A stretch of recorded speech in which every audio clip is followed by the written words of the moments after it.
Monarch name. Yes! Dynasty name.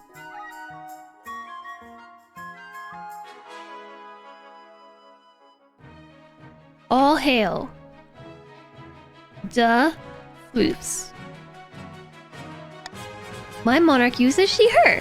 Queen Jess with 3 S's. Oops. Jess. Begin.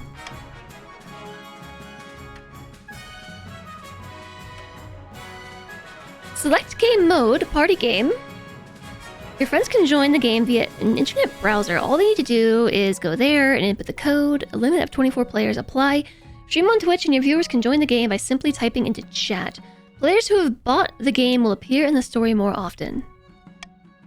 Okay, so you don't have to own the game. Our Twitch extension shows players their region, wealth, scheme, and more. So, I've already done the extension. You should be able to see it, as long as you give it permission. A political revel game, a political revel, Dwarf Queen, Serpent Jess. Yeah, you might have to refresh in order to see it.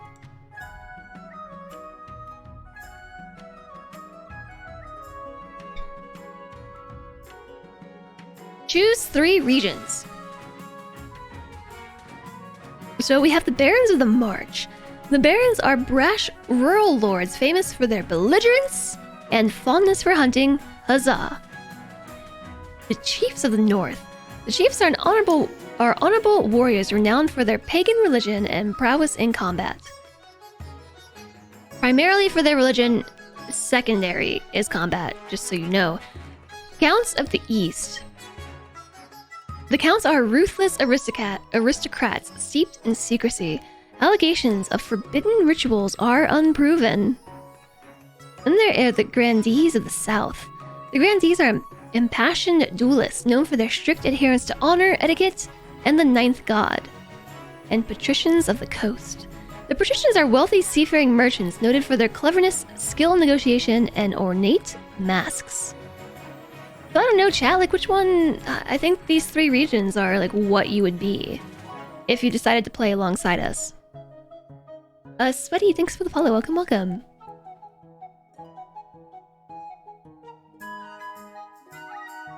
I think you know which one I might pick. I think you know what I would pick.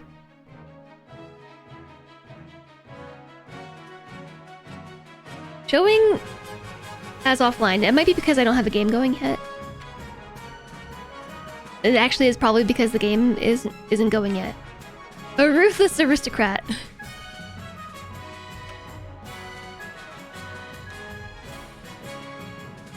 Which one was that? Oh, yes. You got it right! You got it right. That's what I would pick. You're in for the counts. You want an ornate mask. Alright. Patricians of the Coast.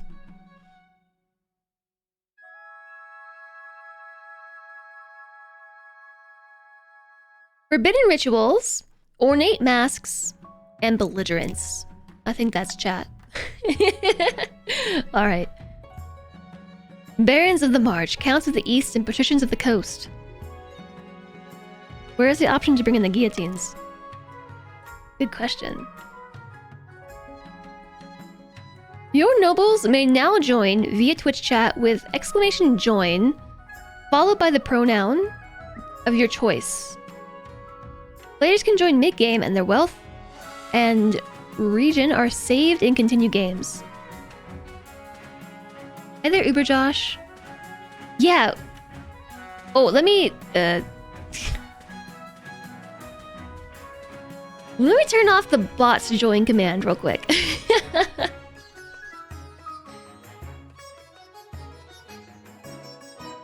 Okay, now it should stop doing that.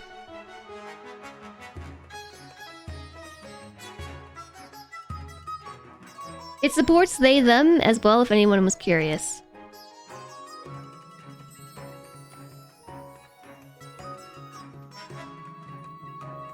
But then for you, names, it says you've entered the names raffle. What? Why?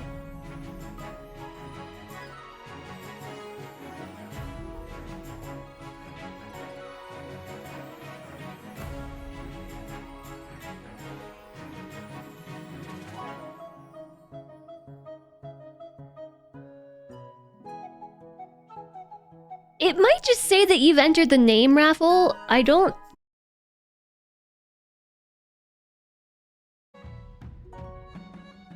Also, we're offline.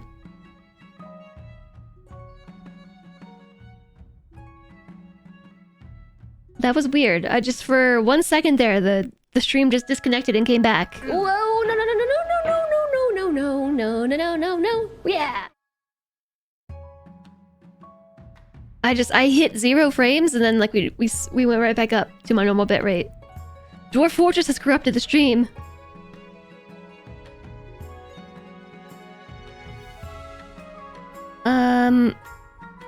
Let's just ignore the bot saying about the you've entered the names raffle. Let's just ignore that. I don't know how to turn that off.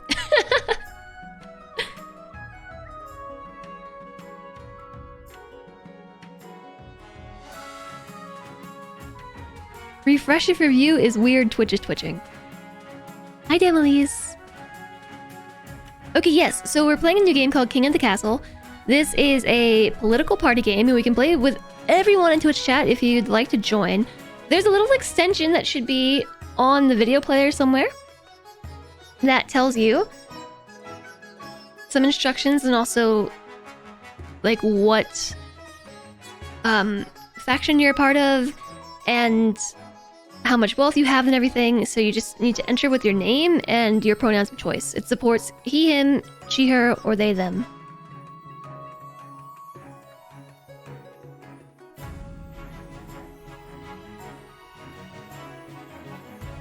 Hello there, Jack Damniels and Ginger, hello to you.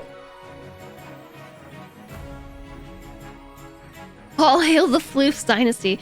But we have no floofs to... no floofs to worship.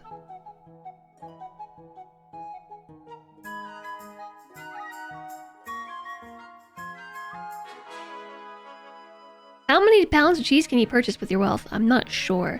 I'm not even sure how much wealth I have. How do you join? Are you already in? I see you right here. Have you broke it for yourself? I see you here. So you can see it. Oh, you can't see my mouse, can you? There you go. Here and here. Are you in? Yep, I see you.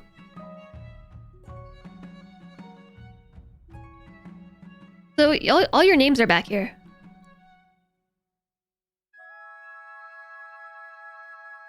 The Baron shall reign supreme. I don't know what we're about to get into. I don't know.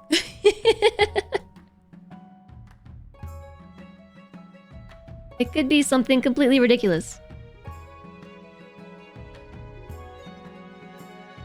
You're just here for the ornate masks.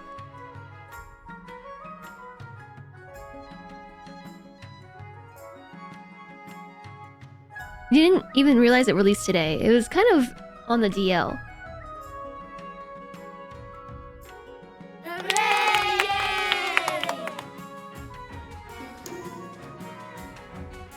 Nick Jupiter, thanks for the follow. Welcome, welcome.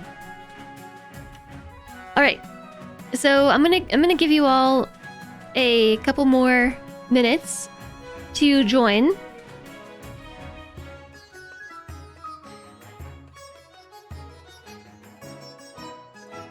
Hope the rain goes smoothly. Hopefully. You have no idea. You've joined. You've joined, Jack. You've typed exclamation join, and you're right here under Barons of the March. The interactive box thing is covering. Oh, so I think you can pick that up and move it.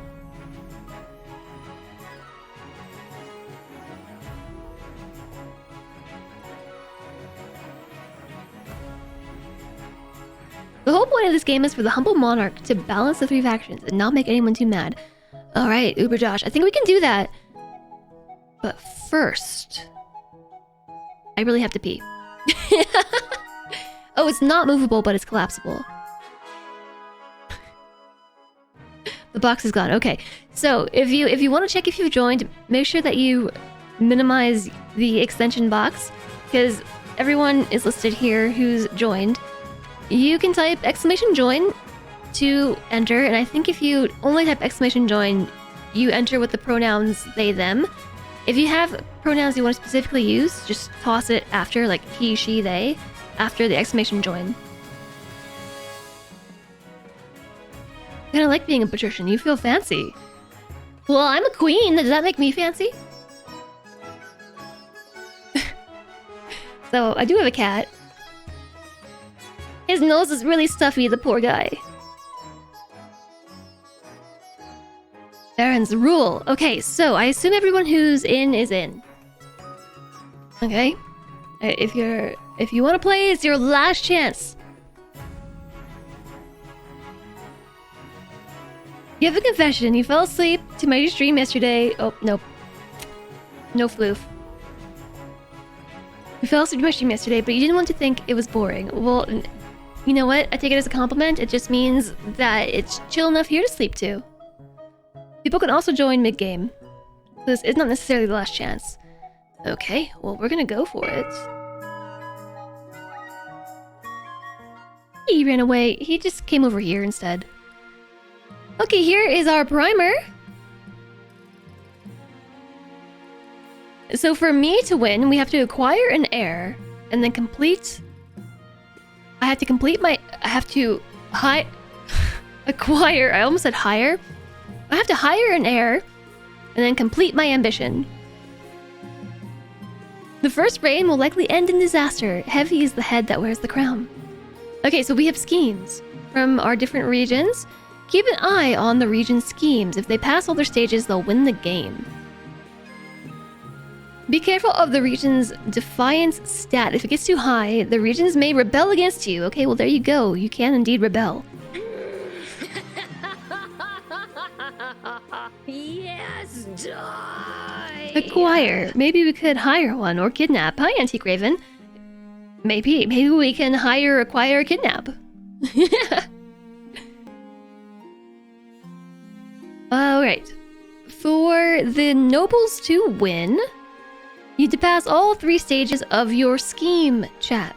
Each stage requires you to get stats to a certain level which are affected in votes. Each stage requires you to get stats to certain levels which are affected in votes. So you have to pass all 3 stages of your scheme. If all schemes are passed, you win. The vote is up to you for your region scheme to stop other schemes or for the good of the kingdom. If your defiance stat is high enough, you can rebel. This pauses your scheme and is risky, especially if you have low military.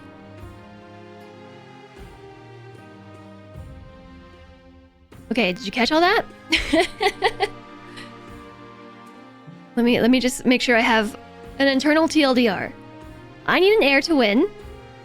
You need to pass all your stages of scheming. So are there 3 schemes that you have to complete, if I'm understanding this correctly? If they pass all stages, they win the game. Pass all 3 stages of your... No, okay, 1 scheme, 3 stages. 1 scheme, 3 stages.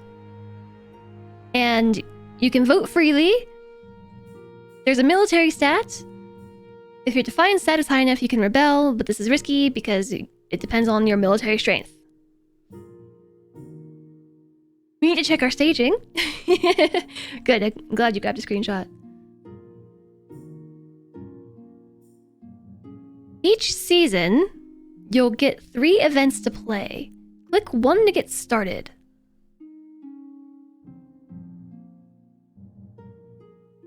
It is spring 948. This is very small. I don't know if anyone's gonna be able to see that. I have an authority of 5. I have 3,000 monies and 5 stability. Here's my noble list.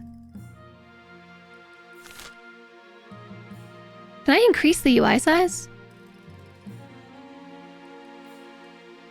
No. So here are your stats, I think. Defiance. The barons. Okay, so we have the barons, the counts, the patricians. We have trade at the top. Barons have a trade skill of 5. And then the counts have, I assume this is a skill, of 4, patricians a 7. And for farming, the barons, counts, and patricians are 5, 7, and 4 respectively. Military, 6, 5, 3 respectively. Faith, 6, 4, and 5. And then defiance is 1 across the board.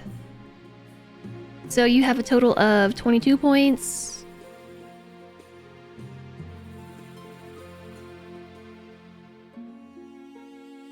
$20 and 19. It's not a very equal distribution. So it looks like you can continue to join while the game is going. You could just type !join and then throw your... You can just type !join, or if you have a pronoun that you want to enter with, type that after the join. Baron's OP, yeah, right? I know. My break time alarm is going off. We're gonna play a game though, before break time, since Dwarf Fortress didn't work. Okay, so here's that. Okay, so these are the events, right here. This is very sensitive. That's a cool perspective though. I like that. Like it's almost isometric. Well, I guess we're gonna start with the coronation. That seems like the obvious place to begin. The barons are plotting against you. You should have them all murdered. Yes, the secret. My coronation is actually going to be a mass murder of all my nobles. If you've ever seen me play Crusader Kings, you know not to be on my bad side. That's all I'm gonna say. The red coronation. Your Majesty, I have scheduled your coronation to take place in a week's time. This is the monarch. This is me. It looks just like me. They'll appear in most stories, but not all. These are our kingdom stats. Authority, stability, and treasury. If any of them are 0 at the start of a season, the game ends. These are other region stats. These will determine which events are generated. If defiance is higher than both authority and stability... Yeah, I'm going to war. So if this defiance number right here goes higher than authority and stability, a rebellion can be triggered. This will pause schemes No! and is risky if military is low. The barons have a pretty high military. We can scroll through our full noble list and their wealth here. Oh, I can see your wealth. I can indeed. I have 23 nobles. That's quite a lot of vassals. Where was defiance? It is right down here. If you have your extension box open, you might need to close it in order to see these stats, because I think the extension is over here. I might be able to fix that real quick. Somehow. Somehow, I think I can fix it. I just need to move it to a different spot of the screen. Somehow. Where did they move extensions? Oh, okay. They put it somewhere obvious. More my vassal. My vassal. Everybody's my vassal. Everybody's my vassal. Vassals. Vassals. Vassals. Okay, my extensions.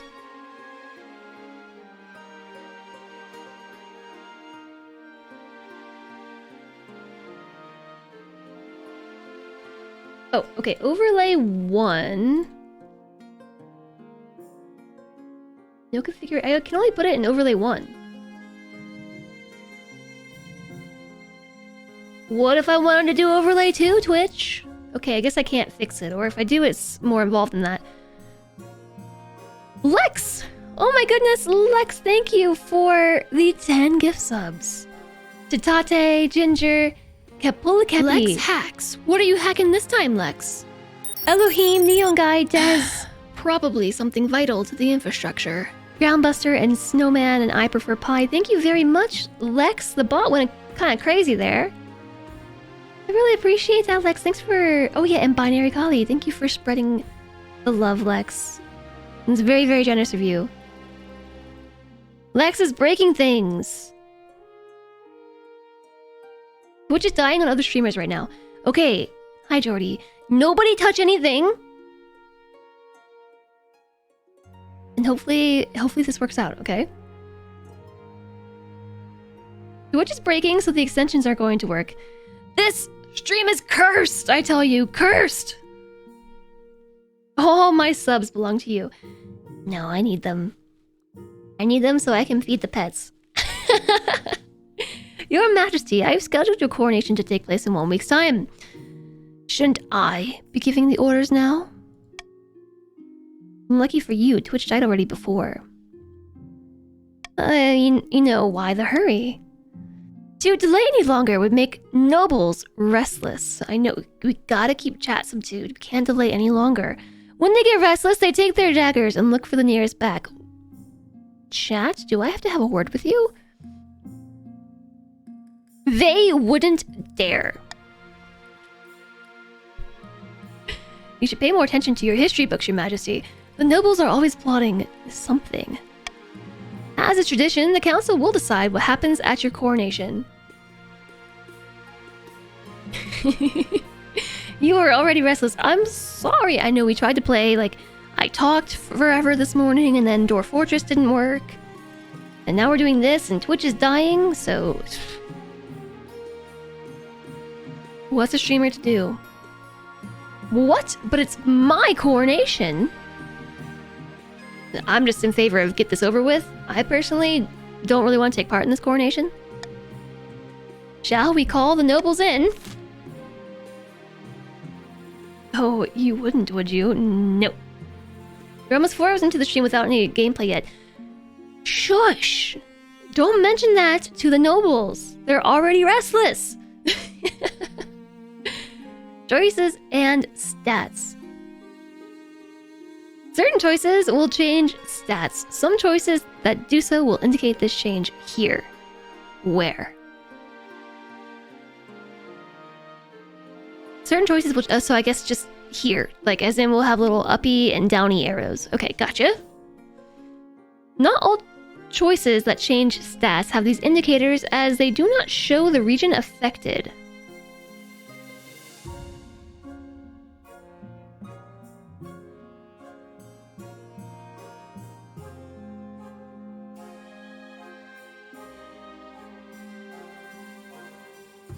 Don't know what that means, because it's saying they don't show the indicators, but then in the picture there's an indicator.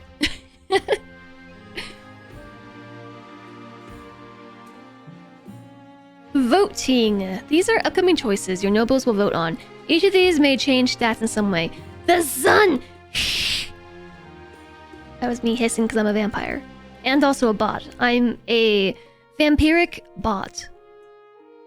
The monarch can change how a vote is run with a law.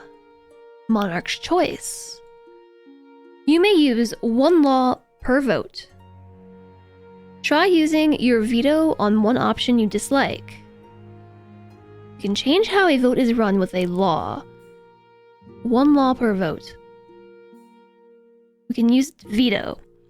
When the vote opens, nobles vote using their command !vote followed by the choice letter. Oh, so it's not going to be anonymous voting. I'm going to know exactly what you're doing. I don't want to take part in the coronation, you nominate yourself to stand in. You're always happy to help. Well, thank you, Gonburgon.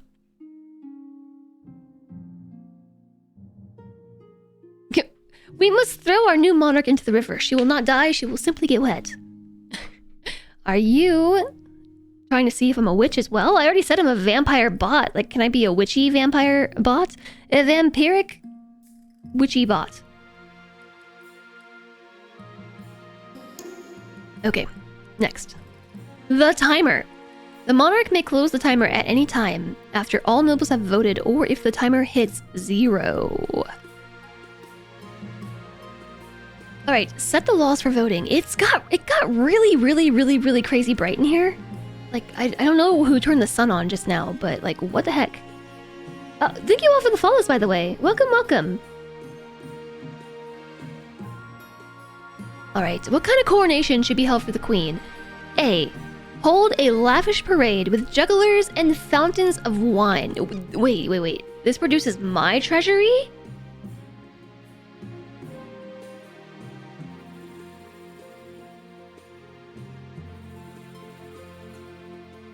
I can't tell if you are voting. Oh, I have to start the vote. Sorry. I haven't started yet. Proceed with a religious ceremony that honors the ninth god, which increases faith, I think, for everyone, question mark? You can throw the queen into a river, which increases stability, reduces authority. And D is outdated traditions. There's no need for coronation at all for reduced authority. So laws of the land allow me to mark my preferred voting option, or I can veto something. Oh! I wasn't trying to do that. Oh, okay, cool, I can cancel. What is that? Looks like a little @ symbol. Am I supposed to veto something? Okay, well here's what we're gonna do. I'm going to vote for faith. Okay, because this helps everybody. This helps all of you because I think this is going to increase your faith stats. If we reduce the treasury by 1/3 for a coronation, that is less money that I can use to make improvements to your kingdom. I am but your humble servant, that's all I'm gonna say. And also, I'm like being blinded by the sun, so I'm gonna turn this off. Okay.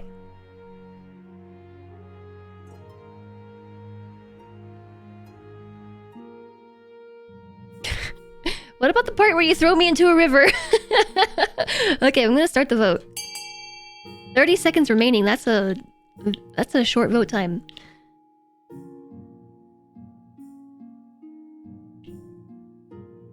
Come on, you're all throwing me into the river.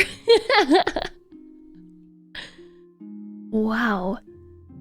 Those patricians are a naughty bunch.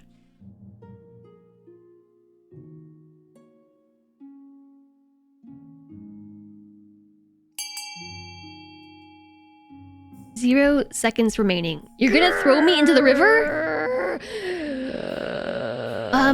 Before we move forward, I saw angry angry cabbage. If you would like to join the game, you can type !join. If you want to use a particular pronoun, you can type !join with that pronoun. Like Video Witch just did. You can join it anytime during the game. And it's going to, I think, assign you to a random faction. We have 3 factions. You're welcome! Increased stability. This is where you find out that I don't swim. So anybody out there who wants to join, just !join. If you want to use a particular pronoun, throw it at the end of the message, and you should be added to the list. There also should be an extension over your video player that allows you to see this information on your own. Alright, well, you're throwing me in the river, thank you. Voting has closed! Patricians are cruel. I'm just going to annoyingly change some stuff around real fast. 11 nobles voted for throwing the queen into the river.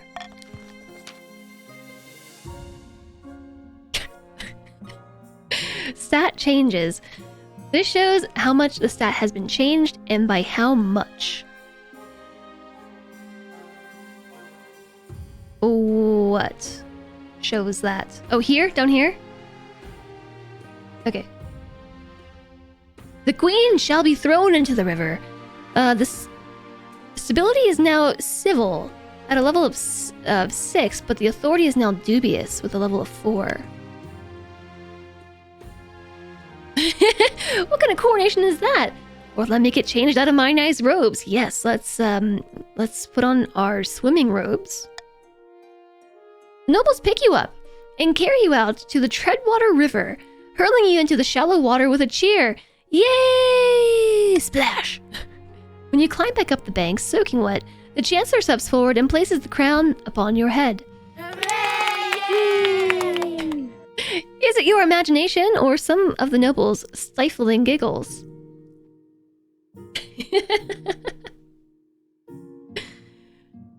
A big buff to moistness and absorbency.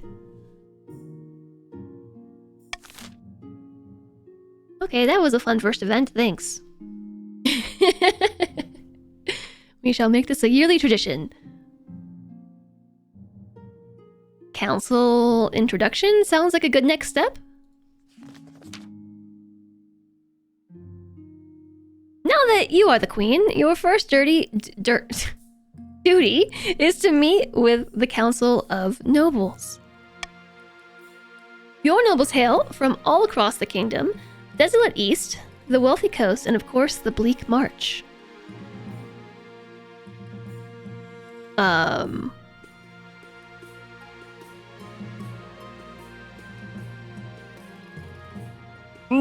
I think you misspelled daily.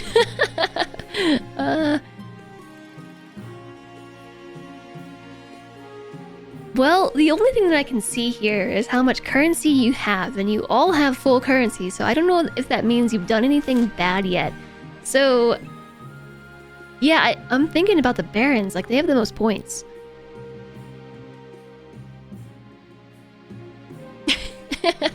Oh, silence, insolent fools. Yeah. Yeah. Down with the nobles. The counts of cookies. I guess I'll go with the coast because, oh wait, patricians. No, the counts, because the counts are purple. An honor to finally make your acquaintance, Your Majesty.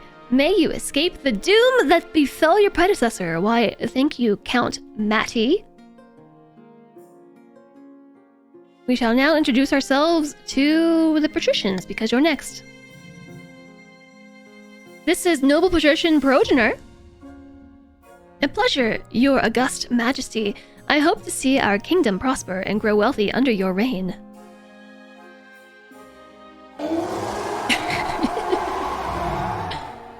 Alright, on to the Barons of the March. This is Baron Stonewash.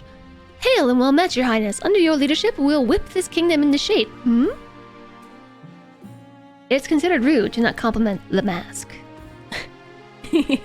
And with that, the introductions are done.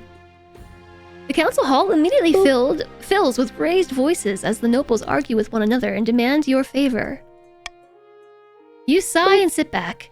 Is this what the council is like? No wonder your father told you to avoid the throne at all costs. Boop. Okay, it seems like you've only got one more option. The path to victory. Heir and ambition. The monarch must acquire an heir and complete their ambition to win the game. A spouse is useful but not necessary. Boop. Boop. Complete your ambition before a scheme or rebellion usurps you, or before you lose all authority, treasury, and stability. Boop. This is my spy master. Your Majesty, the first few years of your reign are the most difficult. You're new and unproven. The nobles of the council will scheme against you, hoping to kick you off the throne and put their own puppet claimant in your place. These fools couldn't scheme their way out of a purple bag. That definitely says paper bag.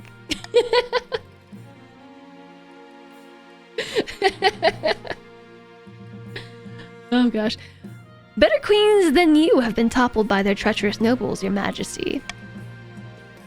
To defeat their schemes, you must secure an heir and prove that you are worthy of the crown by completing an ambition. My question is this. When you die, how do you hope the kingdom will remember you?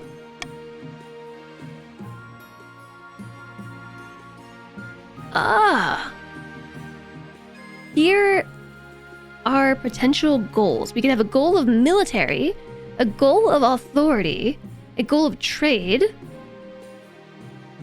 stability, farming, and faith. So that's military, authority, stability. Stability?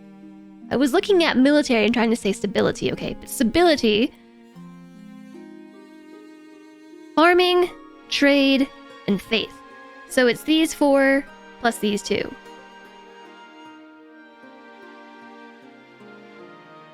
For your information, you've never been held by a paper bag.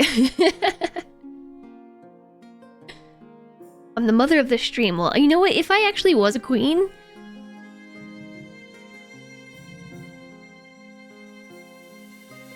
I think, very likely, I would want to be remembered as a peacekeeper.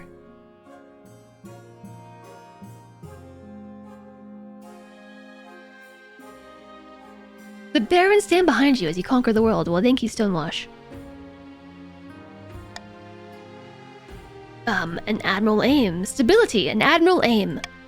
I suggest, over the next few years, you focus on improving the kingdom's stability as much as possible. Well, good thing! My nobles have already done that for me. Once you have an heir, I will return to discuss how your ambition is progressing. Good luck, your majesty. Now that we've played all of the events, we can advance the game by clicking End Season. Okie dokie. Throwing you into a river helps with stability. Yes, that was my favorite part of the year. I mean, the season. Each region will now vote for one of the 3 randomly selected schemes. Chat, I think this is going to be in your extension. Are you supposed to support me at all? I'm not sure. I'm not sure what the benefits are. This is our first adventure, so we're gonna iron out all the details as we go. But it's offline because everything's broken. Have you tried refreshing?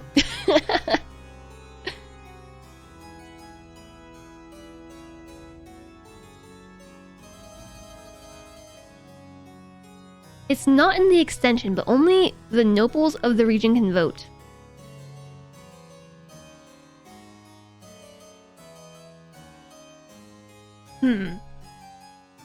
Each region will now vote for one of the 3 randomly selected schemes. Let me check this again. The extension... Yeah, the extension is where you're going to see your scheme. The extension shows chat players what region they are in, their personal wealth stat, their region's scheme name and stat goal, as well as if they're in a rebellion or not. So maybe you choose through here. Alright, next. Schemes are made up of 3 stages with specific stat requirements. Passing all 3 scheme stages places the region's claimant on the throne, winning the game. Okay, so you're trying to scheme to get your own claimant to the throne.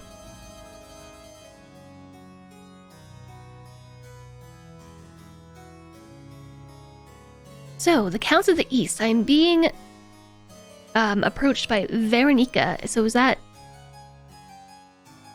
it looks... Counts of the East. Okay, that just looks like a name in the game, not a viewer. My fellow Counts. In ancient times, the East was its own proud kingdom. We can bring back those days of glory, but not while the false Queen Jess wears the crown. Alright, open to the Counts of the East only. Voting is open. Okay, these votes are way too short. What scheme will you pursue? Subterfuge to lower stability, doppelganger to lower defiance, or intimidation. Raise others' defiance. Okay, it's a really short vote. That says lowest defiance. I think that you're already there.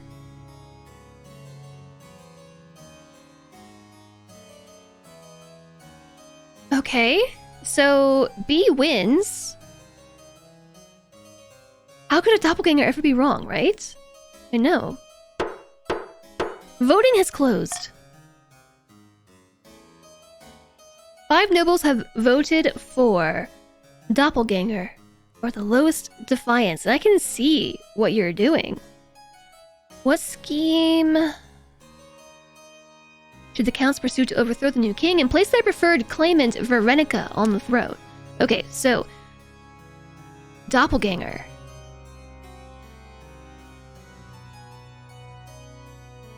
Hi, Alicia!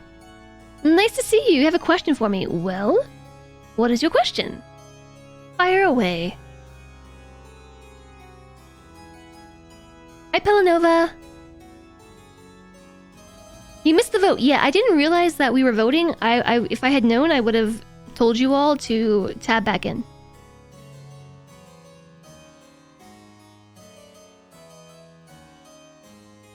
I commented about it on Twitter. Am I able to set my ad no pre-roll to 1 hour? I don't know if I can do it yet. I'll check real quick. If I can ever find it. Like, things move every time, I swear.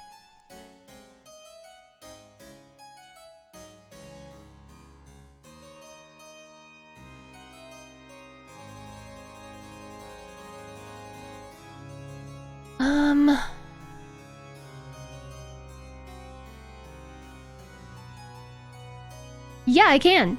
I can. 180 seconds of ads every 1 hour during stream will disable pre-rolls. Ooh, yay! I have access to once hourly ads now. Yes! Heck yeah. Okay, we're gonna set that up for next week. Hooray!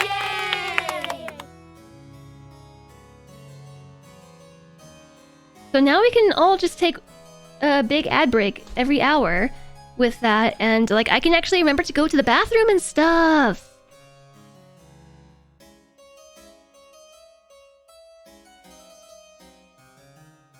They might be rolling it out without an announcement. Well, that's very Twitch-like.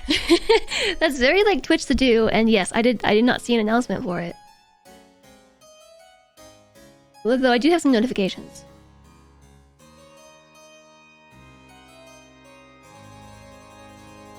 Yes, I did not get a notification. Thanks for pointing that out, Alicia. I appreciate that. It's kind of that time also, but we're playing a game. You used to do your 55-5 Pomodoro break. Oh, that's a really good... That's a really good, strategy. Yeah, the extension is still showing offline, but it seems like the most important info is contained within the game dare key.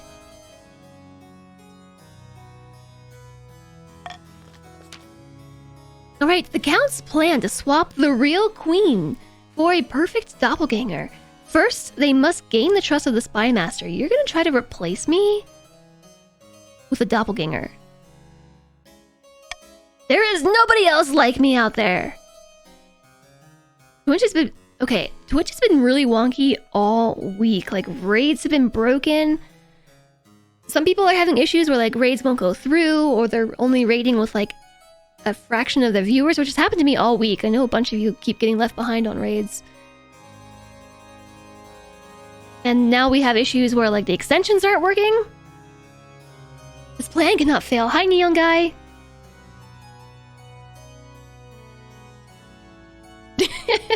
How dare I accuse you of such a scheme? I don't know if I'd rather know about this or what. I guess in order for me to be able to play, I need to know what you're doing. Nymphs redeem pet the kitty. I don't have a kitty to pet. He left. To advance their scheme, the Counts must be the region with the lowest defiance in 2 seasons. Alright, are you hearing this, chat? Your goal right now is to have the lowest defiance in 2 seasons. The Count's goal. So, barons and patricians, if you want to stop the Counts from winning, you have to make sure that defiance is not the lowest. Okay?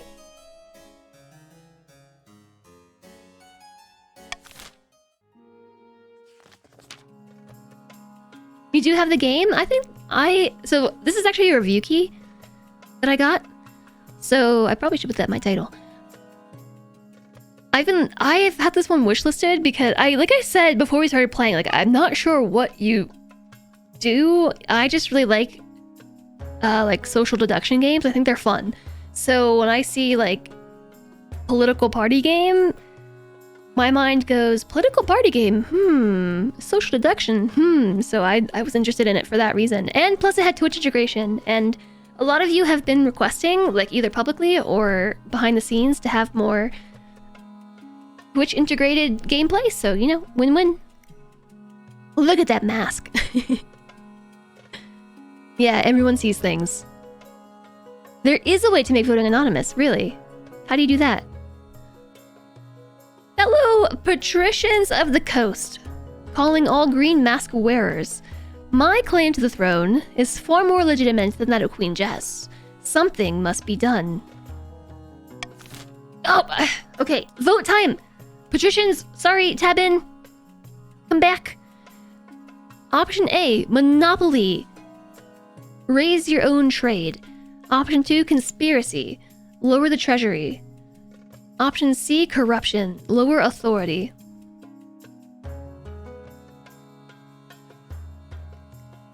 Yes, only green can vote right now.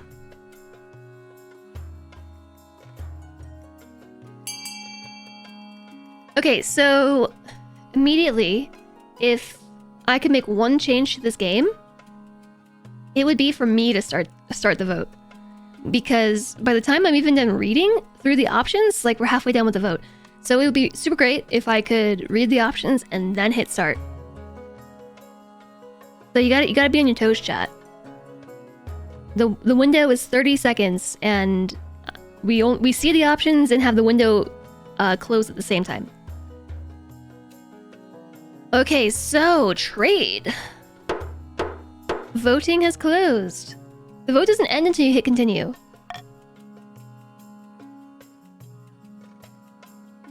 Does it? It has a timer though.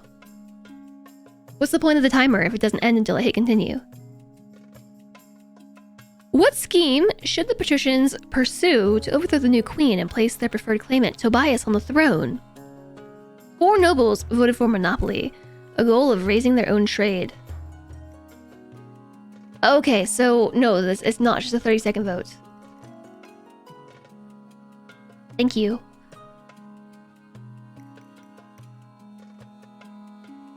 So it's a 30-second minimum. Gotcha.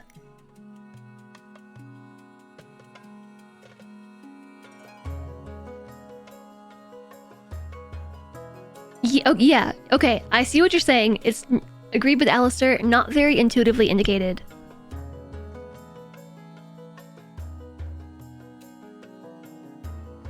Let's see, so Sweaty, Cody, Ragnar, Neemst voted for a monopoly.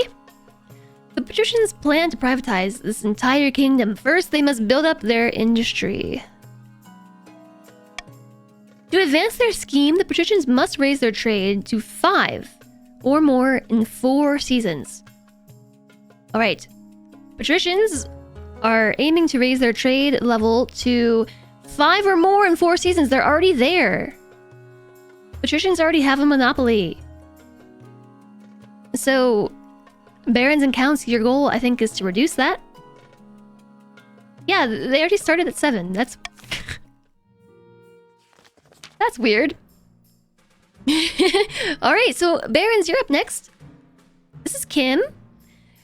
When have the barons of the march back down from a fight? Never! I know you'll do what it takes to put me, your rightful monarch, on the throne. Alright.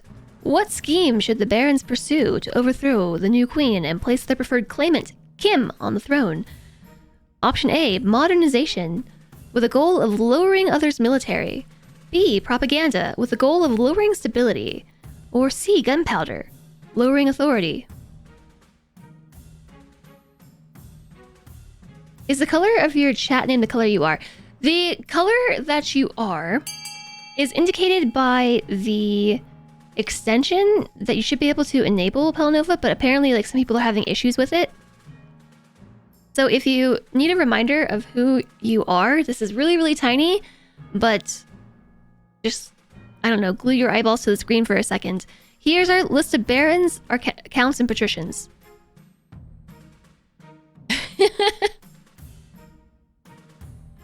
It's very small, I know. If you're able to make the extension work, it does show you there over the extension.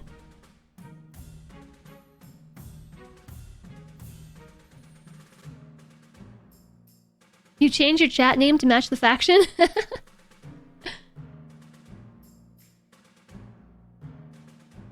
The gunpowder plot. Well, you did vote for the gunpowder plot. Voting is closed. 5 nobles have voted for gunpowder. Rock Penguin, Alistair, Video Witch, Stonewash, and Lumiblade. Oh, you are changing your names to match. That's really funny. The Republic of Kurth has this substance called gunpowder. With enough of that, the barons could take over the kingdom. Of course, a sensible queen would never allow one region to hoard such a thing. To do so secretly, the barons must ensure their trading partners don't fear the queen's wrath. To advance their scheme, the barons must lower authority to 4 or less in 2 seasons. It's already there! You did already match Jetpack.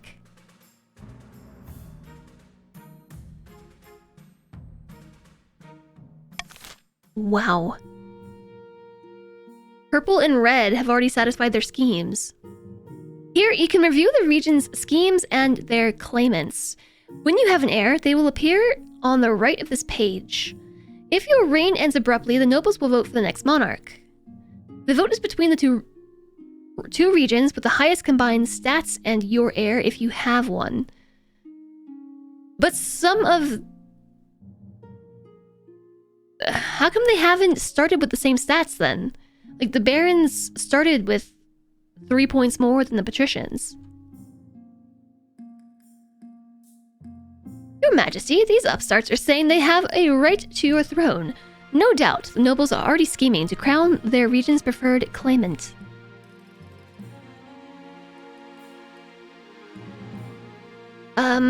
Okay. I need to remember my Crusader King's words.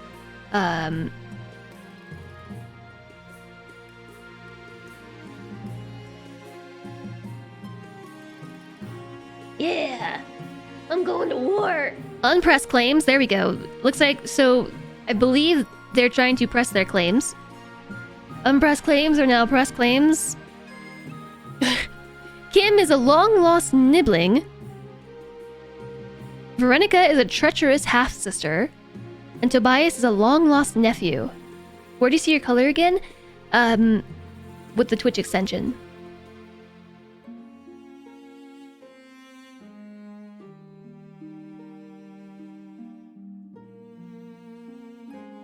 And here is your scheme. Your scheme, so keep in mind that this is not winning, this is only advancing your scheme. So you have to, quote-unquote, win 3 times. So I'm not quite sure how this is balanced, because in this case, the barons and the counts have 2 seasons to make this happen, but the patricians have 4 seasons. So I don't know if that's a help or a hindrance. In this case, you've all already succeeded. You've all already succeeded.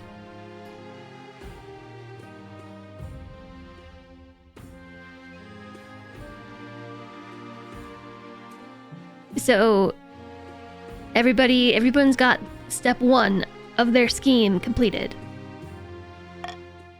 And we are ending a season.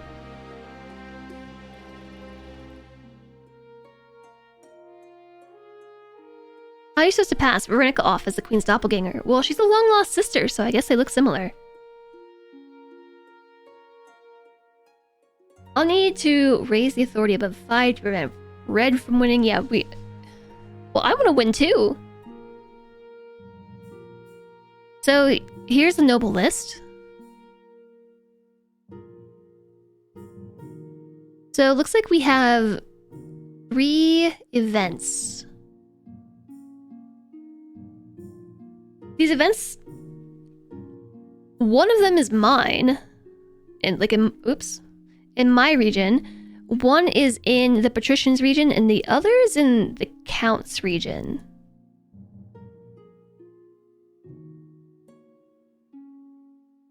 So, Helenova, let's see. Yeah, you're purple.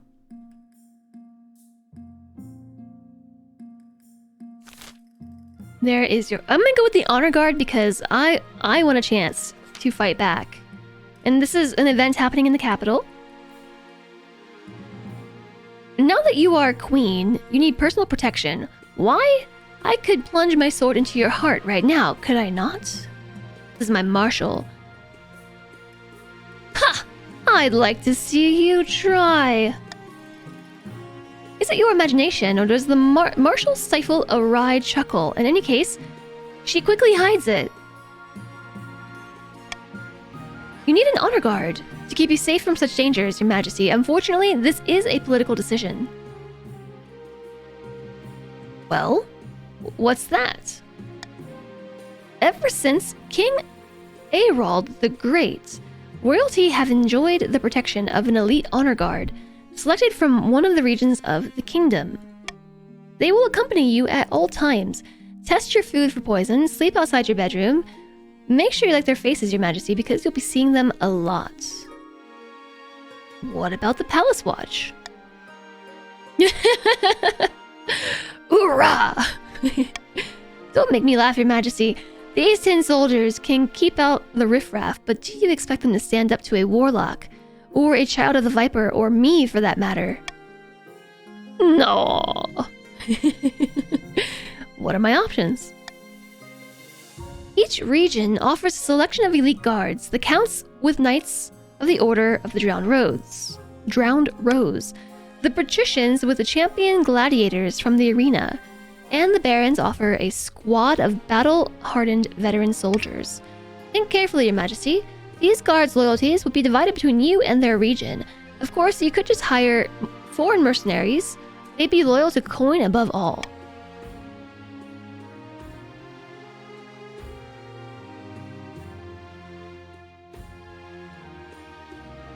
So, here's the thing. Why would I choose an honor guard from any of these regions if I know that they're scheming against me right now? Okay, so tell me about the Eastern Knights. The Order of the Drowned Rose are highly respectable. They understand palace etiquette, but it's been years since they fought an actual battle. They mostly write poems these days. Tell me about our coastal gladiators.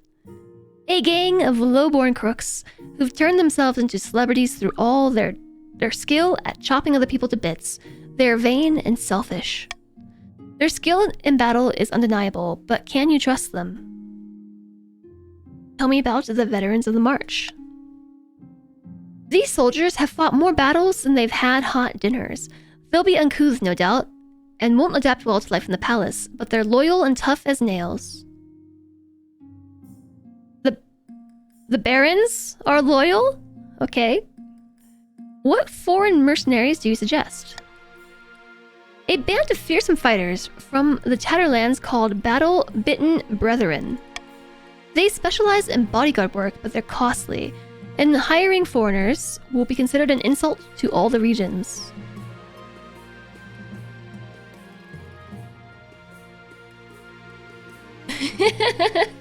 You're scheming to help me. Right. Uh-huh. They're loyal, but maybe not to me. Yeah, the battle-bitten mercenaries. The marshal's obviously a baron, that's true. I await your verdict with bated breath, Your Majesty.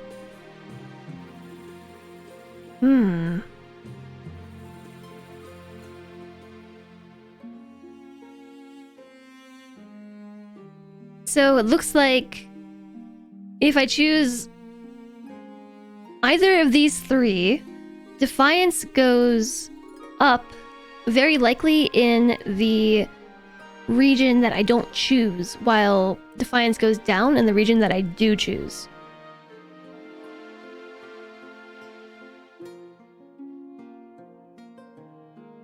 If I choose the foreign mercenaries, Defiance goes up by 2 for everybody. And I lose 500 gold.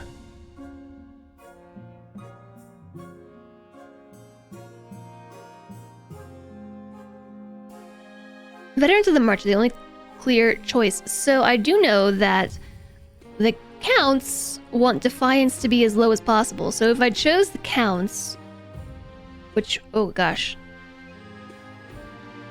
Which one's the Count again? Veterans of the March, the Eastern Knights, or the Coastal Gladiators? I don't remember who was who. Okay, the Knights are the Counts. Also, color coding these would be really nice, according to whichever faction it benefits. Yeah, coastal, the patricians are from the coast, so I think this is the patricians, and veterans of the March would be the Counts. If we choose the Eastern Knights, we give purple a free win.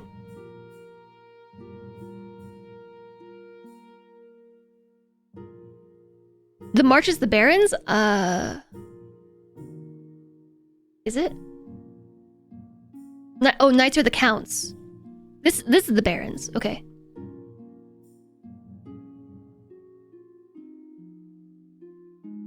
Or nobody and we save money.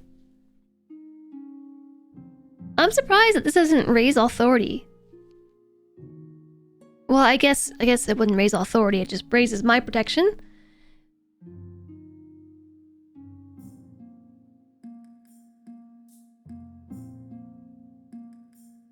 So, if we choose the Counts, I'm already thwarting your scheme.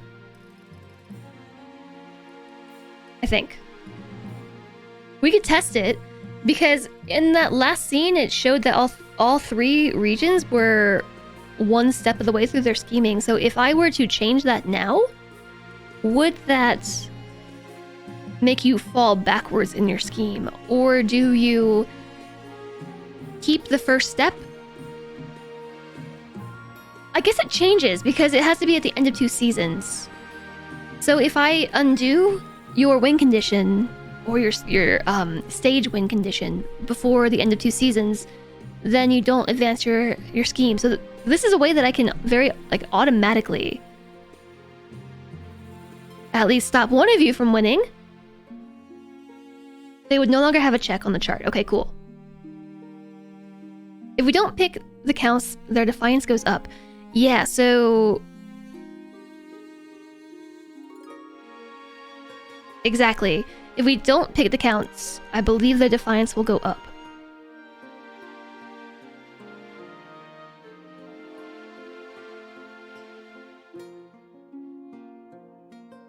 I don't know how all these play together. Pick the barons! If I pick Counts, the defiance goes up. I don't think so. Because you're scheming with your knights. I don't really know.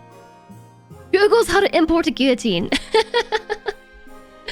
Yeah, so this is the confusion for me because I don't know who's getting the benefit.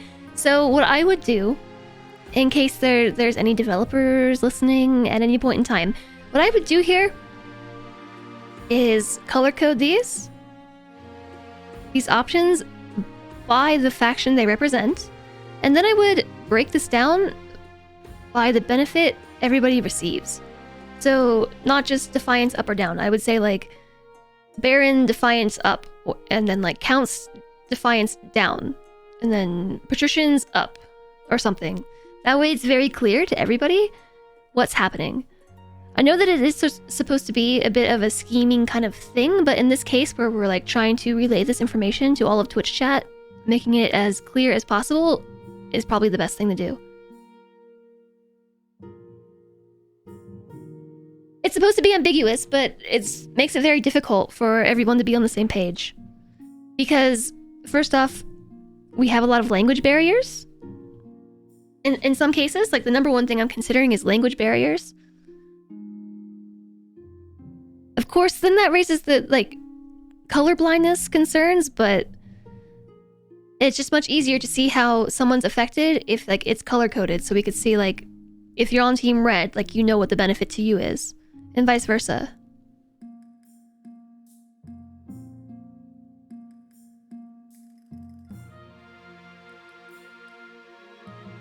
If we choose red, it'll increase loyalty.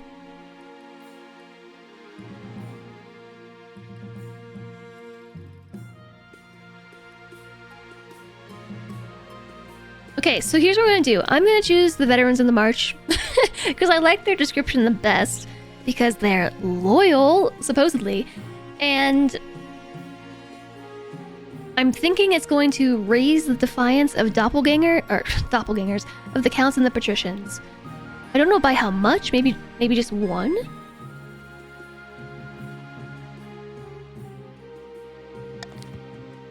Two.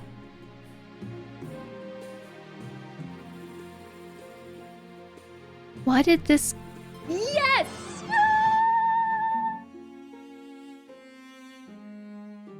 Why is there still a purple check mark over here? So, the Baron's defiance went up, but it actually went down. And the counts went down, but they actually went up. I don't know why we still have a check mark here. That might be a bug or something.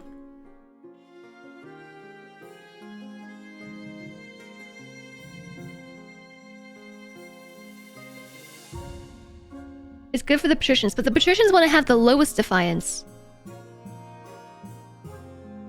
Counts have lower defiance than the patrician. But isn't it... Don't the counts want to have the lowest by the end?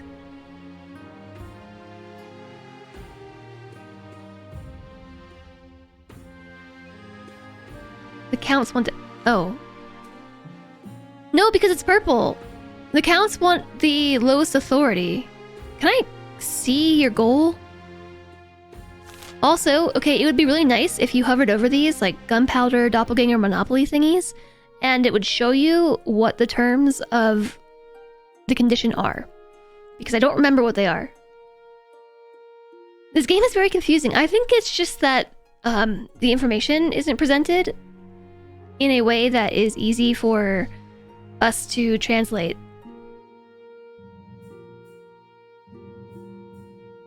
Yeah, so I think the counts want the lowest defiance. I think this might be a bug. The barons want the lowest authority, which is why this red checkmark is here, because you've brought my authority to 4 or lower. And the patricians want to have the highest trade. So that's a checkmark. The counts want the lowest defiance of the group, which is now no longer satisfied, although I don't know why it's checked here. So defiance is now aloof. In the coast and the east, and in the march, the barons are now loyal. They want at least 5 trade, 5 or higher.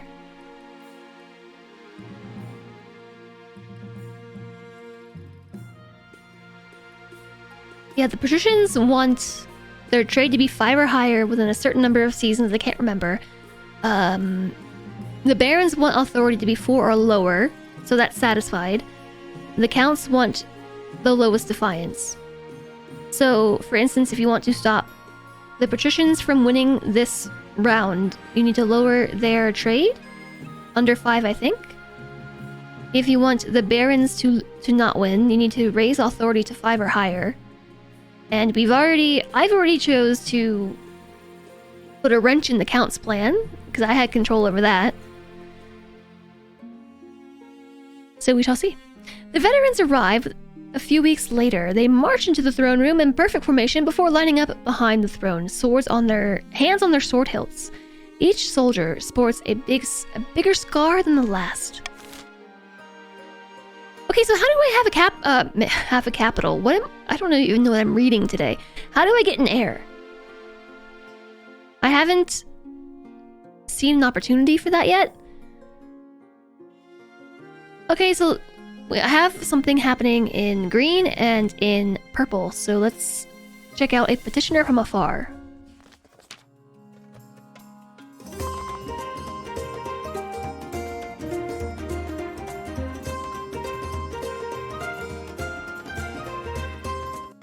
Uber Josh, thank you so much for the brand new subscription, and thank you for the Prime.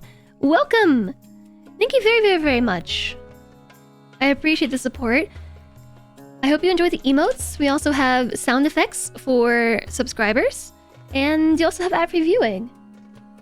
Thank you very much, Uber Josh. Okay, I think the sun has passed, so I can come back out now. But I have to go, like, here, I think? Otherwise, I'm just in the way of everything. The ads were annoying you. I know. I know ads, right? What do? Your Majesty, there's a petitioner here to see you today. We're not exactly sure where she's come from. I assume you have a good reason for letting her in? Next week, ads are hourly instead of every 30 minutes. Yes, so I have to start paying attention to the ad manager. You'll see soon enough, Your Majesty. Greetings, my name is Oreed. I have a proposition for you. Where are you from? Distant shores, Your Majesty. I prefer to keep my exact origins a secret. Well then, who are you? I am but a humble ship's captain, once of great renown, but that was a different time. Not a pirate? No, Your Majesty, I would never... countenance the thought. Countenance? I don't think I've ever seen this word before. Don't throw me in the river. Tell me more about this proposition. 3 ships are docked in a harbor to the west. Their holds are packed to the gills with muskets and gunpowder, and they each boast a full battery of cannons. They are all yours, in return for a small favor. Muskets. The, small furry animals. Muskets are powerful weapons, Your Majesty. The secrets of their manufacture are known only in the Republic of Kurth. And what would I do with muskets? Outfit your armies with them, Your Majesty. They're powerful weapons, enough to give you an edge over your enemies. Like the barons, perhaps. And what is this favor? I only wish to stay in this kingdom with your blessing and protection. I can show your soldiers how to use the weapons, of course, to avoid any accidents. Alright, what did you do? I don't know what you mean, Your Majesty. I simply wish to keep my dealings private. You will forgive me, I hope. What? But I wanted to read about all the things. I didn't realize I was making a decision there. I wanted to read about muskets. I was just asking a question about animals. A mysterious foreigner is requesting asylum in exchange for boats full of rare gunpowder weapons. What should be done? If we provide safe harbor for Oreed in exchange for muskets, military goes up. If we reject the offer, nothing happens. If we confiscate the weapons, or we can confiscate the weapons and take her prisoner, military goes up and stability goes down. And hi there, Hypuck. Which faction did you end up joining? The patricians. All right, we got ourselves another patrician. Okay, the sun came back out. You see what's happening here? I'm like a ghost again. This guy is sus as anything, but you like to have muskets.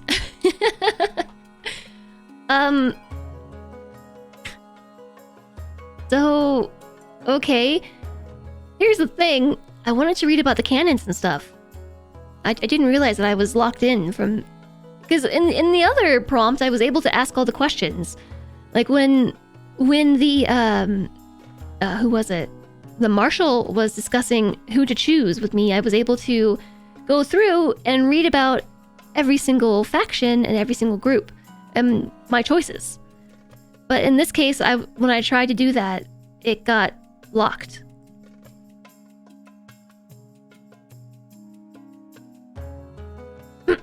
So my win condition is to have high stability. So I'm going to go ahead and veto option C. So that way you cannot lower stability.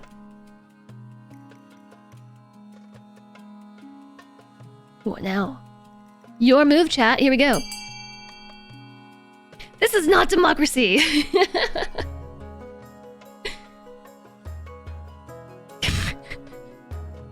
I love how the votes are just flooding into A.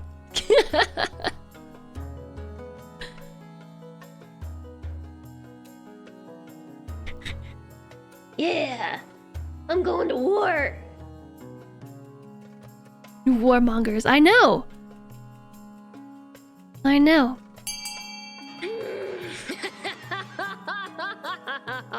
Yes, die. The barons aren't biased at all. I know. All like every vote appears like all barons. Meanwhile, the counts and patricians are like somewhat split. Hi, Sleepy Dragon Man. I know chat loves a bit of blood. Hi there, Termus. I'm gonna guess that you are now a baron? Oh, no. You went to the patricians. Interesting. I was not expecting that. I thought it would even the list out. Maybe it's because the barons are OP. Anyways. Continue. Voting is closed. Oh, I can't see here who did it. A mysterious foreigner is requesting asylum, which will be done. 13 nobles have voted for. My alarm is going off. Game rigged. Provide a safe harbor for Orvid in exchange for muskets. Orvid and her weapons prove most useful in the coming months. Ugh, military's really high. She and her crew train your officers as promised. The coast now has a capable military, the march has a mighty military, and the east has a powerful military. Cool. Awesome. Love it. What about the capital? Where's my military? We could have used those muskets to train my 10 soldiers. Ari demonstrates by puncturing a metal breastplate at 500 yards. The council clearly made the right decision.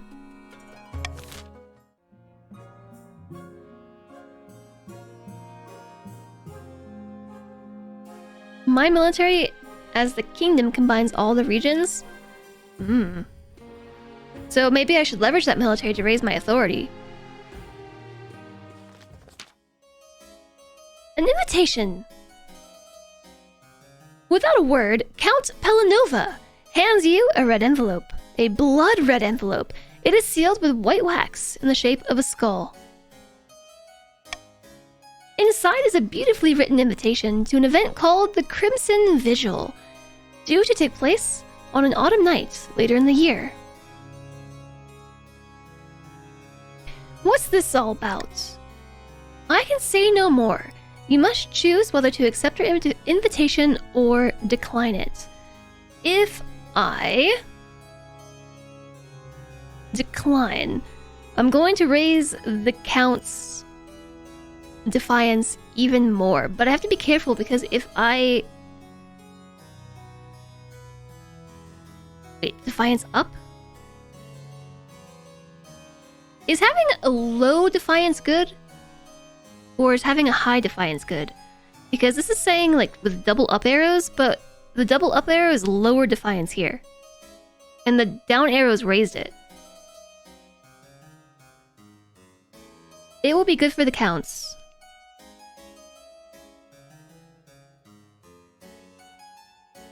Close the doppelganger goal. Yeah, but this is like double up arrows.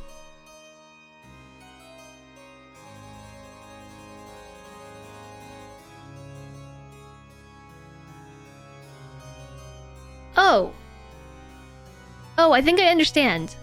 I think this is saying that purple wants... Got it. I know what this is saying. Hold on, my head's in the way.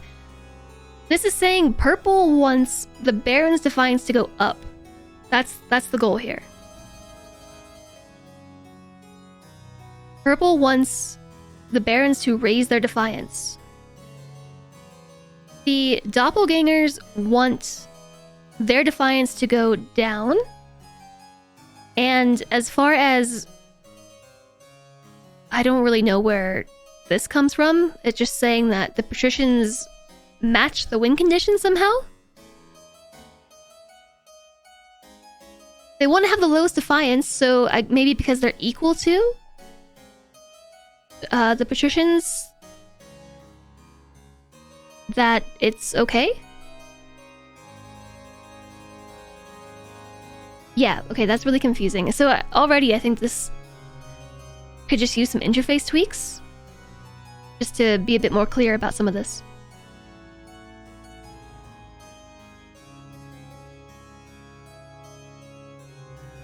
Okay, so we were thinking about it correctly the first time. I just didn't realize that that was the goal.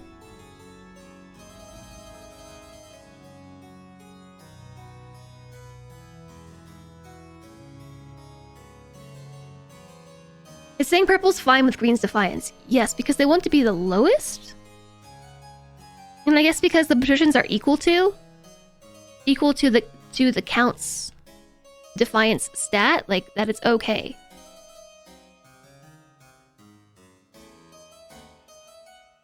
So if I accept, or sorry, if I decline, this is going to raise their defiance even more.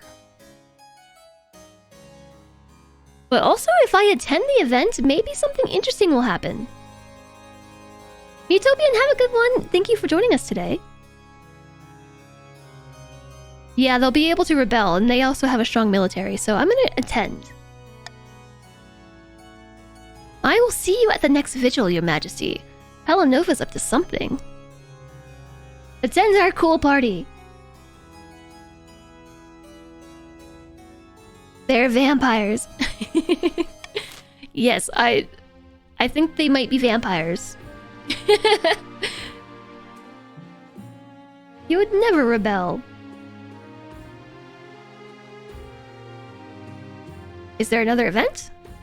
Oh, end season. Okay, so there's maybe three events per season? Nobles can use their wealth to bid on any building in any region, each of which affects a stat. Okay, so here's something new. I think this one might require the extension.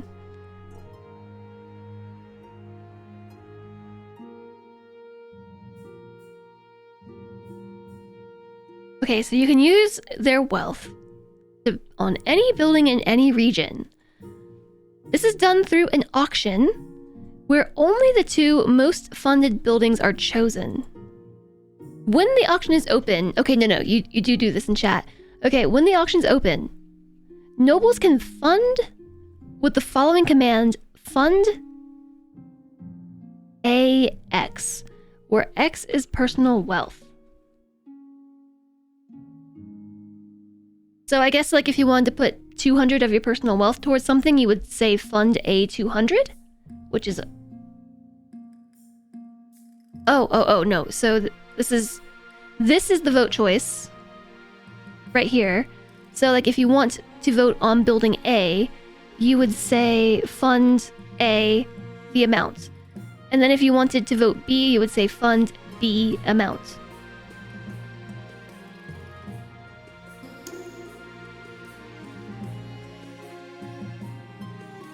Oh, we have more nobles joining in. You got the extension working, awesome. When we're ready, hit start auction to begin the auction. Okay, so let's see what we got. We've got 2 buildings for each of our factions. I haven't started the auction yet. So let's see. The barons have 2 choices, A and B. The oh, that's a U. I almost said monument raises authority by 1, which is a stat, which you definitely won't vote for because you're trying to lower authority.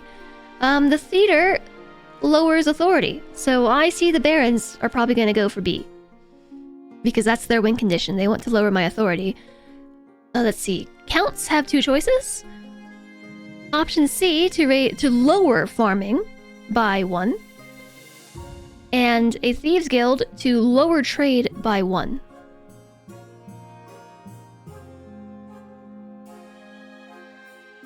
Who is this affecting, though? Is this affecting everyone?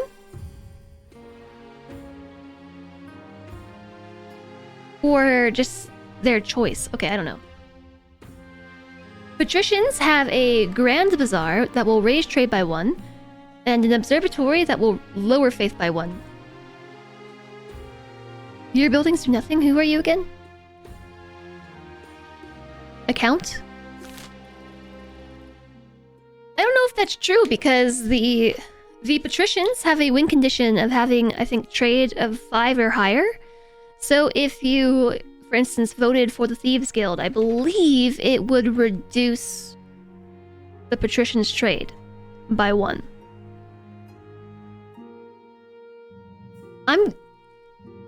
If I already read this, I missed it, but it seems like this is going to affect everybody.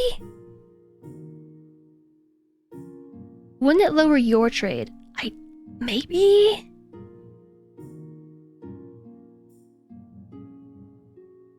I know, that's what I said, Voodoo Lilium, that it looked like movement.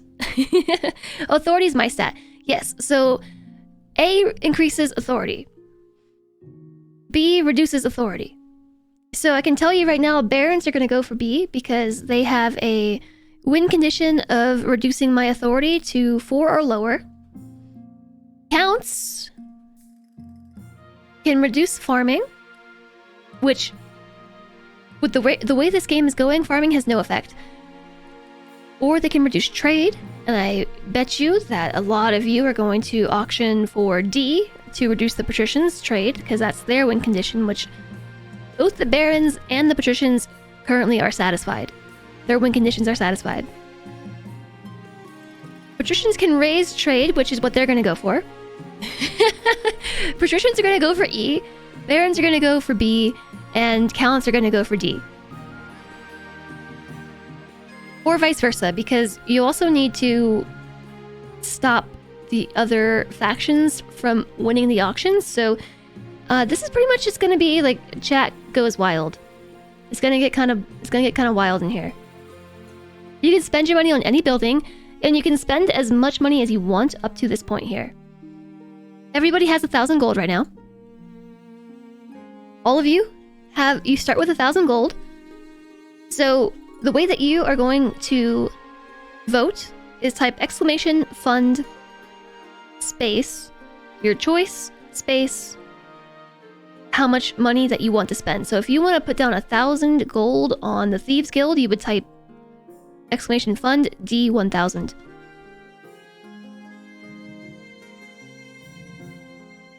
If you waste all your gold in this one choice, it'll limit you all in the future. Yeah, I know, you're gonna have to spend this wisely. You'll get a refund if you had a bid on the building that's not in the top 2. Ah, interesting. How many turns are there? It seems like there's about 3 events per season, and I think we might have like a year or something that goes by. And that is true. So unfortunately, the Barons have the fewest amount of people, so you're kind of at a disadvantage here.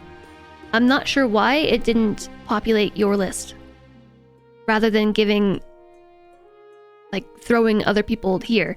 So sorry everyone. Also good luck everyone, because we are starting this auction right now.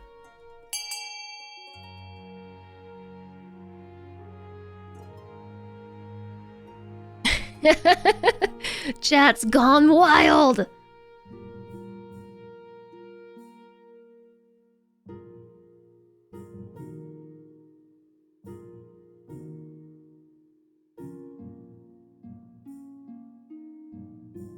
Does the auction end in 60 seconds, or am I the one who chooses to end it? Currently leading is building B. Oh, and building A. I'm surprised. Building E. That's more in line with what I expected. I expected B and E. Or building D. you can fund more than one building. Ah.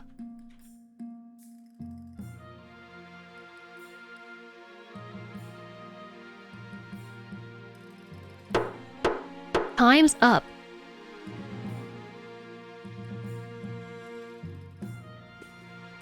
Alright, buildings funded. The theater, which reduces authority by 1. Lumi Blade contributed 999 silver. And then there was the Monument, which raises authority. Biggest contributor was Jetpack Tuxedo for 1,000. Okay, I think Jetpack might be on my side. So in the end, do these just cancel each other out?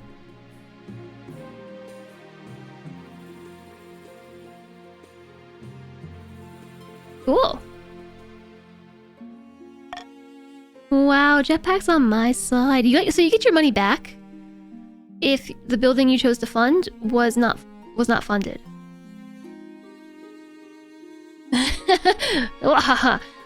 So there's a vigil. Is this a new season? Yeah, okay, so this is season 3. Autumn of 948. So we've got 2 events in the capital and 1 event in the east. I'm very curious to see what the Crimson Vigil is, so I'm just gonna do this first. Sabotaging the Barons was worth the sacrifice. The Crimson Vigil takes place in a bleak castle atop an eastern hill. Your journey takes weeks, and your baggage train keeps getting stuck in bogs. Guests at the Crimson Vigil compete on who can dress in the most ghoulish and frightening costume. What did you dress as? A demon with horns, cloven hooves, and red skin reduces my treasury.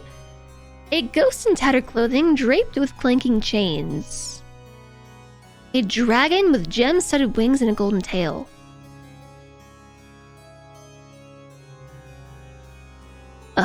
Well, this costs the most, but a dragon with gem-studded wings and a golden tail does not seem that frightening. It just seems extravagant.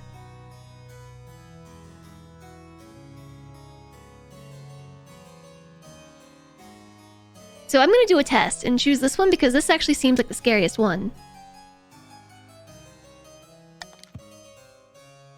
The red dye makes your skin itch, and the hoof-like shoes are difficult to move around in, but you strike a startling figure.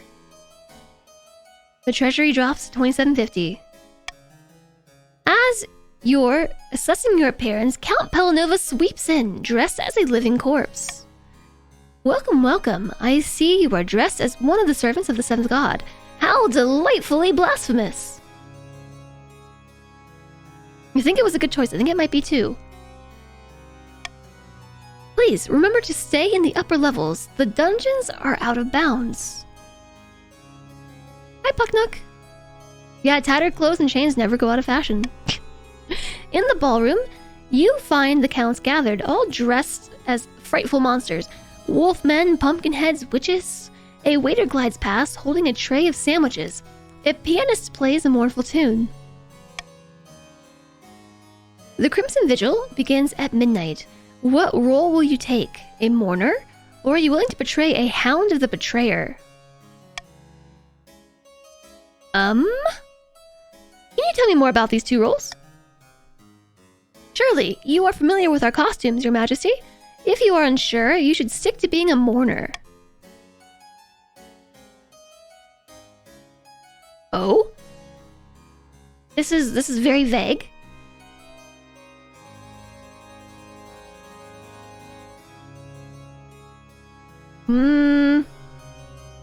Do you not have a more you want to see if I have a more prestigious role? Okay.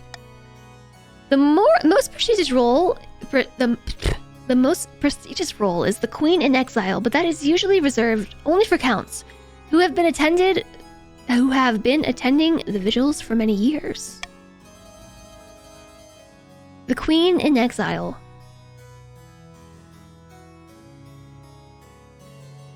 Stick to being a mourner, a mournerette. Okay, sure, I'll play a mourner. Your ceremonial role. is to stand among the mourners and wait for the hounds to catch the queen in exile. After that, just follow what the other mourners do. Good luck. Why didn't you tell me that before I chose?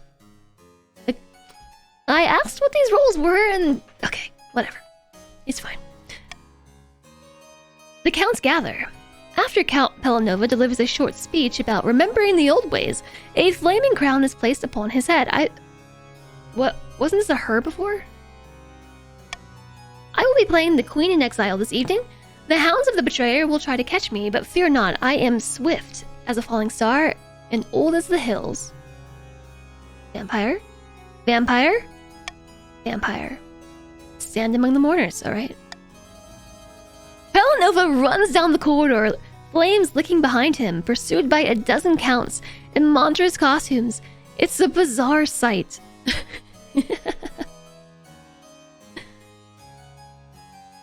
I can slip away early and raise defiance.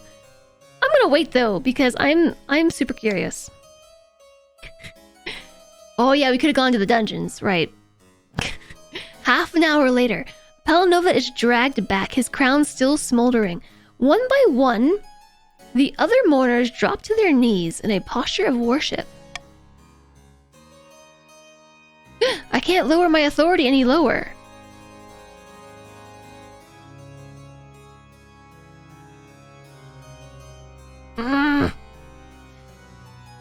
Throw him in the river. So here's the thing.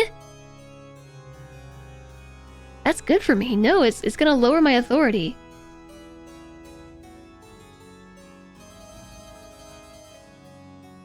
Yeah. This is just bad either way. It's either be polite and bow before the captured queen in exile and lower my authority even further. If it hits 0, I lose, by the way. Or refuse to bow. The Count murmurs in shock as you stand stubbornly, arms folded. The East is now grumbling in defiance. The ceremony concludes with a mock execution and a bottle of very expensive red wine spilled over Pelanova's head. After that, the music is more cheerful. The counts dance and chat long into the night. At dawn, you board your carriage and begin the long journey back to the capital. So that was my weekend. What's up with you? Finding a spouse. Oh, hey, I should have done that first, probably.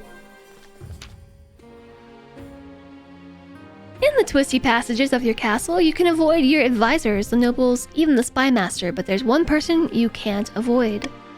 Your mother. Why haven't you found a spouse yet? It's been almost a year.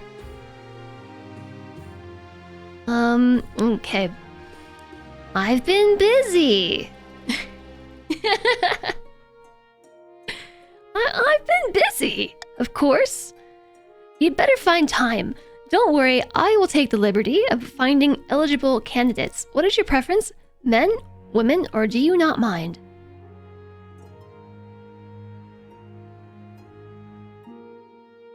Well, my win condition is to find an heir.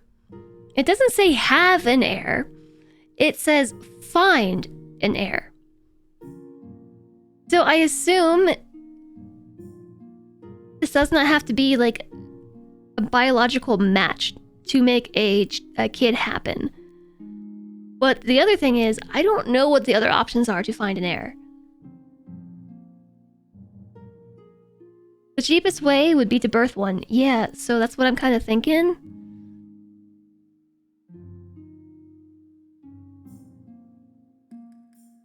Okay. Let's go with that because it seems like the obvious way to generate an heir. A man. Excellent. I'll send out your messengers to the most influential noble families in the kingdom. Let's see what they have to offer.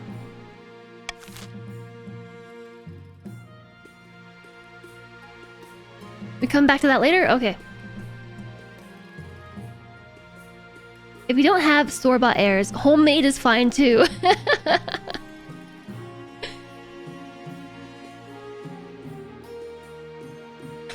Hi, Skython. Please mind the language, but welcome in. Hopefully, you became a baron. What? You didn't? Why are the barons not getting more players? It's obviously rigged, yeah, right? A private exchange. Is that under the list? Oh, it does say that, yes, I clearly read that, and that piece of the UI right there. New nobles automatically join regions with the fewest active players, which may make them appear imbalanced. That's not very obvious.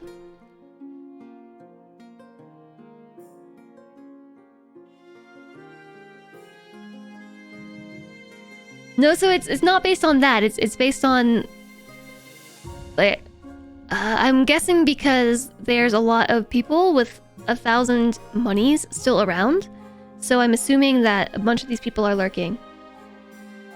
What do they mean by active players? I think people either very likely talking in chat, or people who have participated in votes. Actually, it's probably a combination of like participating in votes and whatnot. Speaking of inactive viewers, it's bedtime. Good night, Lex. Have a nice weekend and a good Friday tomorrow. Lex hacks. What are you hacking this time, Lex? Probably something vital to the infrastructure. So, removing inactive players from the list does seem like a logical choice, but at the same time... Worse? Or better? At the same time, what that would allow would be like, say, I don't know, Jetpack.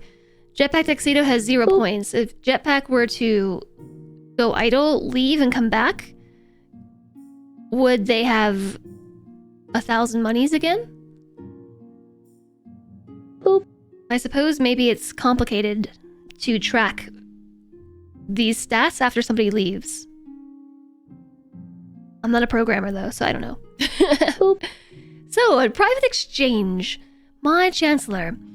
The Girth Captain that you allowed to stay in the capital, the one who traded those weapons, she has been the cause of some concern. Nobles have complained that she has been rude and confrontational. She does not know royal etiquette after all. Worse, some suspect her of being a Girth spy. I can't really have Defiance go up any higher. I mean, we could. But I don't know, like the Counts have a pretty decent military. So we're gonna have a word. You find Olride pacing the halls far from her assigned chambers. Can I help? We're not pointing fingers or anything. That's how you get people to go on the defensive.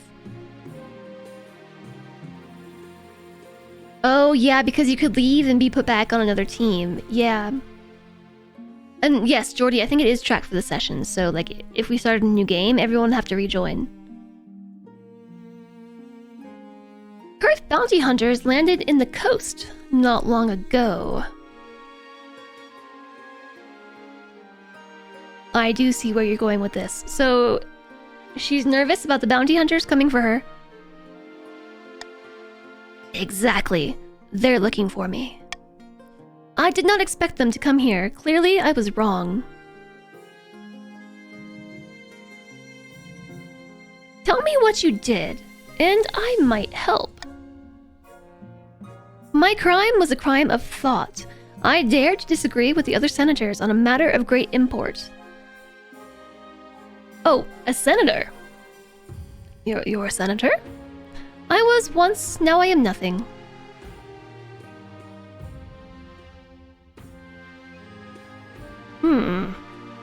You should leave. You'll be fine if you stay with me. I could remove the hunters and ban others from coming. Stay with me and love blooms. Yeah, that could be fun. You'll be fine if you stay with me. Are you sure? I am the queen. There is nowhere safer. Very well. I hope my trust is not misplaced. Where's Kurth? Right there. So they're a distant place thing. The Frozen Wastes and the Ashmedine Empire, I think, are the other two factions we could have chosen, maybe. Could you imagine leaving as a mighty baron and coming back and becoming a patrician? Perish the thought. We've accepted a spy into our midst. Senator who does not know etiquette. Who's to say that the etiquette in Kurth is like the etiquette here? The season's already over.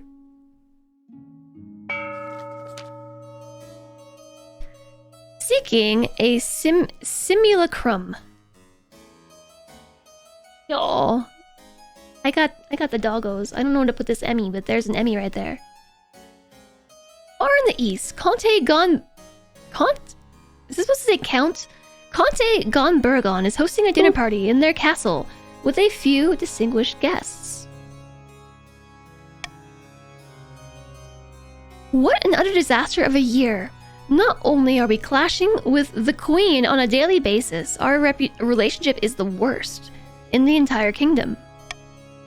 The spy master will never trust us at this rate. Ugh. How goes the search for a lookalike? Not well. This is Count Lemon Ducky.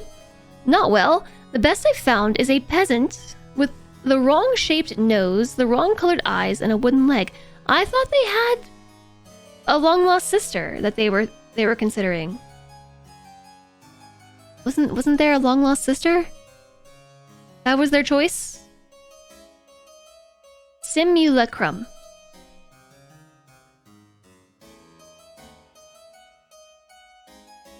Oh, the French Comte? Is it Comte? Comte. Maybe it's Comte. Don't let that discourage you. Keep searching. Our doppelganger is out there. I'm sure of it. The Count's aim is to be the region with the lowest defiance.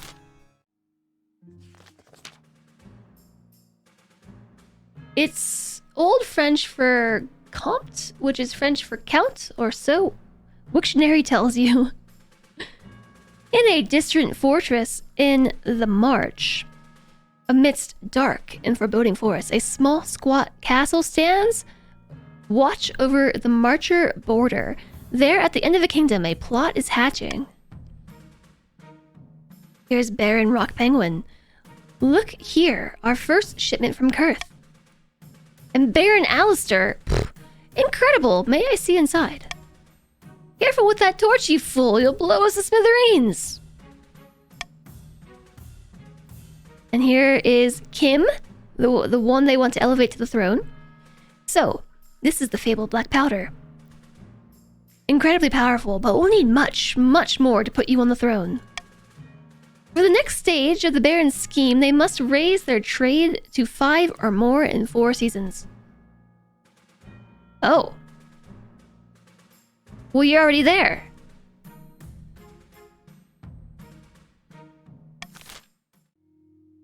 Well, geez.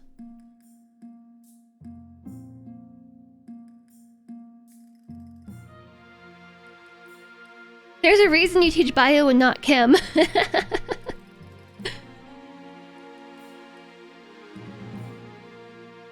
I don't know the pronunciation. I would say Demen is what I would say. You may collect a common tax or target a specific region. Taxing a region will increase their defiance stat and decrease noble wealth. You can take a small tax from the kingdom's commoners or tax one region's nobles. The latter raises defiance and takes personal wealth from the nobles of that region. How did some of you end up with more money?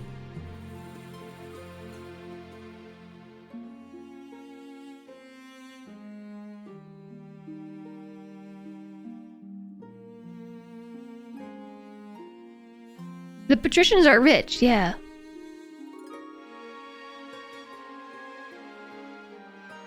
I'm just trying to figure out how you ended up with 1,500. Did you all get paid when I wasn't looking? Apparently you got paid while I wasn't looking. But I'm confused because the barons and the counts are only at 1,200. Maybe it's because they have the highest trade.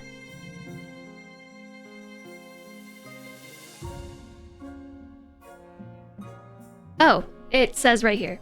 Like, you just gotta read. Right there. The patricians find a reef of pearl-bearing clams, making 500 wealth. The other nobles gain 200. Yes, I read it. Hi, Buzzcat! So that's their bonus for having the highest trade.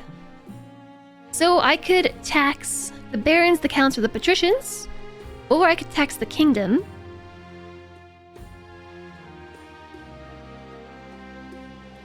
It will raise defiance by 1, and increase my wealth by 400 and reduce their wealth by 400.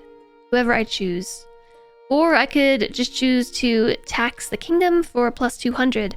This is an easy pick for me though, because the patricians have a lot of money, and while they have some defiance, they have the lowest military, so, you know, I'm gonna tax them.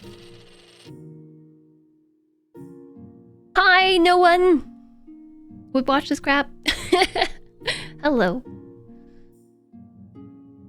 Oof. What are they gonna do about it?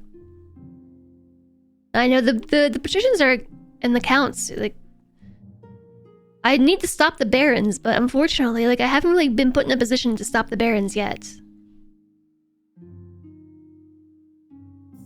Tax the counts. It's too late. I've taxed the patricians. Okay, it is now winter. It is now the winter season. I have shark attacks in the west. We have eligible options in the capital and bounty hunters in the capital. Let's start with eligible options because we need to, like, cook an heir. We need to cook an heir. Something about buns in the ovens, you know? Queen Mother. Queen Mother, I have found 3 potential matches for you. 1 eligible young man from each of the kingdom's 3 regions. Choose wisely. You'll be securing a powerful alliance.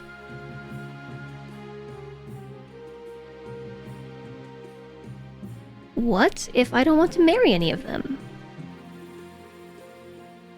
Queen Mother's a floof. Yeah, that's true. Queen Mother Emmy. What if I don't want to marry them?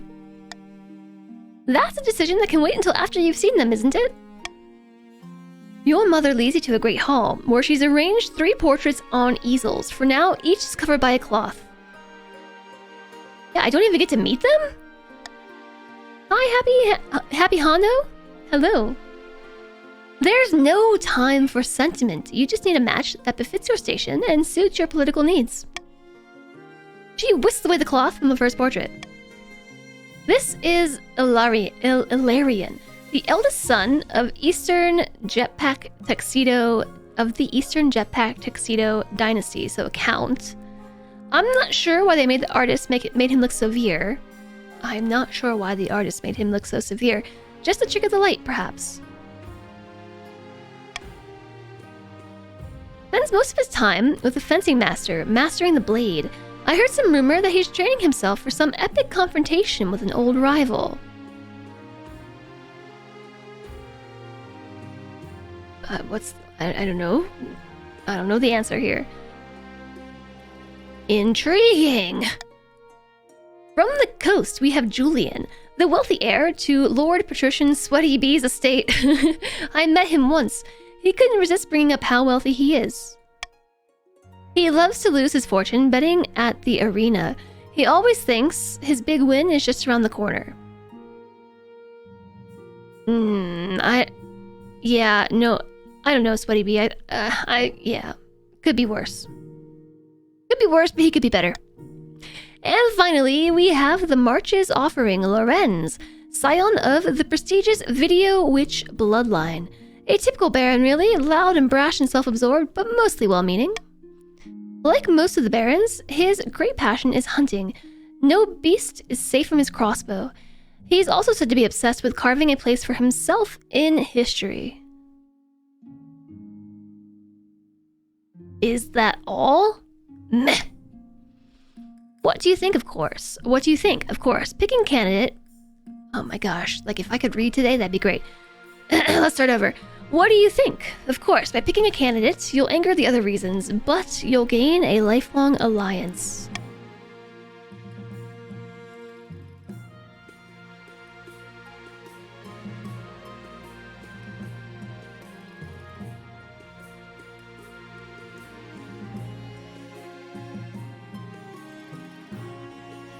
Yes, I was thrown in the river.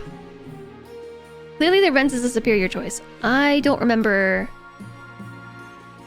Oh yeah, Lorenz. The hunting person. Then there was Julian. The person who gambles too much. And Ilarion, the Eastern candidate. I forget what his deal was. Eldest son of Jetpack Tuxedo.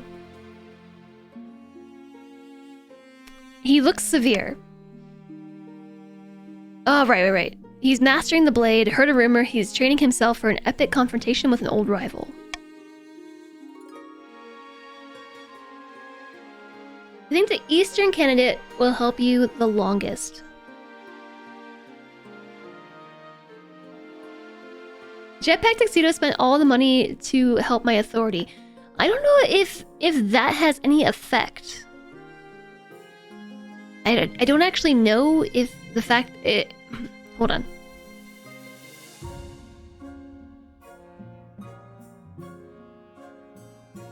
So it was Video Witch's kid, and Jetpack's kid, and Sweaty's kid.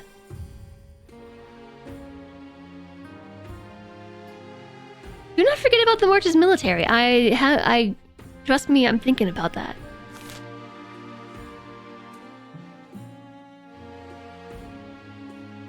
You can answer the min-max question if you like. Well, so all I want to really know is... Are these decisions deeper than surface level? Like, if I pick the answer based on, like, how chat has been playing, is that going to have an effect, or is it just random who got picked?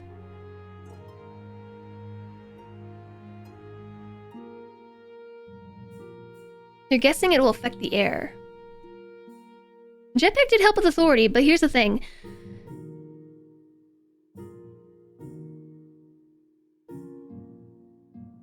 Okay, I'm gonna say I've made my decision and see what... Yeah, Defiance. It's all Defiance. The chat member names are randomly selected.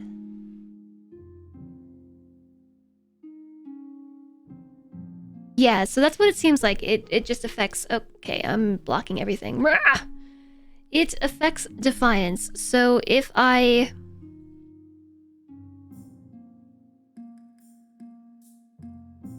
Ugh. I feel like I can't raise Defiance any higher for the counts or the patricians.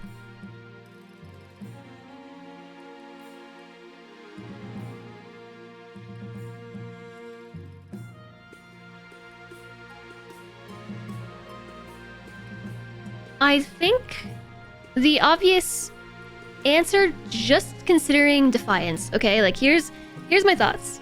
Maybe I can just like scoot myself over. Here are my thoughts. There.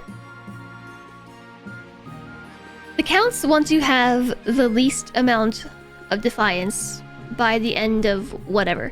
So by choosing patricians, that increases the Baron's Defiance by an amount, reduces the patricians by an amount, keeps the counts in the danger zone,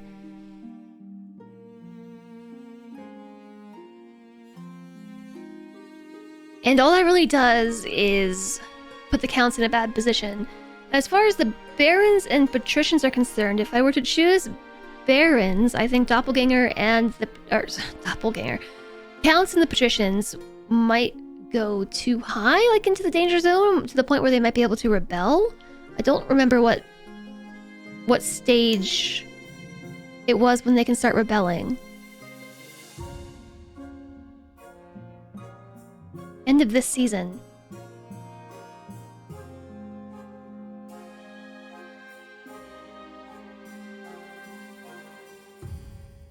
We must choose one of the lesser candidates. We all know Lorenz is a superior option. Yes, I think Lorenz is the superior option.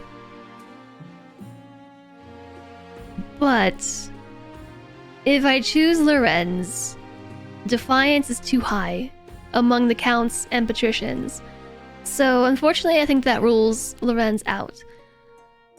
I don't think that we can refuse to marry anybody because I need an heir. So we just have to decide which is better of the two evils, right?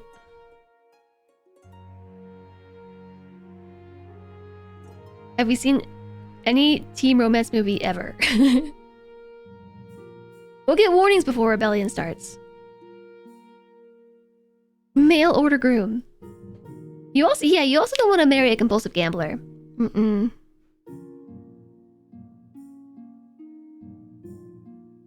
It does.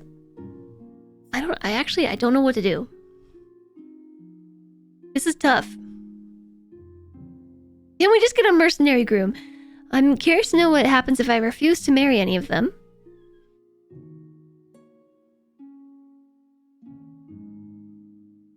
Thanks, Celendre. Celendre brought me noms. Okay, camera goes away again. Refuse, but hi, that sample. Listen. Thank you, Celendre. Here's the thing. I kind of need a kid.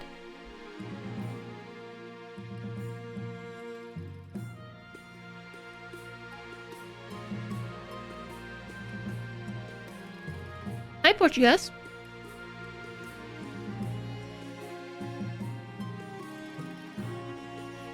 Hi there, Roll.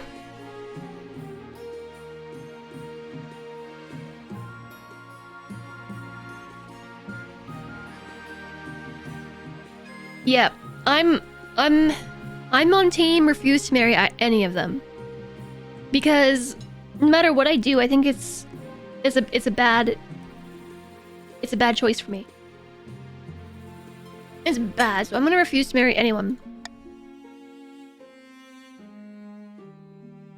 Exactly, Buzzcut, exactly. A very weird time to join with. I kind of need a kid. That is true. So we're playing a political party game. And so it has Twitch integration. So you can actually play it with up to 24 people online, or you can play it with Twitch. And so chat doesn't need to own it. They just play through an extension / in chat, and everyone who's joined has been funneled into one of 3 factions that are underneath me as the queen, and they all have a goal that they're trying to reach before I do and before the other factions do. So it's more like, not quite social deduction, but it's there. So my win condition is find an heir. It doesn't say have an heir. I am wiggling my finger around here for emphasis. I have a mouthful of food. It doesn't mean have, well, it said find one. We don't have to have it necessarily, according to that wording.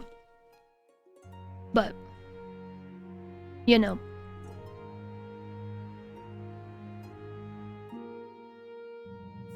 Oh yeah, and in addition to having an heir, I am also trying to raise my stability. So I have to have an heir and raise my stability to a certain amount. The barons are trying to advance their scheme, which is to import gunpowder into their region and then overthrow me with a violent coup of gunpowder.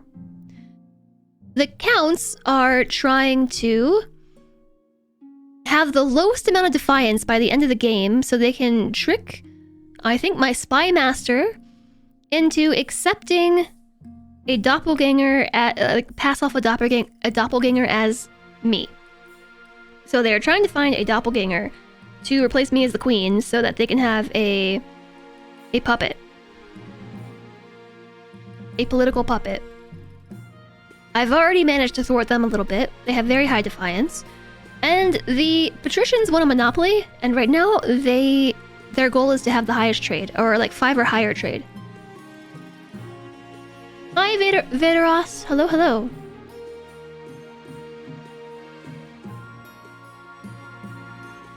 You all have low defiance? So the barons have the lowest defiance of 0.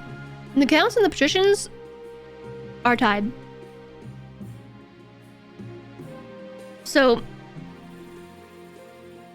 the counts need the barons' defiance to go up higher than theirs, or they need to lower their defiance to 0, and at the same time raise the barons to at least 1. So I don't know that they can do that.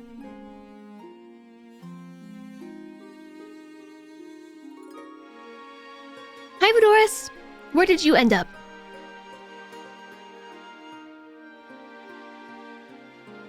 Strangely, it doesn't just put you at the bottom of the list. There you are. Here you are. And so it looks like anyone who joins just starts with 1,000 monies, no matter at what point in the game. Okay. I should stop worrying about the counts. Yes, I should stop worrying about your win conditions and the progress to those win conditions and how they relate to my win condition and my progress to it. Okay, I just took a mouthful of food.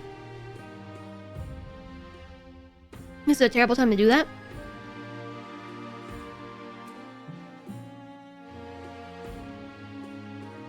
Yeah, you could join strategically late to influence the vote, right? Without a marriage, you are alone. No alliance and no support, not to mention an insult to the most powerful families in the kingdom. What possible reason could you have for choosing not to marry? My heart belongs to another, a low-born commoner.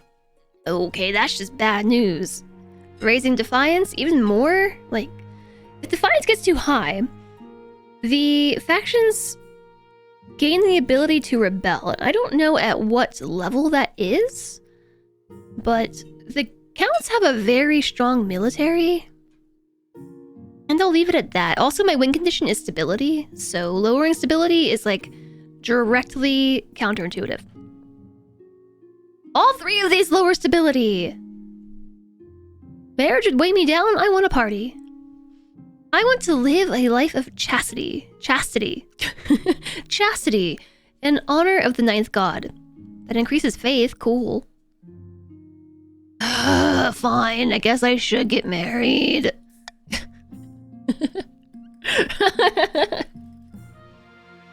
The barons are on stage 2, yes, of 3.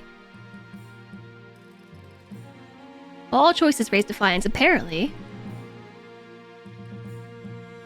The barons are completely loyal. For now, for all I know, Jack and Video and Valvenar and Happy and Portugas and Slenstray and Alistair and Uberjosh and Voodoo and Stonewatch and Rat Penguin and Lumi Blade are all in their own private like group DM scheming against me. Do I want to know the limit for rebellion?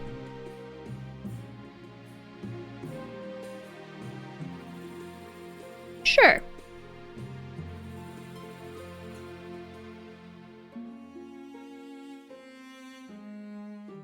You think your messages are being removed for some reason? I'm not seeing anything on my end. I saw the nobles have the option to rebel, they don't have to. I'm not reading everyone's, if you're concerned because I'm not reading them, I'm not reading out everything because otherwise I'd be here all day. I used to try to read everything, but chat's too big now. Hello, Infinity. Hesitating eliminated the defiance cost. What if I refuse again? Wait, this is lowering the defiance. Not raising it.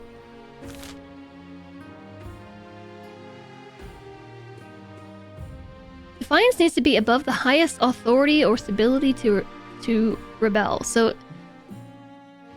whichever is higher, if I'm understanding correctly, so their defiance has to be 6 in order to have the option?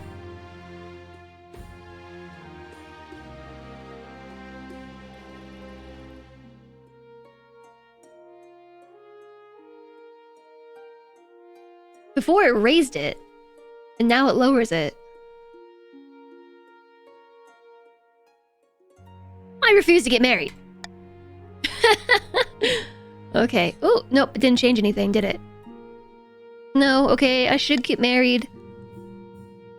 Okay, so now we're stuck in a loop. Cool, thank you, Portuguese. That's helpful.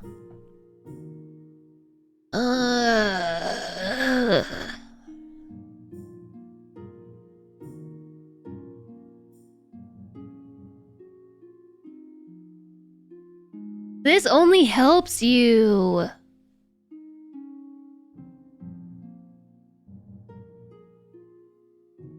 You wrapped up a meeting. What did you miss other than bending the knee as Jess's most loyal count? Well, your son, Julian, is a choice for marriage. He is training with the blade to one day take on an adversary.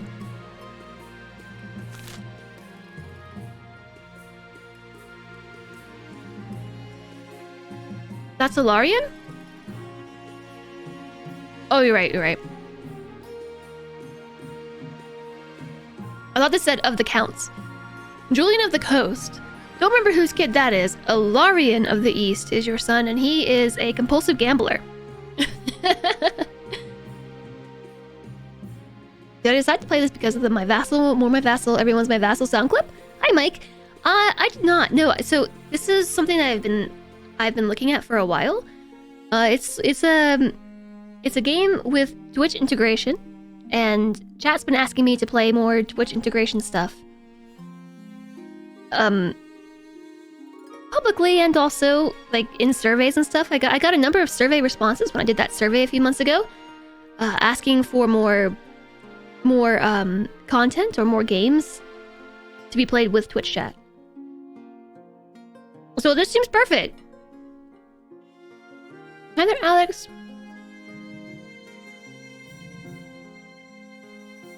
Julian's the compulsive gambler? Okay, clearly I don't remember anybody.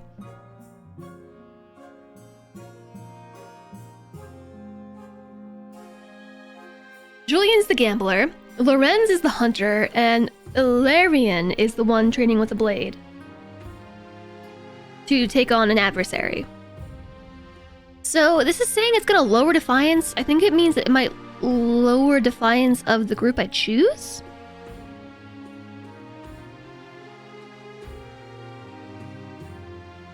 Or is it gonna lower defiance of... Yeah, it's gotta be the group I choose, so it can't be the counts, because I don't want the counts to be any lower.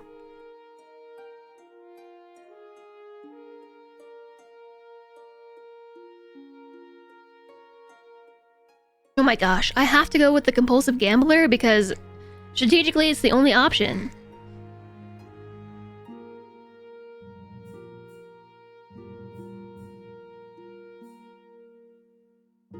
Lorenz is the only remaining choice. I mean, Lorenz is an option, but the Barons don't have any defiance to lower.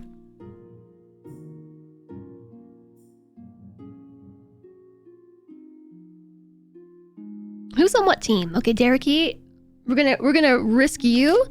I can't let you all win. You know what? I'm going with Lorenz.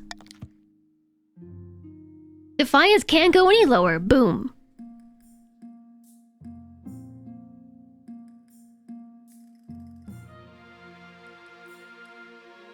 I'm picking the biggest military to align with. You have won. No, no. What a terrible mistake.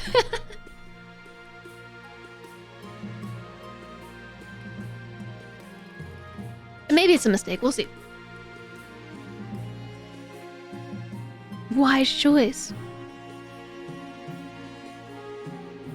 Yeah, no one's defiance increased. It only lowered defiance that choice, so I picked the one that wouldn't go down. Because having the patricians be angry is like meh, because your military is the weakest.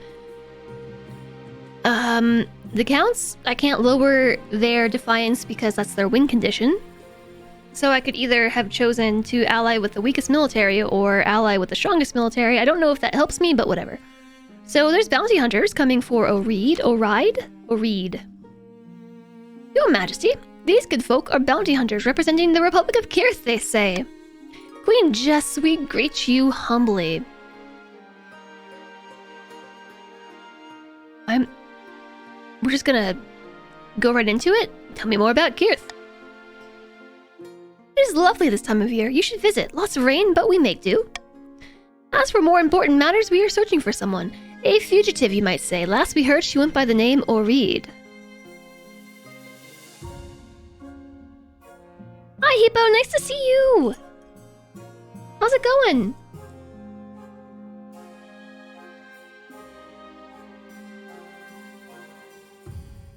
Oh, yeah, Infinity.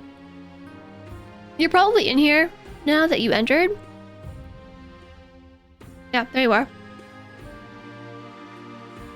Unfortunately, exclamation join is also one of my scripts, and I can't just like turn the script off very easily, so I have conflicting commands. So if you want to join the game, it is actually exclamation join. The bot's just also going to put you in the name queue.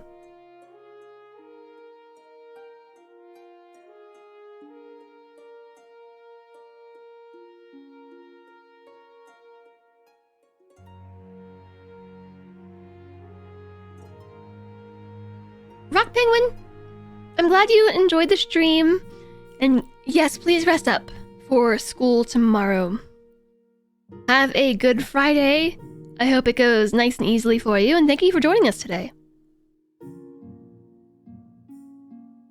Hi there, Worm Fodder. Hello, hello. Yeah, so if you want to enter the game, you type exclamation join.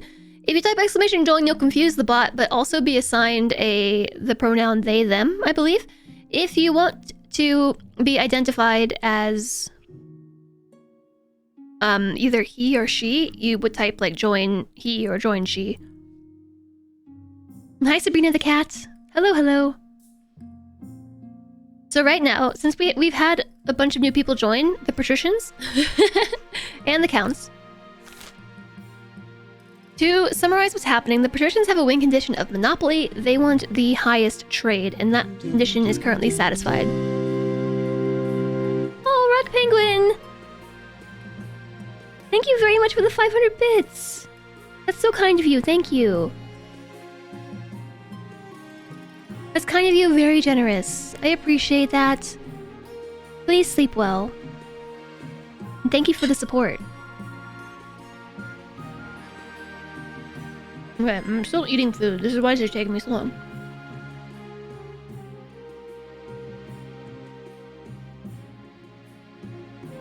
I hope you were entertained.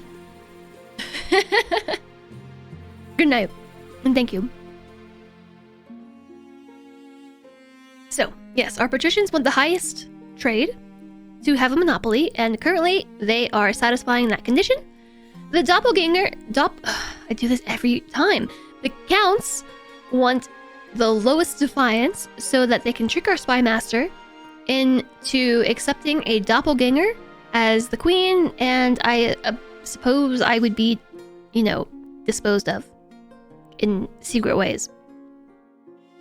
The barons are currently the farthest along in their mission.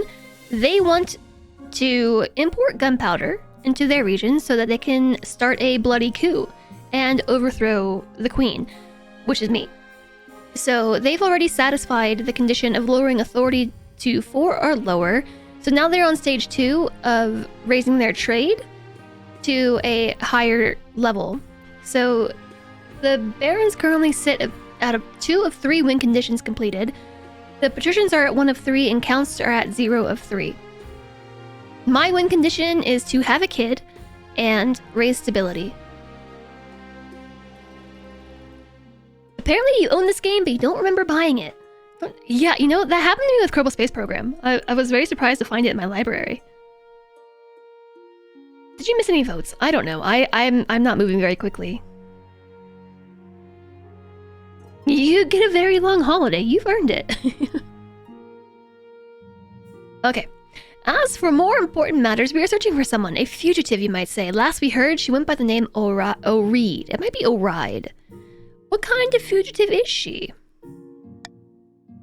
The ships under her command are property of the Republic of Kirth, as is their cargo. Well, I could lie, or I could say she's under my protection. You know, as a queen who wants to be a peacekeeper, I'm gonna be honest. I'm afraid she's under my protection.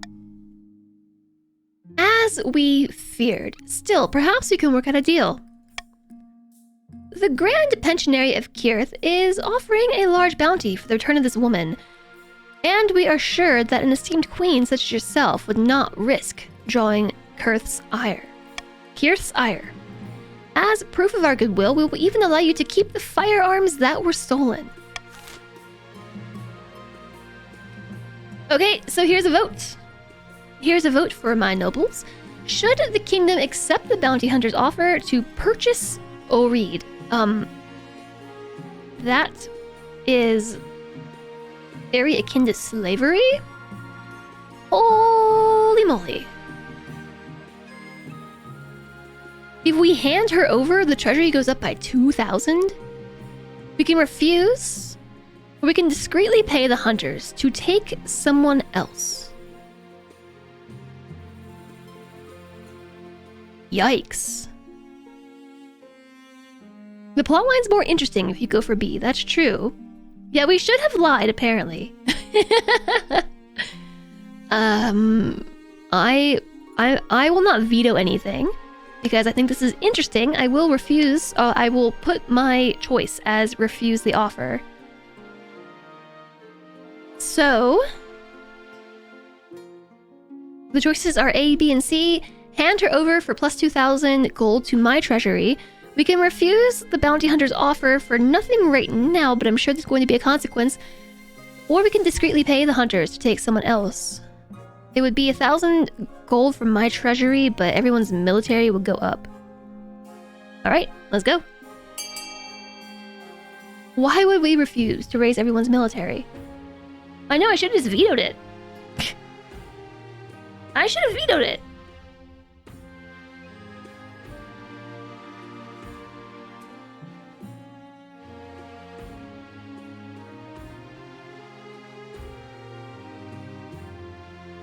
You must become stronger.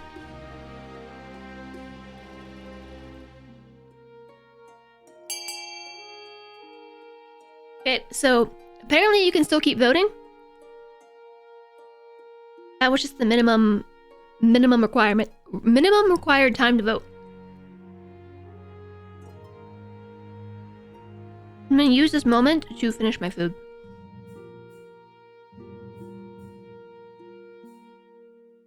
We should have lied, I know.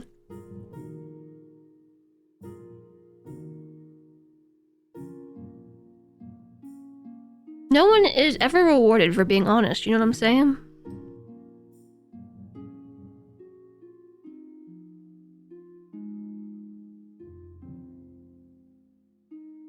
Is there any benefit to voting for the monarch's choice? I think... I don't know.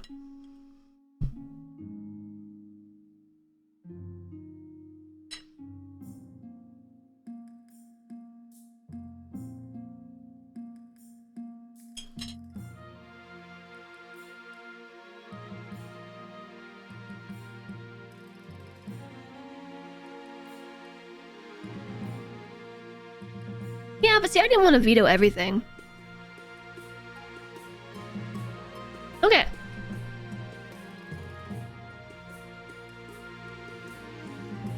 It looks like we are discreetly paying the hunters to take someone else. Red and green really want C. It's because the patricians want more firepower, and the barons...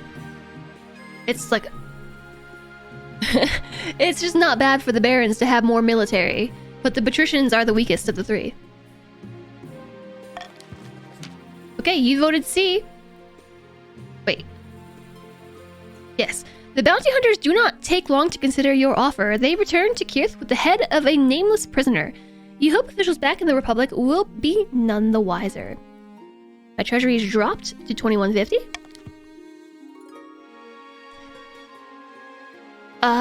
Only the patricians went up? Oh, wait a second. It only raised it for the patricians. They just took the head, yes, apparently. Ulrich decides to stay in the kingdom, offering her advisory services to your navy as payment for sparing her. Yeah, why did it only raise it for one of you? It buffed the weakest faction. Yeah, I mean, I guess that's fair. So there's one more event. There's shark attacks. Shark, baby shark, do do do do do. The event was... in the... Nope, that was in the capital.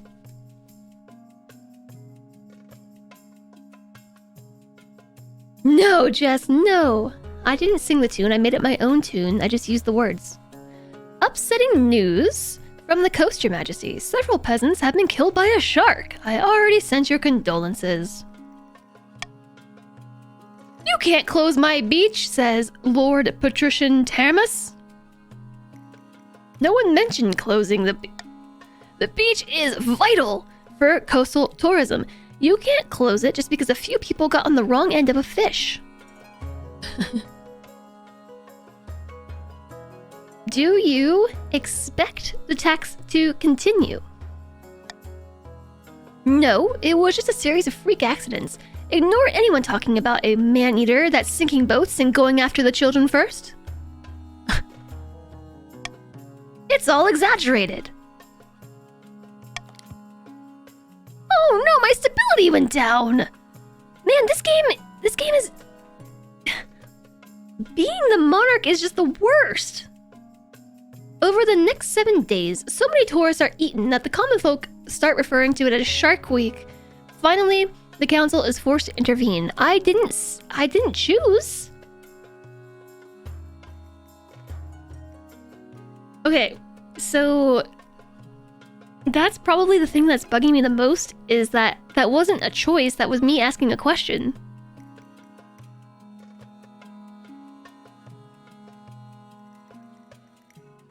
I should have closed it. I mean,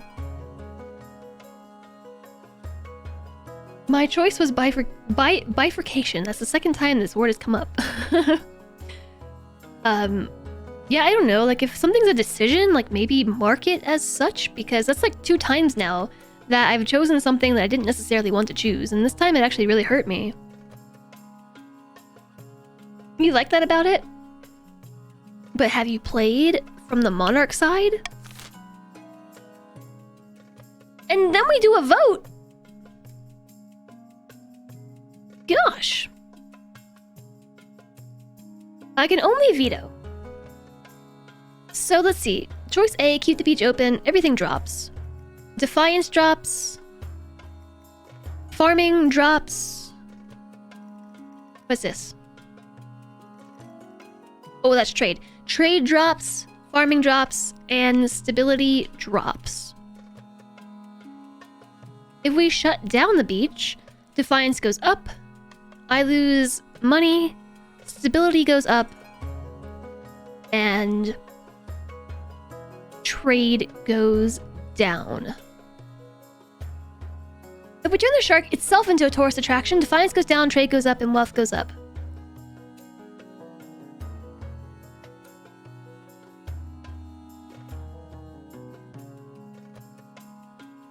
We must turn the shark into a tourist attraction. It's the only choice.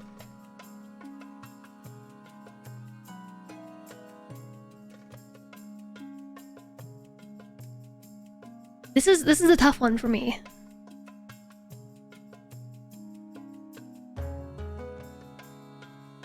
This is a tough one for me because I don't want...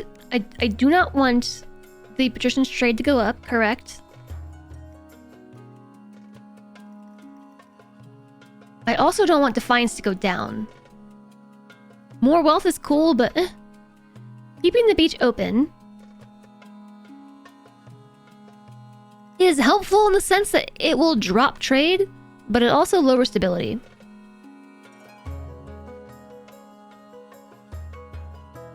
Shutting down the beach raises defiance. I lose more money, but it raises stability and lowers trade.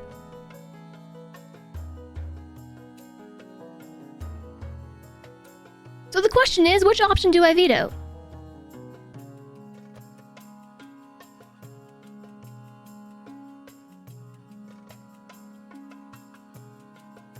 Playing as the monarch is hard. I know, worm fodder, it is.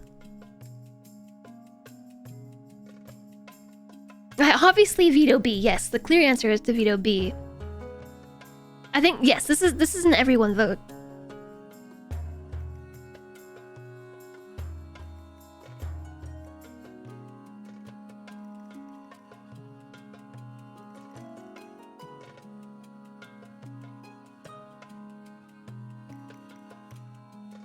Oh, this is a tough one.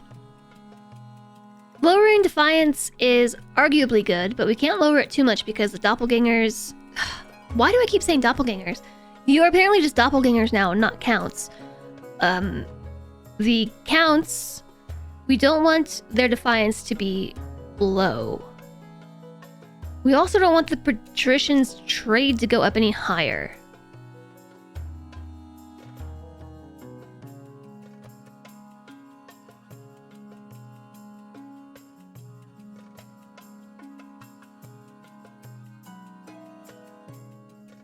So we could also, if we did this, raise defiance, lower trade. This option lowers both defiance and trade and farming, but it reduces stability, which I don't want to do because it's my win condition. This is tough. It's all like negative for me in one way or the other. But I'm gonna veto the one with my win condition, which is lowering stability. And have at it, chat. You choose our fate. Ding ding!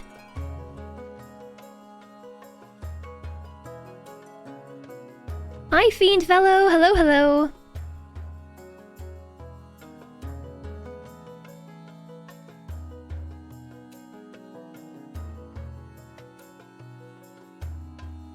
It's interesting to see how you all are voting. I can get an idea of what your motives are from this.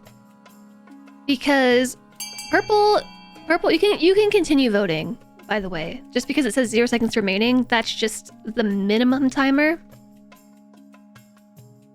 Purple's split half and half. Meaning you want to lower trade despite it raising defiance, but you also want to lower defiance in spite of it raising trade. I think that makes sense. I think it makes sense, but you gotta choose your strategy. That's all I'll say. Are you trying to take the barons or the patricians down a notch, or are you trying to take yourselves up a notch? You should get yourselves on the same page. There was one voter who, from the barons that like voted not in their favor.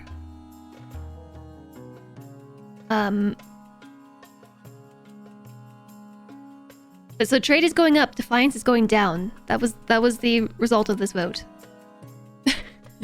Valvenar.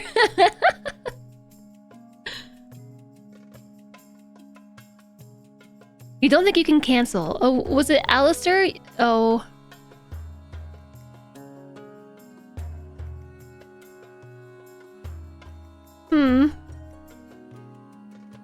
I'm not sure what's gonna happen. 12 nobles voted for the shark itself. Turn the shark itself into a tourist attraction. It's genius. We flipped this on its head. The coast had a drop in defiance by 1.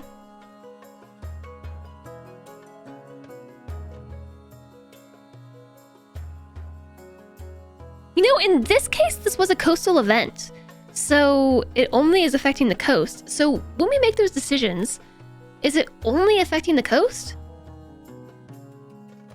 Because we had stuff like this only affect one faction when it's in the capital too. Okay, so it's region dependent. Okay, so I don't know why I didn't raise your trade then. The patricians immediately mounted an impressive public relations campaign. Come to Prosper Beach, see the world-famous man-eating shark. Thrill seekers welcome.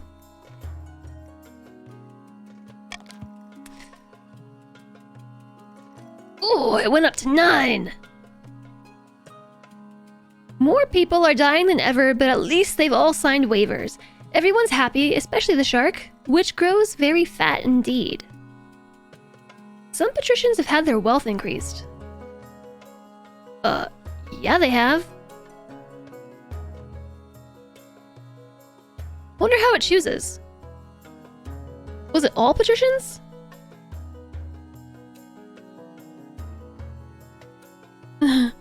Okay, so maybe we shouldn't have voted that way, huh? Is it tax season though? Can I tax you now? Adopt a law. Here you can adopt a new law that alters how the vote is running. You can only adopt one new law at a time and have a maximum of 3 laws to use. By royal decree, we can tweak the laws governing how the council votes. We cannot pass more than 3 of these laws at once, and only 1 may be used per vote. Current laws, monarch choice, and veto. There's the option for swing votes. After voting, nobles can change their minds and vote a different option. Nobles must vote for their least favorite option, and the option with the least votes will pass. If the nobles vote for the monarch's choice, they gain plus 500 personal wealth. Oh! This is a tough one. This is nice. These options are all very helpful for me.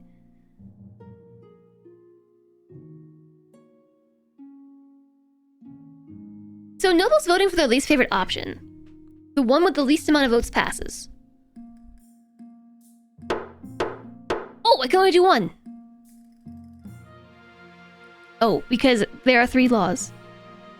I, for some reason, thought that I could do 2 because it said we can't pass more than 3 laws. So I thought that it was saying that I could pass 2 laws this turn, but... So instead of saying we cannot pass more than 3 laws at once, it should say we cannot have more than 3 of these laws. We cannot have more than 3 We cannot have more than 3 current laws active at once, is what that should say.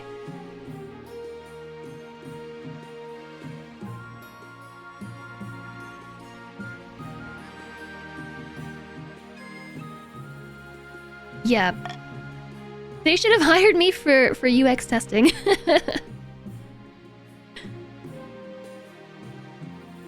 Yeah, that's still very helpful though. I still like that. Okay, so it is now spring of year 2. You have a first event in the marsh, a theft, oh, a wedding. It's wedding time. Who am I marrying again? Your wedding is to Lorenz is naturally the talk of the kingdom. Nobles and peasants alike travel from across the realm to attend. For a week and a day, the capital's one giant party. It feels like you're the only one not taking part. Instead, you're getting ready for the ceremony.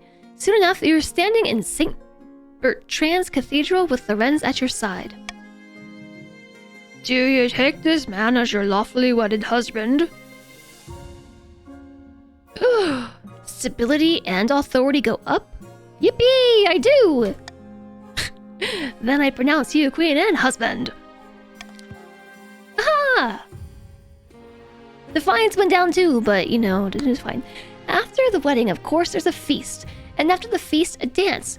Your new husband, Lorenz, dances so vigorously that he spills wine all over himself. Nice. The kingdom is now civil. The kingdom's authority is credible. The coast is cordial. The east is aloof. And the march, defiance can't go any lower. Marrying the Baron. I'm playing a good balancing act between the regions. Well, it's a strategy game. I love strategy games. Have you read my bio? Strategy is like the first genre. By the time you find yourself alone with Lorenz, it's past midnight and you've never felt more tired. Good gosh, I am so drunk, and yet somehow not drunk enough. Time for more wine. Heck yes, bring us wine. That's the spirit.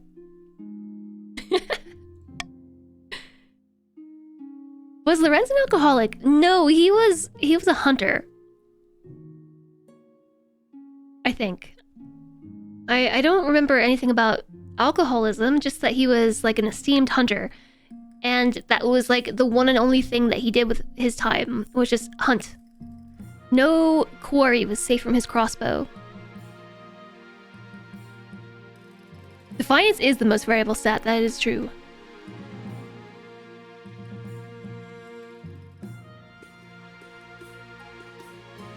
So, here's the thing. I'm nervous to pick an option because if I choose one of these and it's like me making a choice, like, what if it's... I don't know if I'm committing or not. Like, what if I say, what do you like to do in your spare time? Which is me just asking questions. But what if instead it goes, I love hunting. You know what? I'm gonna go hunting right now. And that's the end of this encounter. Oh, right. He also has an obsession about becoming a part of history. These are definitely choices. Okay, well then there's only one choice because I have to have an heir to win. No time like the present. He swigs back the last few dregs of his wine and leads you to bed. Do-do-do-do. And it's time for bed for Cody. Yeah, that was just one big loot alert. Good night, Cody. Have a wonderful Friday and have a great weekend. Enjoy your new time off. We'll see you soon. Okay, so we have an option for a special surprise. Also in the capital. Though it's been a long day of council sessions, you stopped by O'Reed's quarters before retiring for the night. The Chancellor mentioned she wanted to see you. This is the same... Has the background been the same the whole time? Because this was the, like, husband-choosing background. Inside, you're met by a peculiar sight. She's laid out a table with expensive food, a bottle of wine cools in an ice bucket. Candles flicker in the darkness. Oh, she's trying to woo me. I'm being wooed.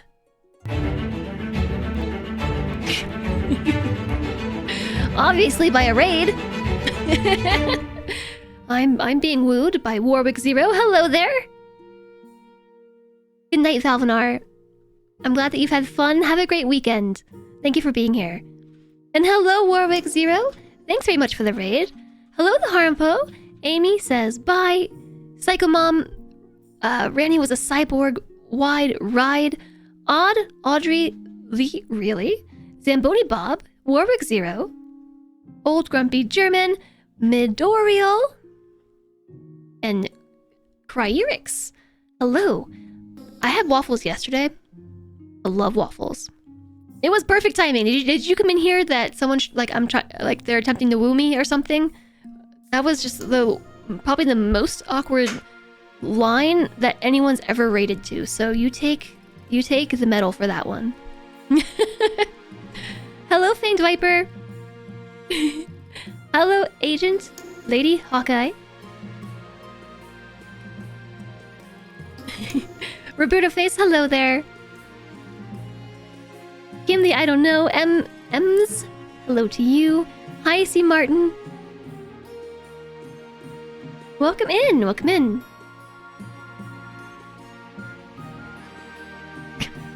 How was your stream? What were you up to?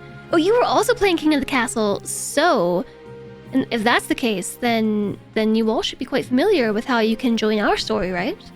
If you would like to join along, we're on year 2. We are playing year 2 here, and you can type _join to enter. My bot might yell at you about stuff, but just ignore it. If you use a pronoun at the end, like !join with a pronoun, you get right by the bot. You're playing King of the Castle yourselves and wanted to send the community over for some more fun and games. Well, I appreciate that. It's nice. It is nice to meet you all, and happy Thursday. Oh, thank you, Ronnie. I hope that you sleep well, enjoy your Friday, and have a great weekend. And be well. You had to walk the plank. Were you removed from your throne? Did we name the shark? No, we did not name the shark. Hi, Rush World. Hi, Raw Genesis. Welcome in, everybody. Yeah, well, this is also our first time playing. It's taking us a very long time. Mostly because I'm the one leading this, and, well, you know. Yeah, it's nice to meet you all too. You seem very friendly. I suppose I should introduce myself, though. I'm Jess. I play a lot of strategy, simulation, management, and indie games. And so recently we've been playing a lot of Kerbal Space Program. Today we tried to play some Dwarf Fortress, but my save file was ruined. So that was super sad. So we swapped to this instead. And chat seems to be enjoying it. The doppelganger took over. Oh no. I'm quite analytical. Of course I am. I just, it's the first thing. The first thing I said. I enjoy strategy, simulation, and management games. Our ranks have... Your ranks, yeah, well, we've got 52 nobles now. There we go. The list is too long for you to even all be seen on one page. Hi, Tributary Sam.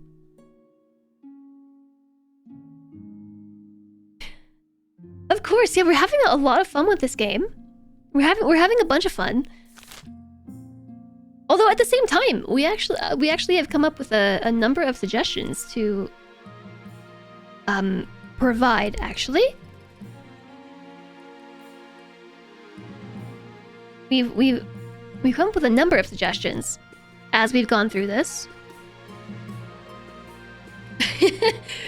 Yes, the Great Monarch does have a few quality of life suggestions.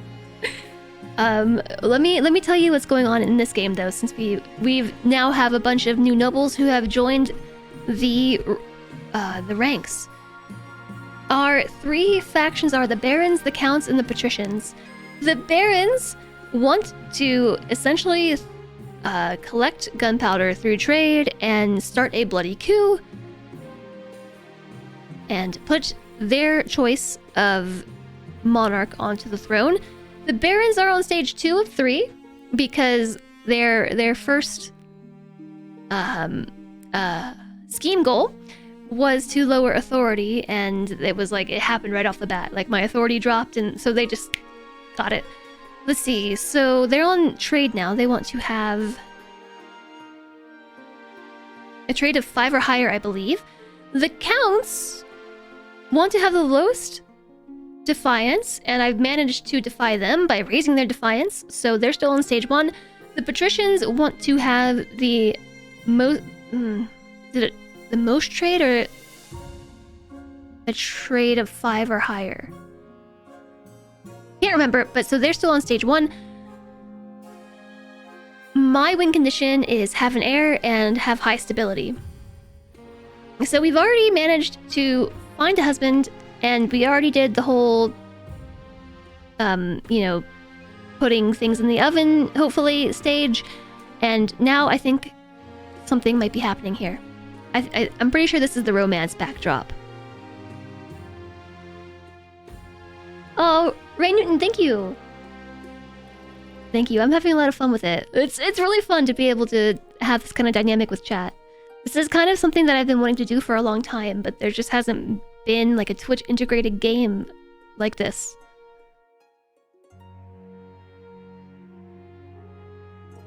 It's not easy to do, really?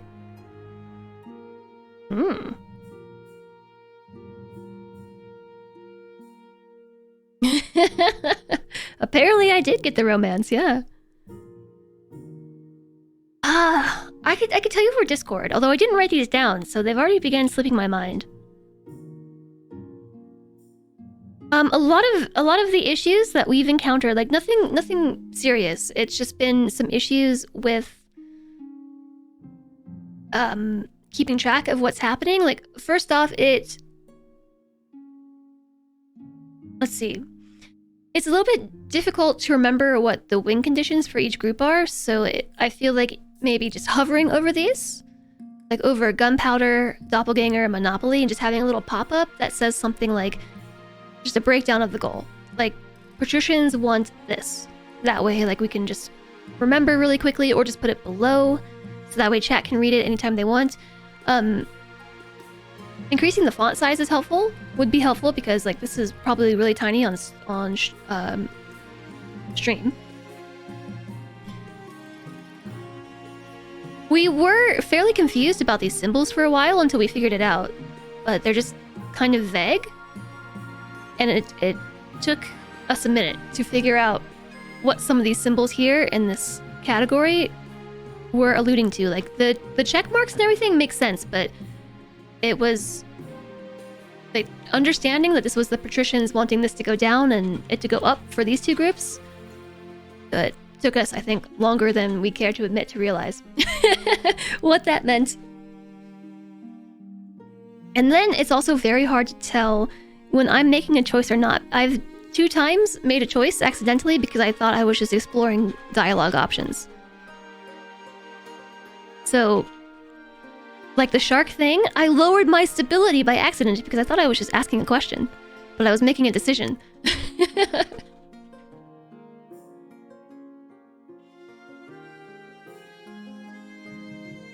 I wanted the game to give more hints about which factions would benefit and how.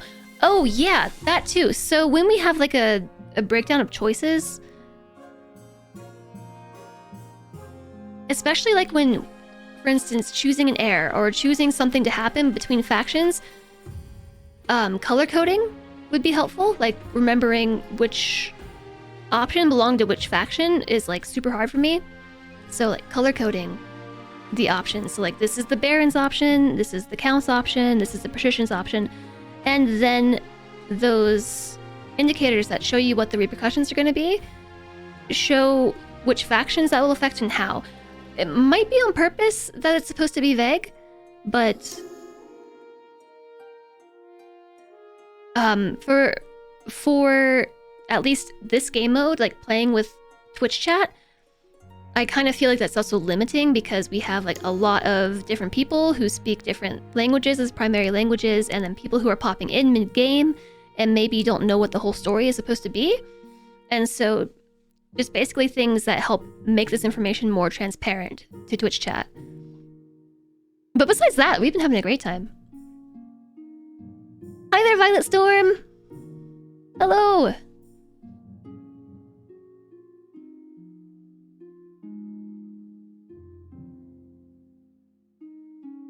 Yeah, no matter where I'm at, I'm blocking something, I know. I can always make myself very small.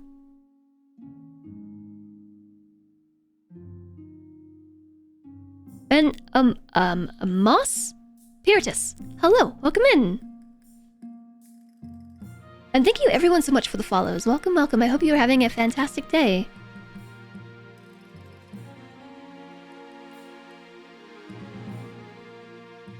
Yeah, I would agree with you. This does seem like a pretty ambitious game, especially like the Twitch integration stuff. I really like it though. Like we're a very interactive community here, so it's really nice to have something like this to get everybody involved and give chat as much power as this. But I do feel like it's a really good balance between like me making decisions and chat making decisions. Like it doesn't feel too skewed in either direction. Hi there, Claire. Or is it Claire? Welcome in. Oh yeah, like a little question mark to know if it's a question or a consequence. Or, sorry, a question or a choice.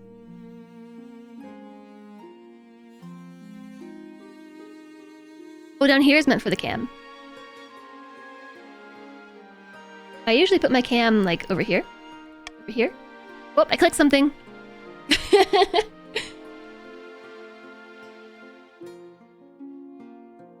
You've been enjoying the show? I know, JSOG, you haven't joined, but you've been around for the show.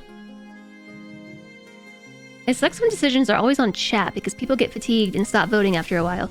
Yeah, it's a nice balance because chat gets to make their decisions and then I get to try and undo them. I'm glad that you appreciate the feedback. Hopefully it helps. Otherwise, I would say that we've been having a great time. Hi, Ikazi, make a hard mode. Oh yeah, you could do that too. Like a hard, normal mode where you can tell when things are consequences or which choices have consequences, which text boxes are choices, or which things are just questions. Could be like normal mode and then hide them all as a hard mode kind of thing.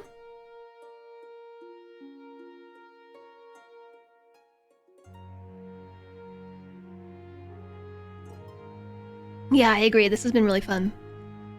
When I first saw this, I was just like, yes, I need to play this with my chat. They're gonna like it. Make chat voting anonymous is tough because the only other way that I can think of off the top of my head for chat to vote, which is what Cult of the Lamb did, was do it through the extension. If I recall correctly, wasn't everything for Cult of the Lamb handled through the extension? But there wasn't much like decision making to be made in that case. It was mostly just skins and stuff, and occasionally a decision, but it was very buggy, and I think that the extensions aren't optimal for handling that kind of data. Otherwise, yeah, just putting it in chat seems to be the only other option.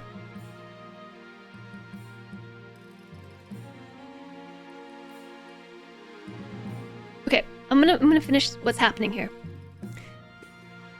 Okay. Reed. Was it O'Ride? Is it O'Reed or O'Ride? Because I've been bouncing in between those two names. I wanted to say thank you for everything you've done in keeping me safe. Is this a choice? This is definitely a choice. You know I'm married, right? No, is this what I think it is?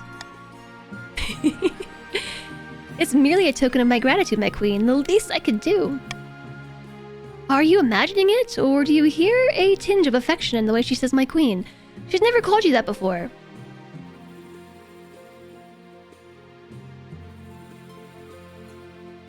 I want to go Crusader Kings on this, but how is this gonna affect my authority and stability?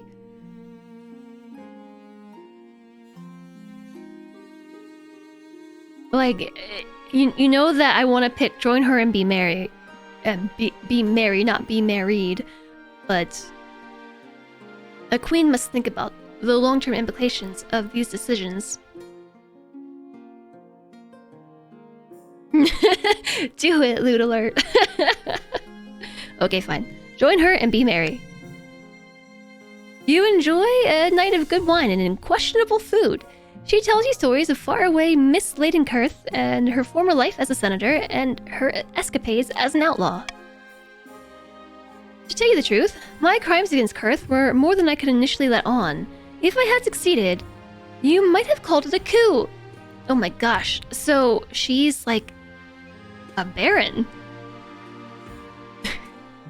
she's akin to a baron over here. But the Republic is not what it once was. I was young and headstrong.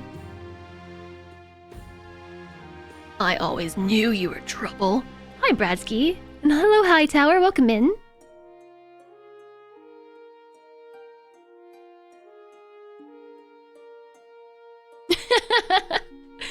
Thank you, Tributary Sam.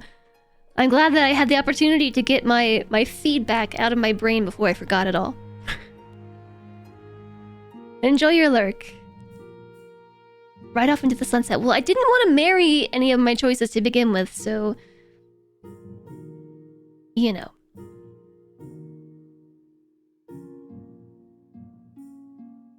Listen, Barons. Are you trying to throw a bloody coup because you want things to change? You know that you could just talk about it, right? Reed likes guns and coups, a baron at heart.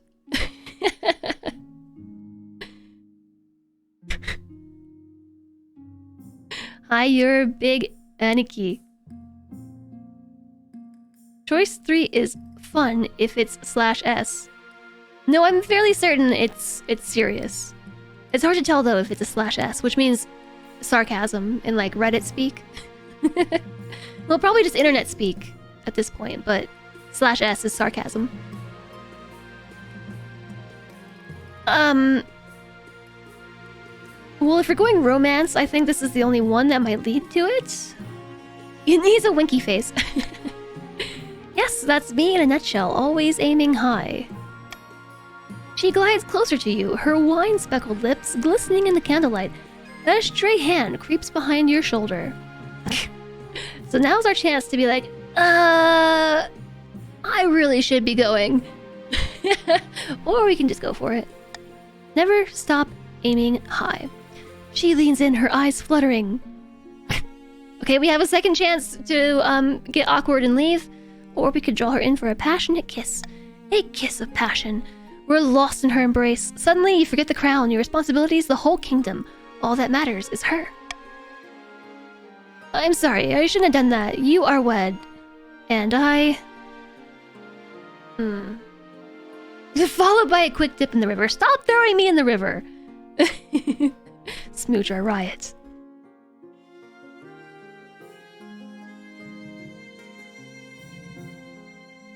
The gunpowder is simply for the next coronation.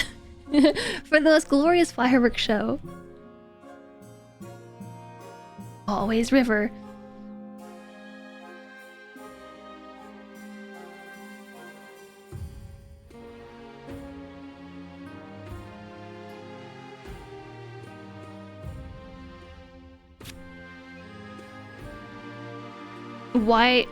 Why not Polly? I don't know if, well, traditionally speaking, you know, rulers were known to take on concubines or others, right? But in this kingdom, is it one of those things where they don't care? Or like if I have more than one spouse person, is it going to be trouble? I don't have this context. So I'm just gonna pick this one. I want to be with you. But you are wed to Lorenz. I refuse to play second fiddle to anyone, even for you.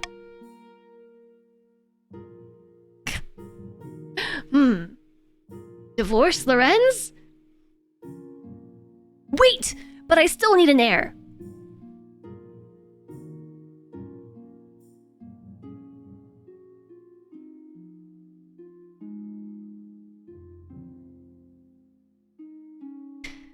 She's unfortunately very mono. That is what she just said.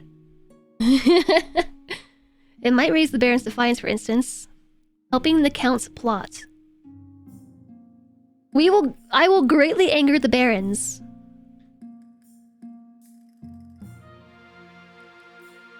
We can get heirs via other ways than the traditional way.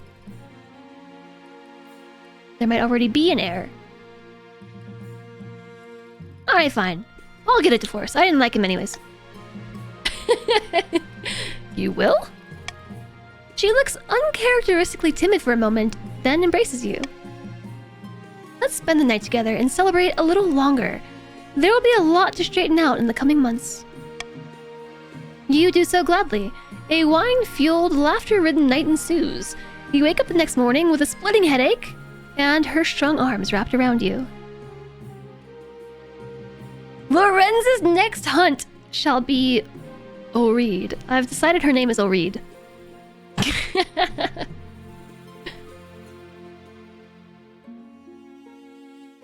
Yeah, I really actually appreciate that choice. Or that ability to have same-sex couples having children. I do appreciate that, so I'm hoping that, like, I don't know. Right now, I'm thinking this can get very dramatic. Like, what if we already do have an heir? Because we did consummate the marriage. That's all I'm gonna say. So that happened.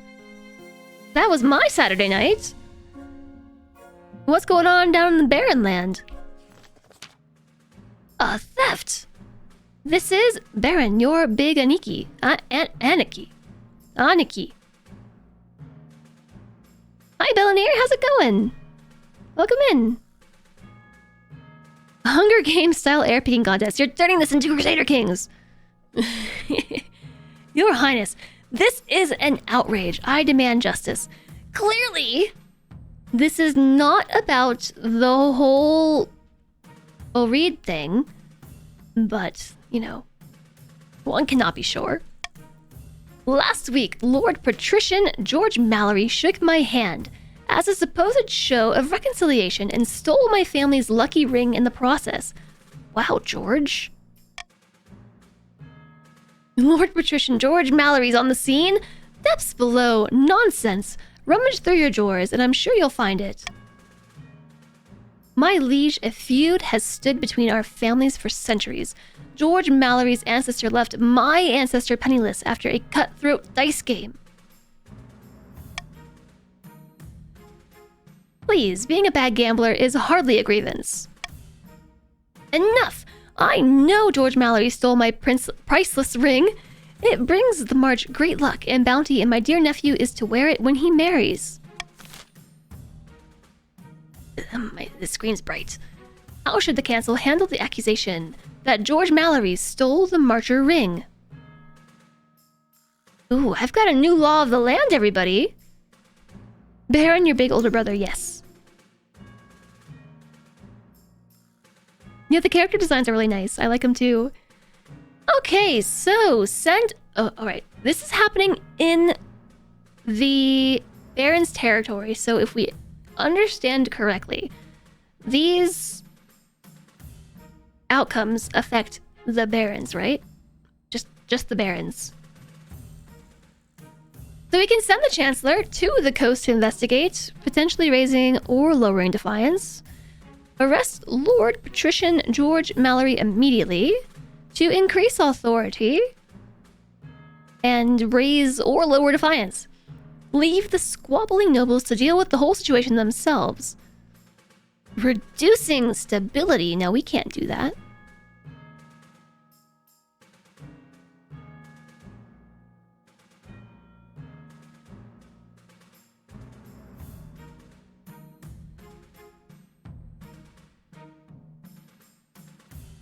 Yeah, you're right. It's barons and patricians because it involves both. So none of these choices really affect you all.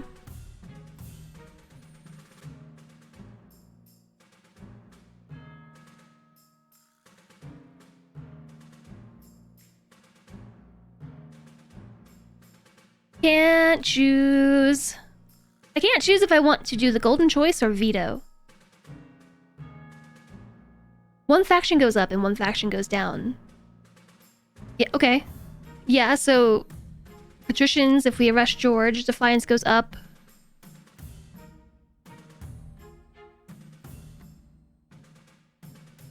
C is terrible. Yeah, I think I'm gonna veto C. Because I don't want to lower stability. Stability is a win condition for me.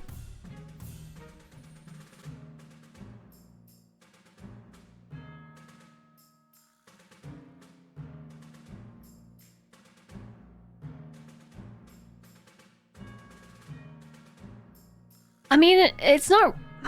Defiance is iffy, no matter what, but I'd rather not lose stability, so I'm not even going to give you the chance to take it from me. Let's go. Voting is open. Shall you send the Chancellor to the coast to investigate or arrest George Mallory on the spot? Is George even here right now? Gosh, can't even defend themselves.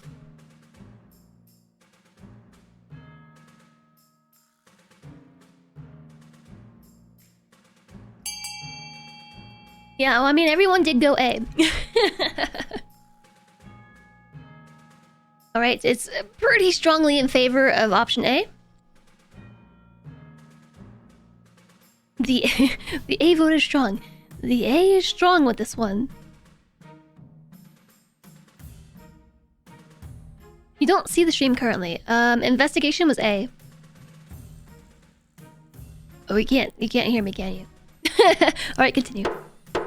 The voting is closed. Should the council handle the accusation that George Mallory stole... How should the council... Can't words today. Alright. We are sending the Chancellor to investigate. Your big Aniki thanks you profusely, but the patricians are furious that the accusations are being taken seriously. Defiance goes up to 3 in the coast, and the march cannot go any lower. And at this point in time, the counts are closer to achieving their win condition. Or not win condition, but their scheme condition. However, Defiance cannot go any lower, so you got some work to do. You order the Chancellor to search George Mallory's home for this special ring. Goodness, me? I do enjoy tales about such mysteries. I shall do my best. Ooh, it's the end of the season. The Barons are already on part 2, yeah. And I think if we end the season, they might move on to 3? Or to 3, maybe? Establishing a monopoly. The coast. In a dingy seaside tavern, 2 patricians of the coast meet to plot their latest scheme. The coast economy... Oh, this is Ragnar Twitch. The coast economy has never been better. We're making more money than I know what to do with. Lady Patrician Cody Hunden. Money breeds money. I've made a series of investments to improve our profits even more. But what shall we do with the rest of this gold? They've split it among themselves. The patricians are very wealthy again. Time to start buying things, of course. Land, roads, bridges. We'll buy a whole kingdom piece by piece. But first, the queen must be in desperate need of our gold. To advance their scheme, the patricians must lower the treasury to 1,500 in 2 seasons. You want to lower my treasury? Alright, you are now on stage 2, patricians. You want to lower my treasury. So, here you have it. Backwards, here you have it. See, look, they said they were trying to look for a doppelganger, but they already have an idea for who they want the doppelganger to be. Hi, Brutish J. Also, you must make the queen unable to speak clearly. Alright, in 2 seasons. The barons have succeeded in raising their trade to at least 5. The counts are still on stage 1, have been unable to have the lowest defiance. Sorry, that's my fault. And the patricians have moved on to lowering the kingdom's treasury to 1,500 or less in 2 seasons. Warning, the monarch currently has no heir. Over there. You have a perfectly good bridge to sell. On to summer. Year 2. A call for apprentices. Searching for the ring. And a controversial wedding. Okay, let's start with this one. This seems like... Well, no. Meh. I'm gonna start from the bottom. A call for... yeah. A call for apprentices. That one seems like it's gonna cause some issues, so I'll do that one last. Premium Nobles. This is a player who has bought the game. They can set their customizations, get access to special outfits, and appear more often in storylines. Barone. Amy says bye. Bad news, Your Highness. A meddling wizard has set up shop in Hartsburg. I believe it is Pestia, the Lady of Pestilence. Tell me more about this wizard. Wizards have managed to tame creation itself. They wield untold power and are naturally distrusted by the Church. Even the High Inquisitor wouldn't dare move against them openly. Pestia has influence over diseases, plagues, insects, and other horrid things like that. She's put out a call for new apprentices, which is a rare event. This is a once-in-a-lifetime opportunity for many. Droves of unwashed, glory-seeking common folk from all over the march are lining up for their chance. Not just peasants, Damalis, Lady Patrician Damalis, have also decided to apply. The competition will be fierce, but those citizens are no match. I'll be the most powerful noble this council has ever seen. You? You couldn't put your clothes on if it wasn't for your servant's help. We can't let this go ahead. Not only is it heresy, it presents a clear and dangerous conflict of interest.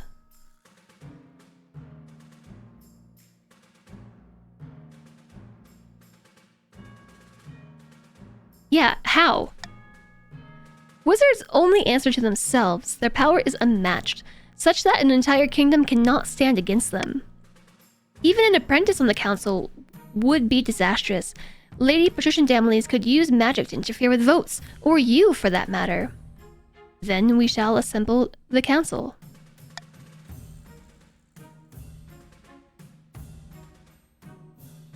Cheers, my liege. Should Lady Patrician Damalis be allowed to apprentice under the wizard Pestia in the March? If we allow Lady Patrician Damalis to become an apprentice, defiance goes likely down for the patricians and up for barons and counts. If we require she forfeits her noble title in order to become an apprentice, I make some money. And if we forbid Damalis from traveling, defiance probably goes down again for the patricians and up for the other two.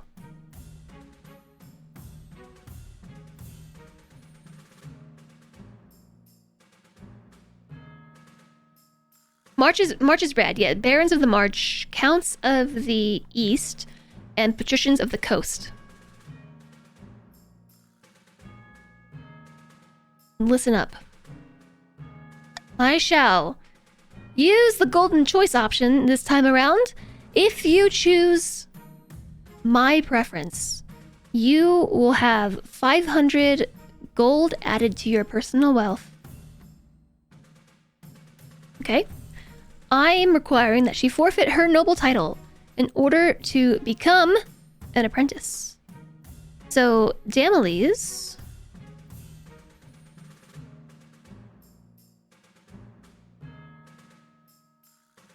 is right here, sitting with 2,600 gold. So if we force Damalis to forfeit the noble title, she'll lose that wealth. And it goes into the treasury, but that's minor details. Have you fallen that low? Turns out being a peacekeeper is real hard. You don't understand this vote. It seems like it's mainly centered around defiance and also just taking the money from Damalis.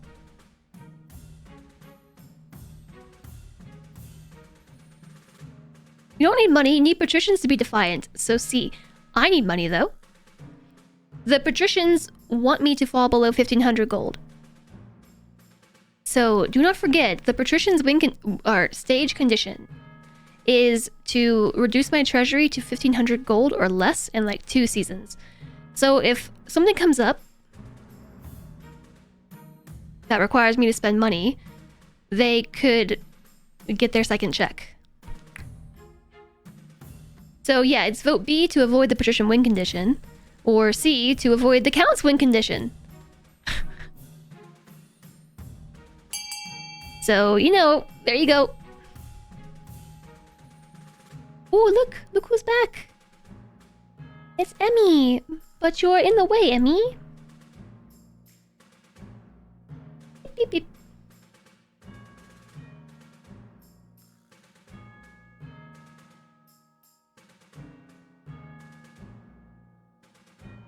Yes! Money for the treasury!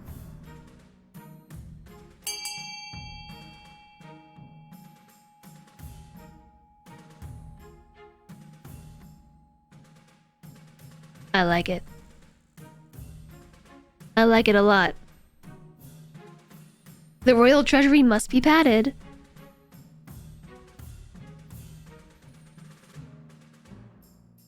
I'm gonna give it just a little bit more time. I know some people are on a delay.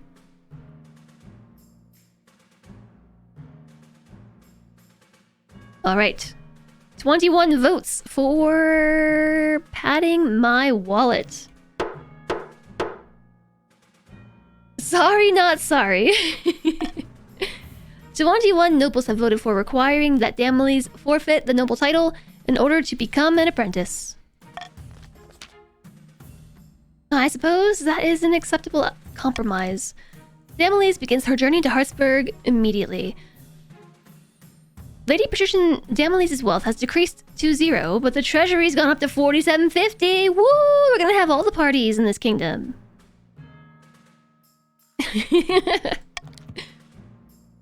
Her successor, Lady Patrician Damley's II, inherits her position on the council, but the treasury confiscates the vast majority of her wealth as payment.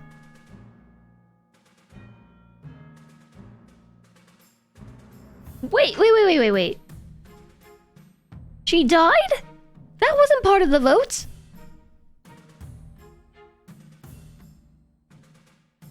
She died. I thought she was supposed to go apprentice.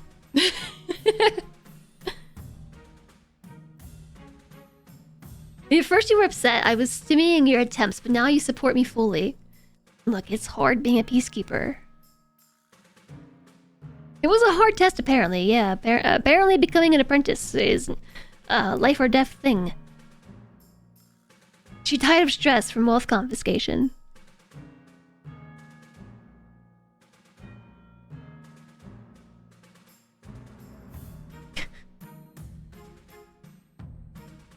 Yeah, the chat member is now playing as Damley's II. I understand that, but no, it's not a choice. It's an outcome.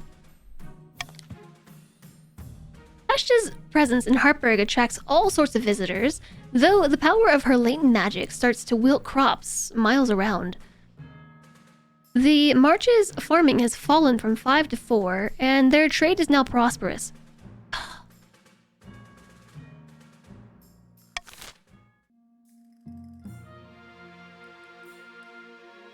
This is tough.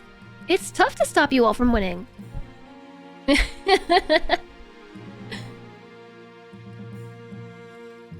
Then we've got another event here, searching for the ring.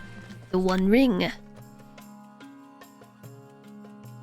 Oh, Chancellor, Your Majesty, I found Baron Your Big Aniki's ring, but the situation is delicate. Lord Patrician George Mallory's nephew has it. Because Your Big Aniki's nephew used it to propose to him. This is Lucius. My guardian, George Mallory, doesn't understand true love. My dear Lorenz and I are meant to be together. Feud or no? Same Lorenz? Different Lorenz? It's my husband! We're not divorced yet, are we? All we want is a quiet life, a little garden, a flock of geese, 20 acres of land or so. Did we divorce? We haven't finished that event yet. Okay, so Lorenz was in love too, so the divorce benefits us both. I don't feel so bad any longer. No one knows about this romance yet, but tensions are high. Both regions are using the feud to fuel a full-on rivalry between barons and patricians. Perhaps I'm soft-hearted, but I can't help feeling for this young couple. Is there a way we could resolve this peacefully? Being a peacekeeper is my ambition.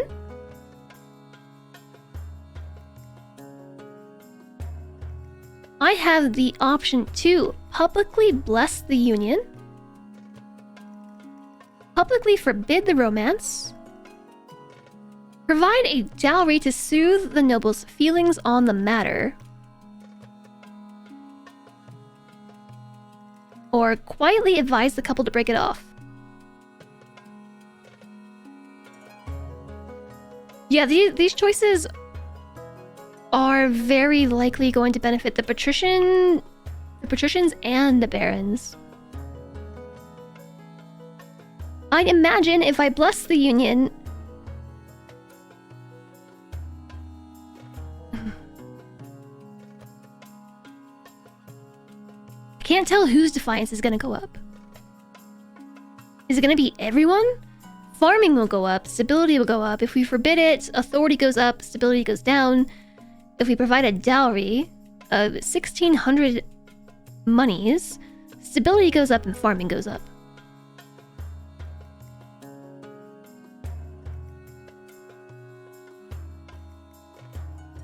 So that 2,600 monies I took from Damley's, I'm going to reinvest 1,600 of it in a basically to bribe off some nobles to stop them from being upset. It increases stability and also farming. When the announcement is made that the Queen formally blesses the upcoming marriage of Lorenz, her ex-husband, and Lucius, the cash soothes their guardian's feelings. The treasury is now at 3150. Lord Patrician George Mallory's wealth has increased quite a bit. I think George is the richest of us all. And the Baron, your Big Aniki's wealth has increased as well.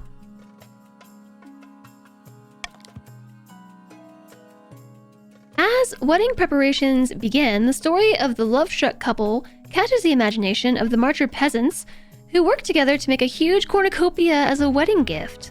Stability increases to 7, and farming is now up to 5 in the Baron's land. Ooh, I wonder... I'm pretty sure this is still my husband, though? I don't know, because I haven't resolved this yet. I said I'd get a divorce, but... See? Lorenz! Look, you can't see his face. Lorenz is actually Emmy. I ask Ovi guy. You want a divorce? You're already in a relationship with somebody else. How dare you? After everything I've done for you, do you think you're better than me? They're different characters? I don't know. They looked the exact same. I know Emmy was blocking it, but they looked exactly the same. Same sword and everything. Oh, there are different people with the same name. I prefer this headcanon that it's the same Lorenz, actually.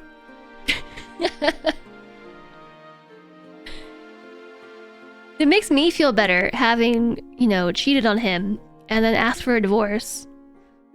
Because actually, he had a lover and now they can be married. And then we blessed the union. And also paid off the people who were against it. I also did not see the message. Thanks for repeating it. I got very unlucky with the character generation. It would be foolish of me to try and dissuade you, but at least tell me why.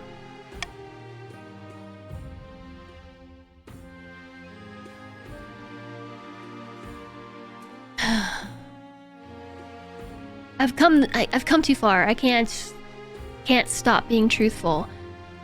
I've been honest to everyone thus far, so let's tell them the truth. I want to marry Oreed. I should have known she'd have her claws in you. Weeks later, you have the unenviable job of informing the nobles that you plan to elope. This is Baroness Voodoo Lilium, What is it, Your Majesty? It's not long until my afternoon nap. Uh-oh, defiance going up! I'm divorcing Lorenz and marrying Oreed. Oh no. I have angered the barons, and look! The counts now satisfy their conditions somehow. I thought they wanted the lowest defiance. That is definitely equal to the barons. Hi, Ramflax. Everybody's defiance went up. You're doing what? She stands behind you, brandishing her flintlock pistol with exaggerated movements. I'm sorry, Baroness Voodoo Lilium. Do you have a problem with this arrangement? But my liege, she's from Kyrth. Those jerks don't even believe in monarchy. I still think she's a spy personally, says Count Wormfodder. Despite your noble's protests, your mother is able to persuade the Archbishop to go through with the ceremony. It's not long before you find yourself back in St. Bertrand's Cathedral with Oreed by your side. Do you take this woman to be your lawfully wedded wife again? Yes? Again? Then I pronounce you queen and wife. We're now unified. We are a unified group. Or so united. We are united, chat. Stop bickering. Once you're finally alone, she cracks out another bottle of wine. Where does she keep getting these? You wonder if she's been in your stash. What's yours is mine and mine is yours, right? It's our stash now. So passes another night of raucous laughter and drunken escapades. Part of you wishes it could go on forever, but the kingdom won't run itself.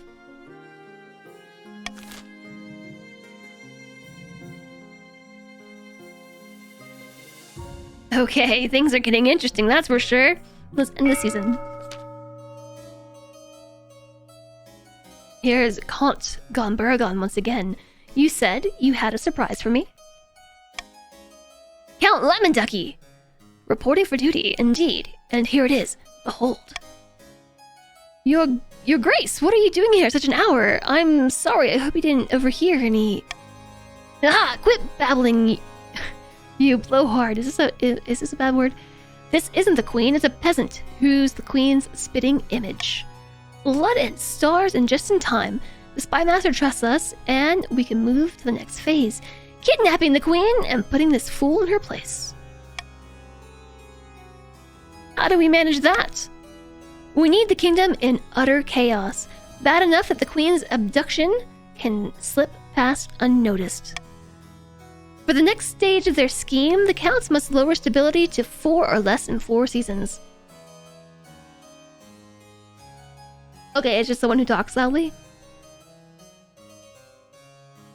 So he married the pirate queen. This is still not the lowest stability. This is equal to the Baron stability. Just saying. Defiance.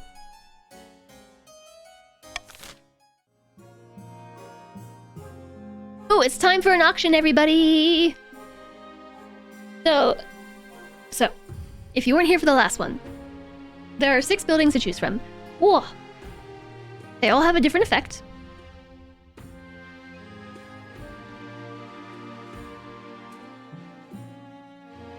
I'm trying to remember how this worked. Did this apply to everybody, or was it faction specific? Everyone. Okay. So, if you vote for the Grand Bazaar, everyone gets a +1 to trade. If you vote for the library, everyone gets an increase in stability. That's me, though. Oh, no, it is faction specific.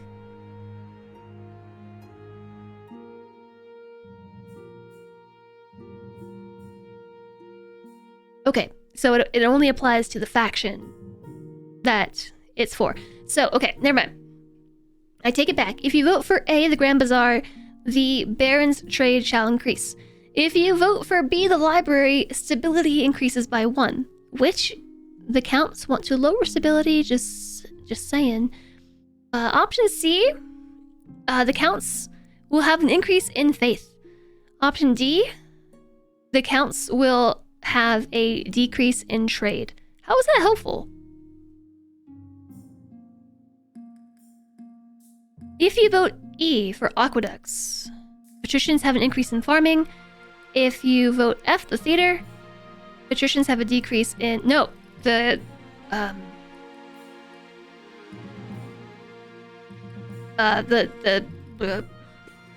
kingdom has a decrease in authority. How is it so late? We've been playing this forever. Last I looked over here, like I still had an hour left of stream, and now it's an hour late.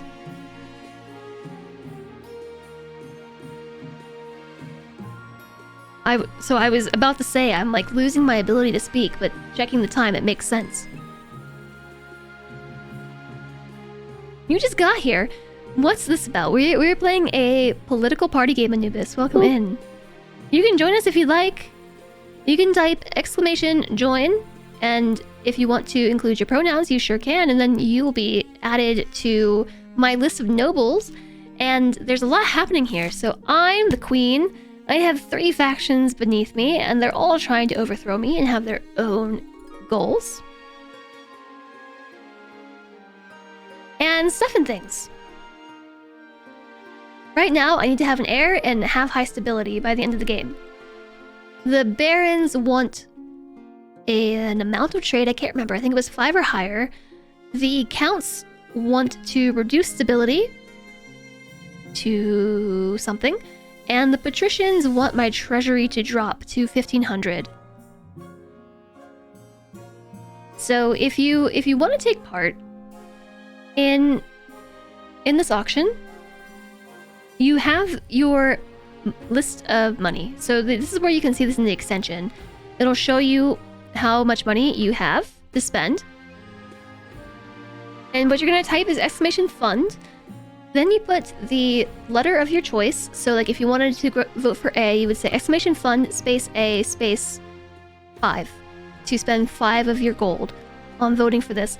You can vote for multiple buildings, which we learned last time. You can vote for multiple buildings, and anything that you spend money auctioning for, if that building is not chosen, you get it back.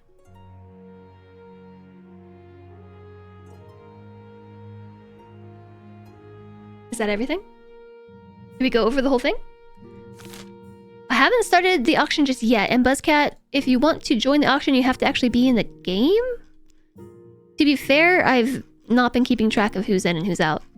But if you haven't joined and you want to be a part of it, you can type !join, which will assign you the pronouns of they. Okay, you did do an !join. Okay. If you want specifically pronouns of he or she, then you can just type join space he or she.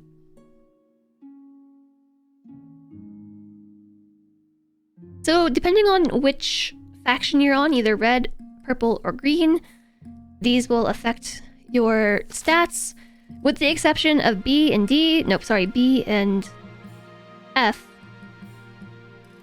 F will reduce authority of the kingdom to 4, and B will increase stability to 9.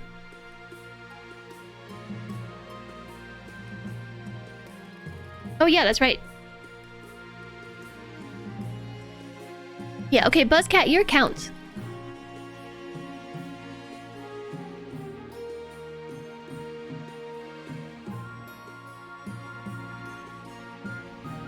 I guess I'll wait for the ads to go.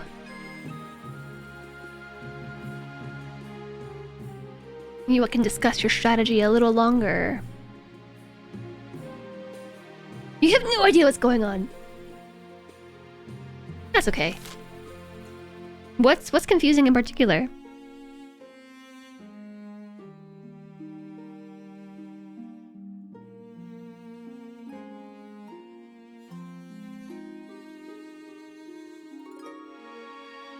You want anything except B. You don't want stability to go up, are you sure?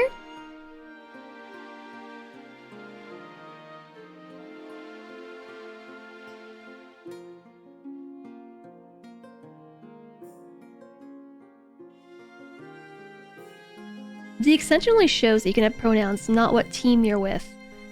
Okay, it should be color-coded or something, but I will... You are on the Barons, Ramflax. You are on Team Red. You're welcome. So yeah, just to quickly summarize again, the Barons, you want trade to be where it's at or higher. Patricians, you want to lower the wealth of the treasury, and I did it again. Counts want to reduce stability. And that's that. Start auction. Okay, I'm gonna disappear for just a second. I gotta pee. I didn't realize how late it was. Oh wait, this one isn't just an open timer. Okay, I'm gonna pee real fast.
Yes!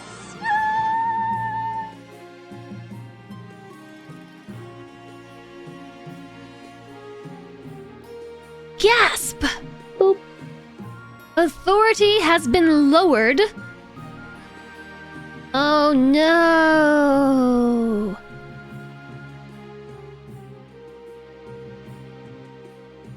Oh no!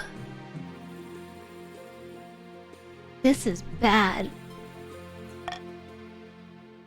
Why did they do authority and not stability? Probably because win condition for me is stability.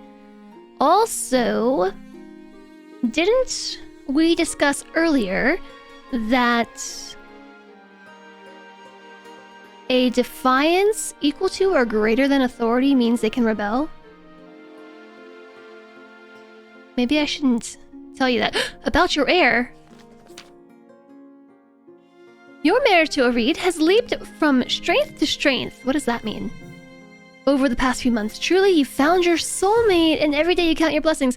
Oh, that's so sweet. Are you sure that you want to kill me? I just found my soulmate. It's high time you thought about an heir. Is defiance equal or higher to your highest ability or authority? Oh. Oh, okay, so you guys, okay, you're nowhere close to being able to rebel. Okay, I forgot about the or part. It's high time you thought about an heir. Well, you finally married. I've married twice, Queen Mother.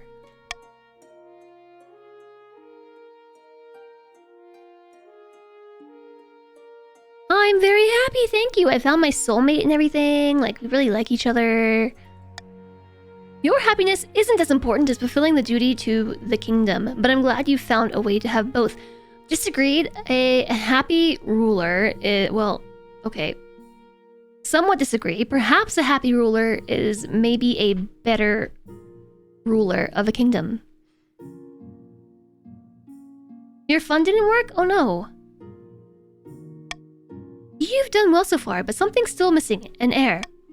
You need someone young, whose loyalty is assured. A child of your own would do the trick, even if they're a bastard or the youngest of your many cousins. I'm pretty sure I have a bastard child lying around somewhere.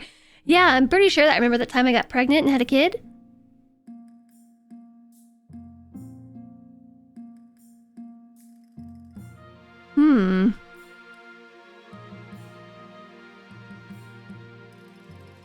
as much as, you know, my wife and I having a child together, here's the thing. That's not how biology works.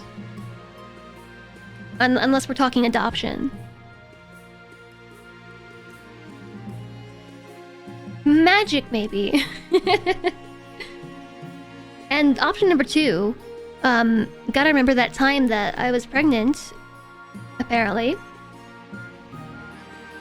Using a donor, I think that might be like a little bit too early in the timeline for that kind of science, but what do I know? Well, yeah, let's make the youngest cousin my heir. I would pick adopt a lowborn child if it wasn't autumn of year 2. I don't know how many years do we have? 2 years? 3? 10? You can have a child?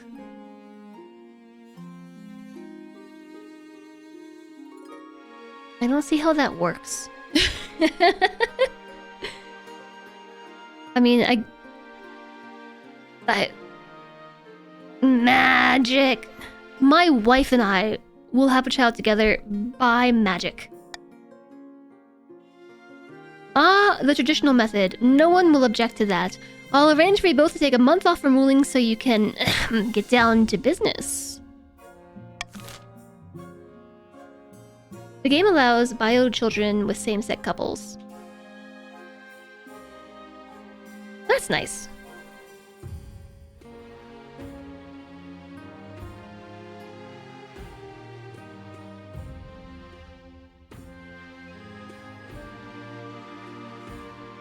The implication being that anyone could be trans. You actually set your pronouns in the main menu. It's not like you choose your biology. It's true. It's basically don't worry about it. Okay, well then we're gonna have a child together. Gunpowder smuggling. My spy master. Your Highness, the Barons of the March are attempting to amass a store of gunpowder. You know, the explosive black powder from Kirth? The powder from those muskets and cannons we acquired. The very same. The Barons have established a contract with Kirth merchants, no doubt at great expense. Without the coin to purchase more powder, however, their plot shall fail. Unfortunately, the Barons' trade is booming. There's no doubt They're no doubt stockpiling massive amounts of gunpowder. You bring the revelations, which the Barons wholeheartedly deny, to the Council. What should the Crown do about the alleged import of gunpowder from Kirth to March? We can slap heavy tariffs on all imports to the March, threaten Kirth with sanctions for supplying gunpowder to the Barons, delaying their scheme for 1 season, or allow the Barons to import whatever they please.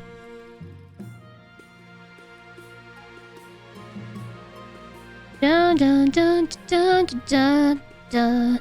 I'm gonna veto number C. That's right, I said number C. The gunpowder's just for mining and fireworks. Uh-huh. Uh-huh.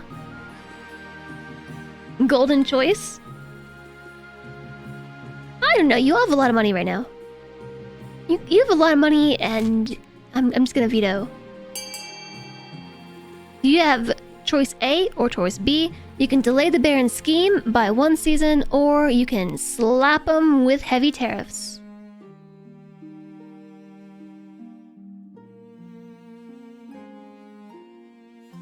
Skython. The lone voter.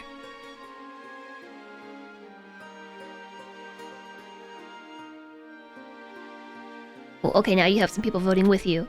You do have to have one person, right? Make the initial vote.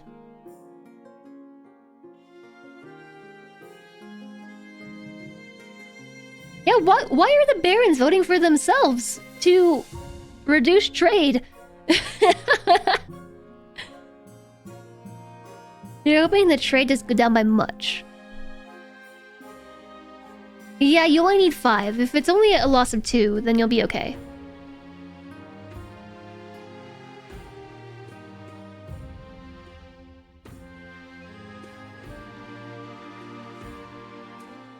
Therefore, B is safer. B is safer for everyone else, except the barons. Alright, it's 20 to 6. Slap heavy tariffs on them. The voting has closed. 20 nobles have voted to slap them with tariffs. Their trade has gone down by 1. And they're now insolent. They were so loyal and everything until this year. The counts will have their day.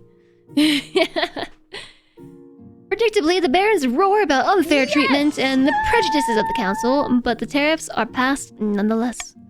The laws certainly put a damper on the barons' efforts to purchase the expensive explosive. You can only hope it will be enough.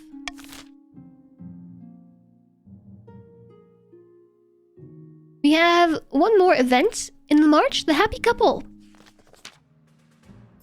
Your Majesty, the couple from the march and the coast are here to speak to the council. It's Lorenz, I'm telling you. I'm telling you. I am telling you, that's my ex-husband. Oh, Your Majesty, you brought us so much joy. I can't believe I finally get to be with my dear Lucius. But it's not all good. We wanted to get married and start a farm together, enjoy some peace and quiet for a change. All we need is each other, and a few adorable animals, and the wedding to be tiny. 300-400 people at most. But of course, your big Aniki and George Mallory refuse to give us anything. Please, Your Majesty, help us once more. Should these two... Mine. Oh, never mind. Should your big Aniki and George help the lovers live out their farming dreams? So, give the couple some Marcher land is going to increase Baron Defiance. It will increase...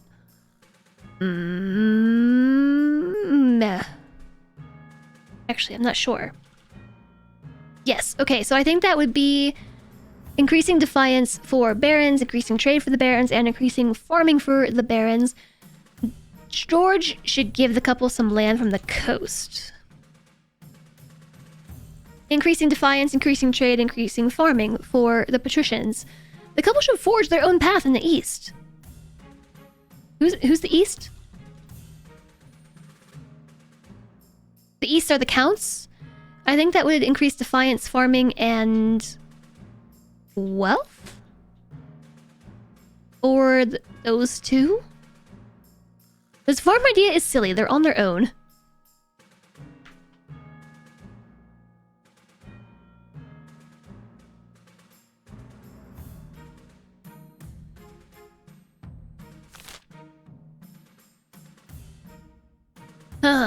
That's a tough one. If only I had a veto available.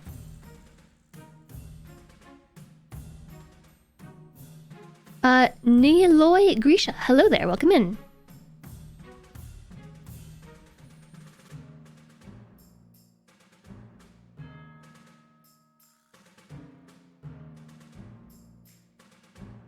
Let me take a look at how much money you all have. It looks like you barons might be in need of a little cash, huh? You might be needing a bit of cash.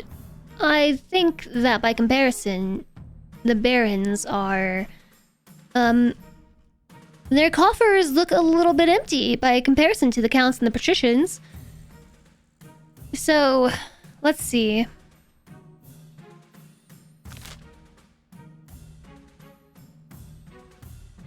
By calling when you poor, I'm saying that maybe you might be in favor.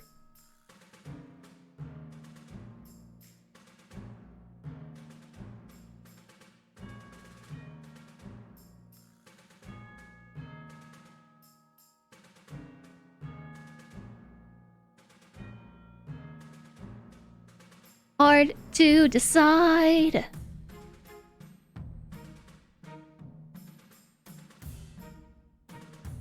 You don't need money, you have swords.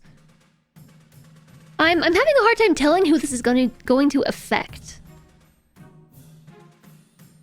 I can only assume it's the barons, right? Because if these two want to start a farm and farming goes up, in Marcher land. This must be effects of the barons, right? So increased defiance, increased trade, increased farming. George is increased defiance, increased trade, and increased farming here. If we have them forge their own path in the east, that would increase count defiance, increase count farming, and also somebody's wealth. I'll tell you what.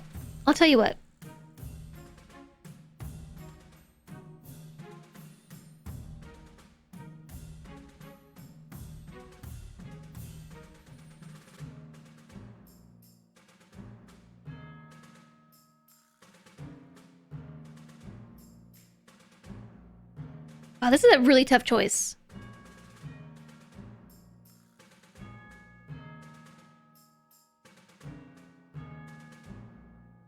The patricians are the most numerous faction. I honestly couldn't tell you. There's no count next to here. And, like, I'm not gonna sit here and count. I have no idea how many people are in. I do know there's 65 of you, so there's... I mean, 65 is not divisible by 3, so somebody's faction has more people.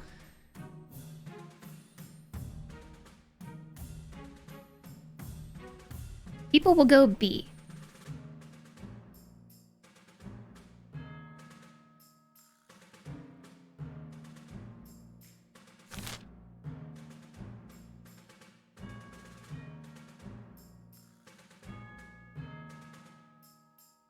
I can't tell whose wealth this is increasing. I'm gonna guess it's probably going to be... I have no idea. I have no idea what to pick because I don't know who this benefits. The wealth drop and the wealth increase. Because it's not me, because that would be treasury. Like, the treasury symbol would be there. So this is somebody here in chat. Like, that's their money. It's the couple's wealth. But the couple aren't real characters. They're not real characters. It's just Lorenz and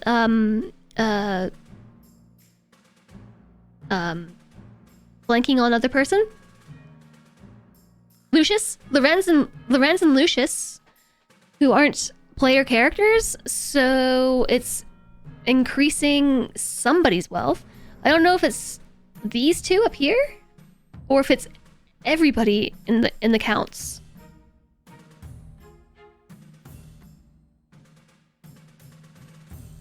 The wealth is for one of the counts.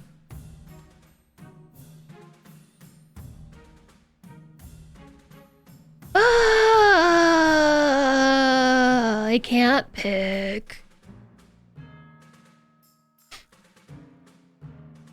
Okay. How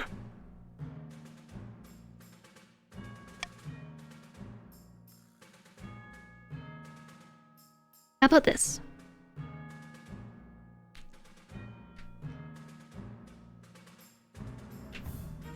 Money for the couple makes sense. I have the Monarch's Golden Choice available, which is if you vote alongside me, you will gain 500 gold towards your personal wealth. So, like, the Barons are kind of low on cash because you definitely funded a lot of buildings. The Patricians are by far the most well off. So, the reason why I'm thinking that C is a good option is because, for one, somebody's defiance is going up, assuming you don't pick D. And counts have the least amount of defiance. Their farming will go up, but then you'll also get some cash. Plus, anyone who votes for that is gonna get cash. So, like, counts, this only benefits you. It gives you money, and it gives you more money in one way or another. Right? Like, you get double the cash. And I don't really feel like this hurts the Barons much either, because farming is on nobody's radar. And if anything, increased defiance just helps you maybe rebel in the future. Losing money. Nobody wants to lose money. Nobody wants to lose defiance, because it's going to take you even farther away from rebelling. You're even farther away from rebelling. Just ignore this thing in the middle right here. Ooh, no, wait a second. Wait a second. Counts... The counts are still gonna vote for it because that's your win condition. Vote A for fireworks.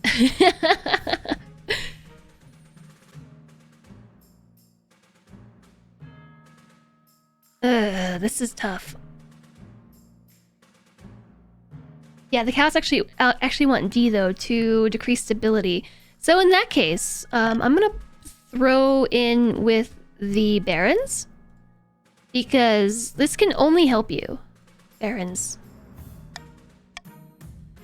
Your win condition is trade, and you're getting kind of low there, so increasing your trade helps you. And your farming goes up too, and your defiance goes up as well, making you even closer. Even more closer. That's not proper English. To rebelling. And you're looking pretty broke over there. So it's you know what I'm saying? If you go with A, you're gonna get 500 gold. Really trying to help the barons blow me up. I'm just trying to make sure my stability's high.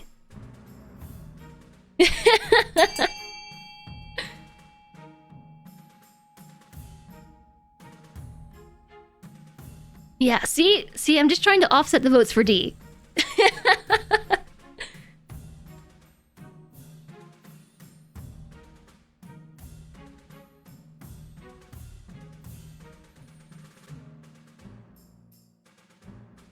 All barons on board.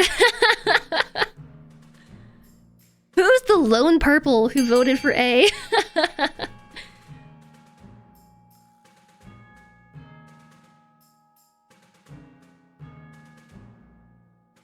Votes are still open. There's still time to vote A, that's all I'm saying.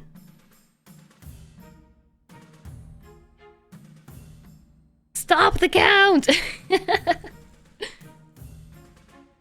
Oh gosh. No! Who did it? Wow. Wow. Who just went and voted D? Yeah, hi G Money, you have to join up. Just type exclamation join or exclamation join with the pronoun of your choice, and then you're able to vote.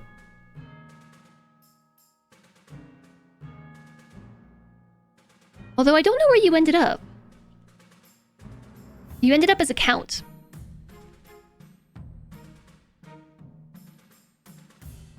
Those scheming fools.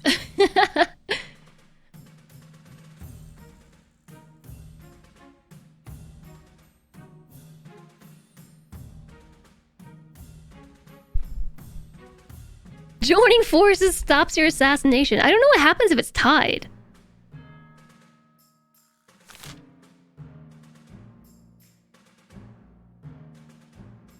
I decide ties. Okay.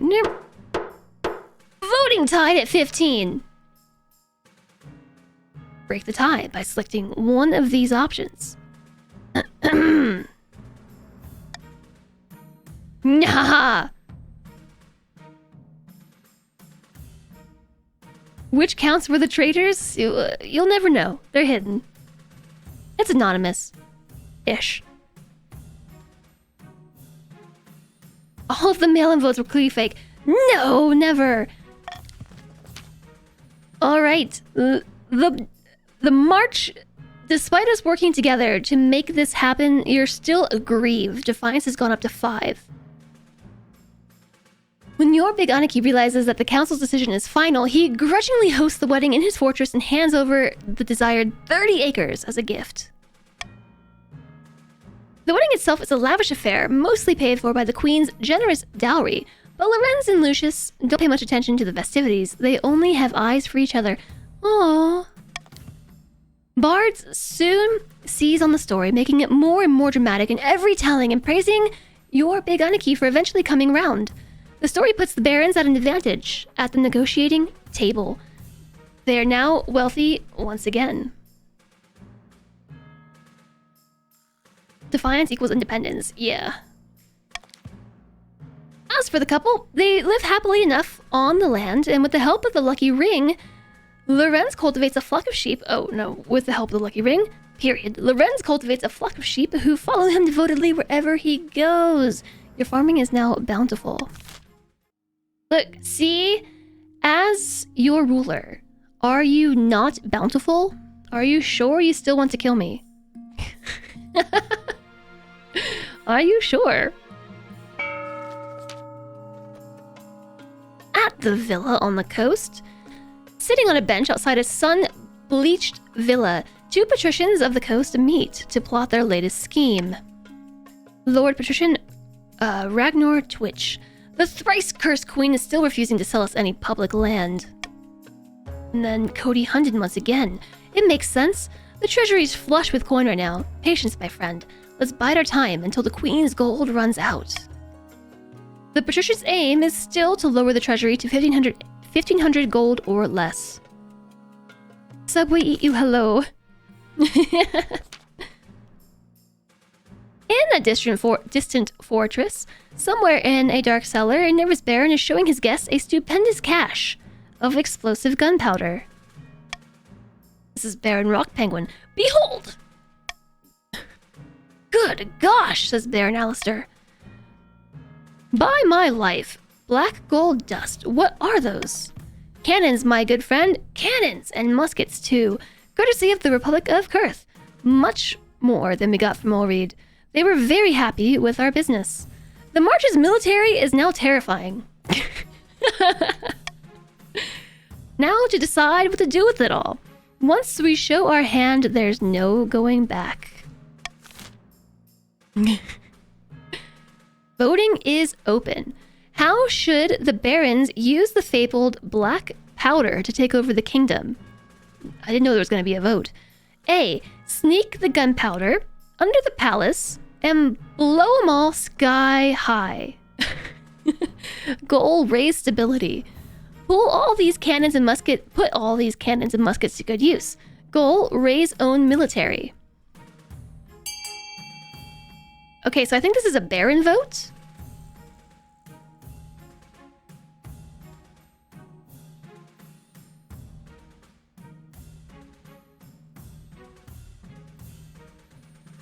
I don't know how many barons, how many active barons there are right now. I'm going to war.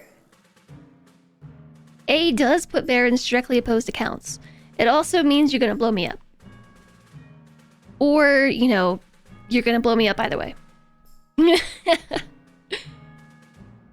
we haven't had any more votes come through in a few... So, okay, I guess there's 11 of you. Blow up the queen, yay! Voting is now closed. 7 nobles have voted to sneak the gunpowder under the palace and blow them all sky high. Before we can sneak this stuff anywhere, we'll have to lull the queen into a false sense of security, not to mention the fact that the roads need to be safe for transport. For the final stage of their scheme, the barons must raise stability to at least 10.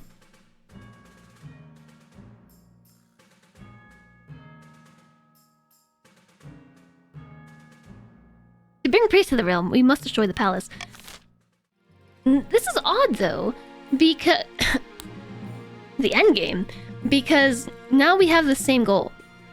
At least one region has entered the final stage of their scheme. If they pass it, they'll win the game. There are some exceptions. If 2 or more regions pass a final scheme stage, the winner is decided at random. I hate that. If stability, authority, or treasury hit 0, and a final scheme stage passes at the same time, the scheme takes priority.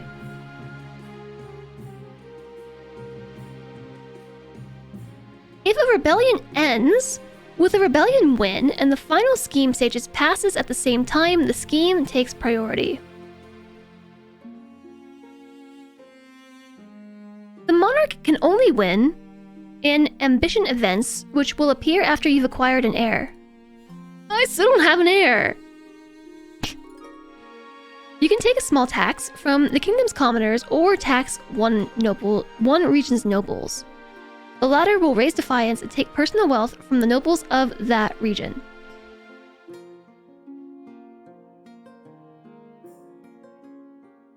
The barons have a trade bonus. They steadfastly deny selling arms and gain 500 wealth. The nobles, other nobles gain 200. Ooh.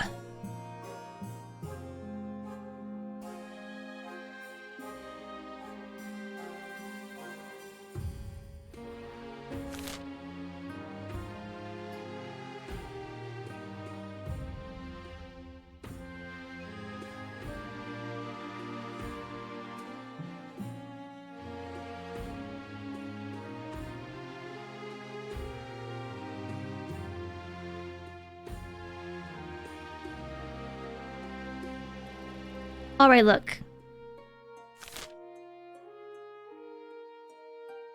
Listen up. Barons, we've been real close and stuff, and you got the extra money from voting on my side.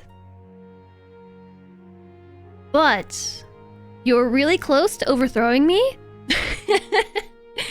And I think I need to stop you from being close in the final stage.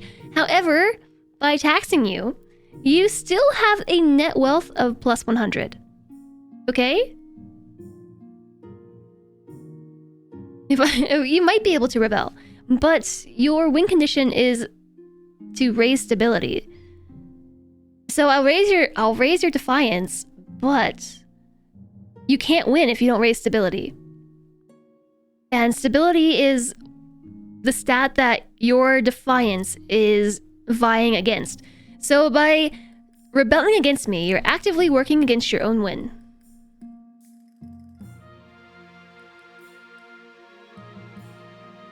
Wealth doesn't matter, but wealth does matter. Maybe. They can win if they rebel. You do have 9 military.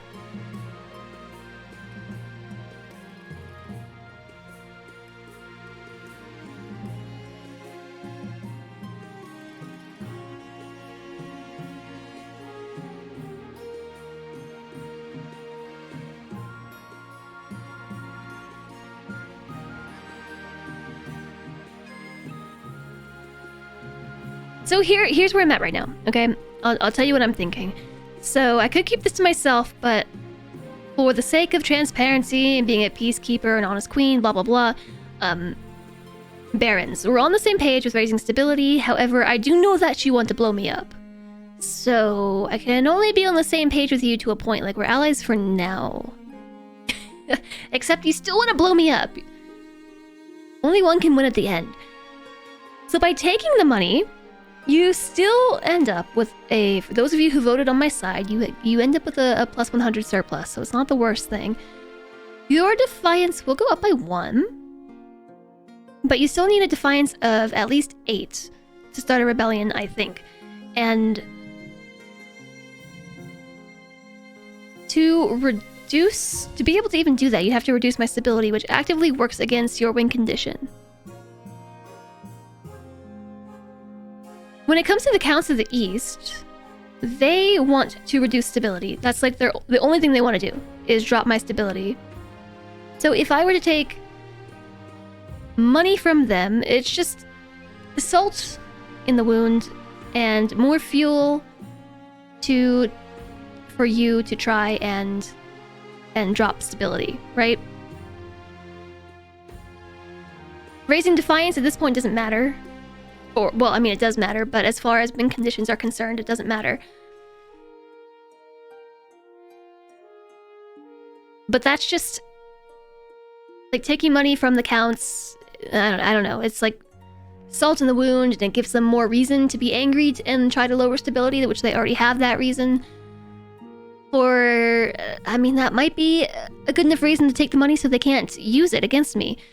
But at the same time, there's also the patricians of the coast who do have a ton of money. If I were to tax them, that would definitely help me from... that actively works against their win condition. However, the counts and patricians are only on stage 2. The barons are on stage 3. And I still don't have an heir. And you still have to raise stability to 10. So I'm taxing you. Thanks. And that's... Oh, did I forget to say that part? If I take money from the barons, they... Well, it's too late now. What's done is done. You don't think that was a good choice? Well, I mean, you just got 500 gold for denying selling arms illegally. Don't forget that this happened right here.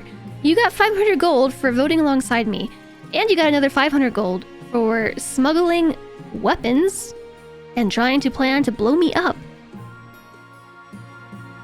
And so you're actually netting 600 gold. Come on.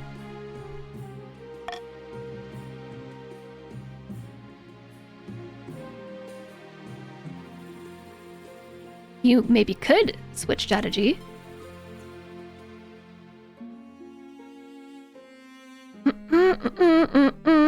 There's 3 events. There's a wizardly meddling. Let's just deal with this first. Lady Patrician Damley's II.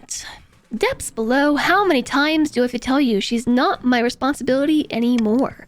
It was your mother who stole all my gold. Someone must pay, says Baron Portugas de Daniel.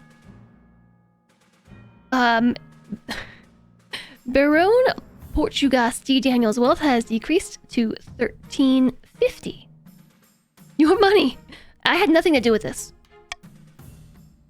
Have mercy, your serene highness. The former Lady Patrician Damley's turned up at my estate, demanding my jewelry and my valuables, saying they were needed in Hartsburg for research. She kept blabbling about strong electromagnetic fields or such nonsense. I warned you, wizards always cause trouble. Force Lady Patrician Damley's to pay for her mother's theft. Wealth too low for that. Compensate Portugas from the treasury, which increases just your wealth. Summon the wizard to answer for her apprentice's crimes.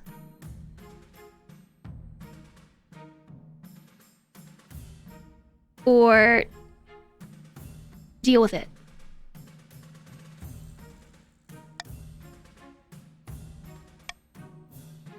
Vetoed.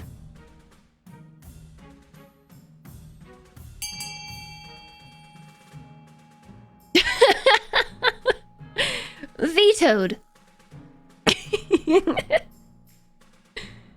So, okay, are we compensating from the treasury? I'm sure green is going to go for that because you want to reduce my money. Or summon the wizard to answer for the crimes. Just the chat messages when I vetoed that. Just ugh. Dang it, streamer. I hate you.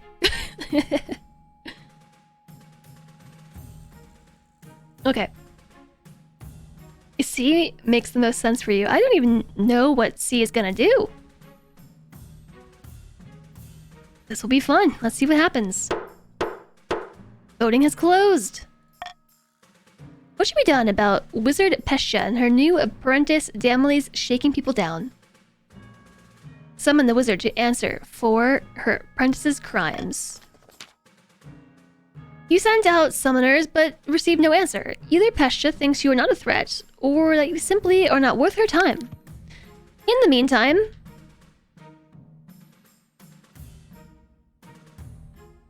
more barons are soon deprived of their valuables. Chickens, cigars, family heirlooms, a few prized hogs. All in the name of progress, or so Damley's claims. Barons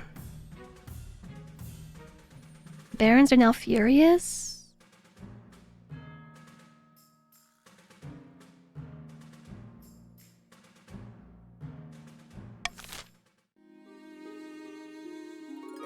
Okay, there's 2 events happening over here. The Stone Maiden, let's see what's happening. I vetoed the option. If I hadn't vetoed that, I think you would have actually hit 8. Countess Violet Storm, behold your grace. Countess Violet Storm pulls aside a tarpaulin to reveal a granite statue of Count Raw Genesis. The statue is impeccably detailed, its expression a frozen grimace. A sad sight, is it not?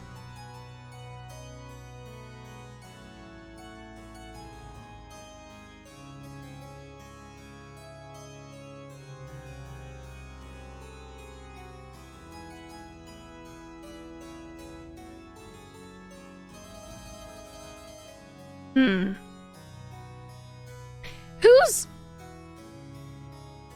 is this? It's a count. Raw Genesis is a count. Okay. That's not a statue, is it? Hi, Genjophiliac. Astutely observed, Your Highness. This is all that remains of my fellow count. It seems the Stone Maiden is abroad in the east. I know she's abroad. She's called the Stone Maiden. This is no laughing matter. She's a walking statue with burning yellow eyes. All who meet her gaze are turned to stone.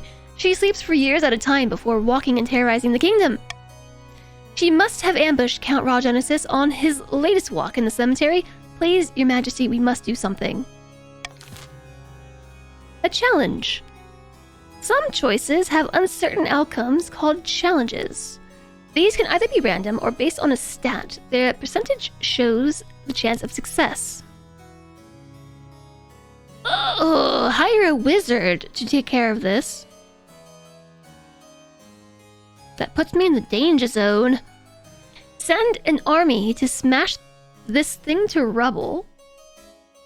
Tell everyone in the east to hide. Or consult the fairy tales for a solution.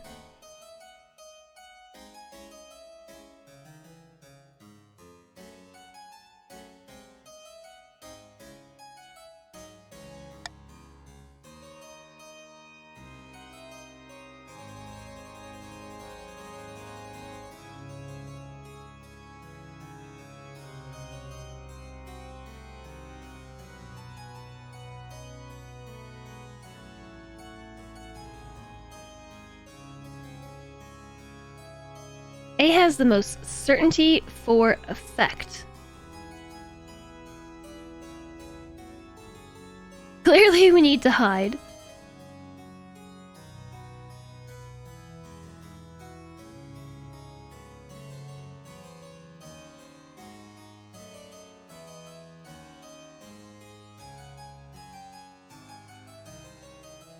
This is tough. But I honestly want to go D because, like Brutus said, this sounds like the most fun story option. I'm perfectly aware that you can vote A and basically the patricians will get their second win condition. But D sounds fun, and that's where I want to go with this. So if you want to go on an adventure, 500 gold for D. Hi, Ezekiel.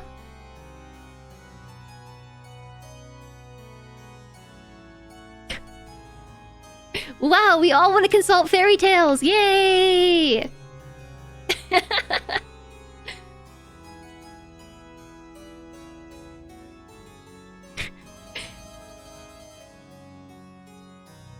not really quite sure how this works. Like, whose military is this based on?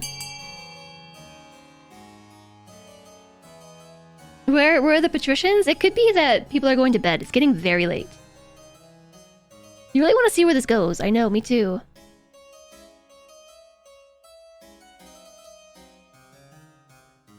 Alright, let's go. It's a purple encounter. 7 is still really high, though. Okay, what can be done to stop the Stone Maiden? Consult the fairy tales. You should get some rest. Roberta Face, have a good sleep, and have a great weekend.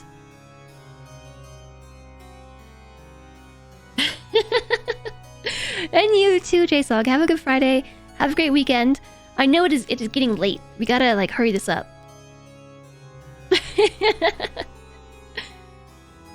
Oh no, Count Raw Genesis has died. But Count Raw Genesis 2 has joined the council. We send for an expert folklorist from Quail University. According to legend, the Stone Maiden mourns her long-lost love, the third god. Perhaps she seeks revenge on the ninth god who drowned her lover. Okay, apparently that was a challenge. There was no indication there was a challenge. Kingdom it failed. Interesting theory, but that's hardly helpful. Unfortunately, your council draws a blank on the best course of action. You can only watch helplessly as what comes next. Authority's getting really low. Stability got low. Oh no! The Stone Maiden, in rage, stalks the east for weeks on end, turning thousands of peasants into twisted granite figurines.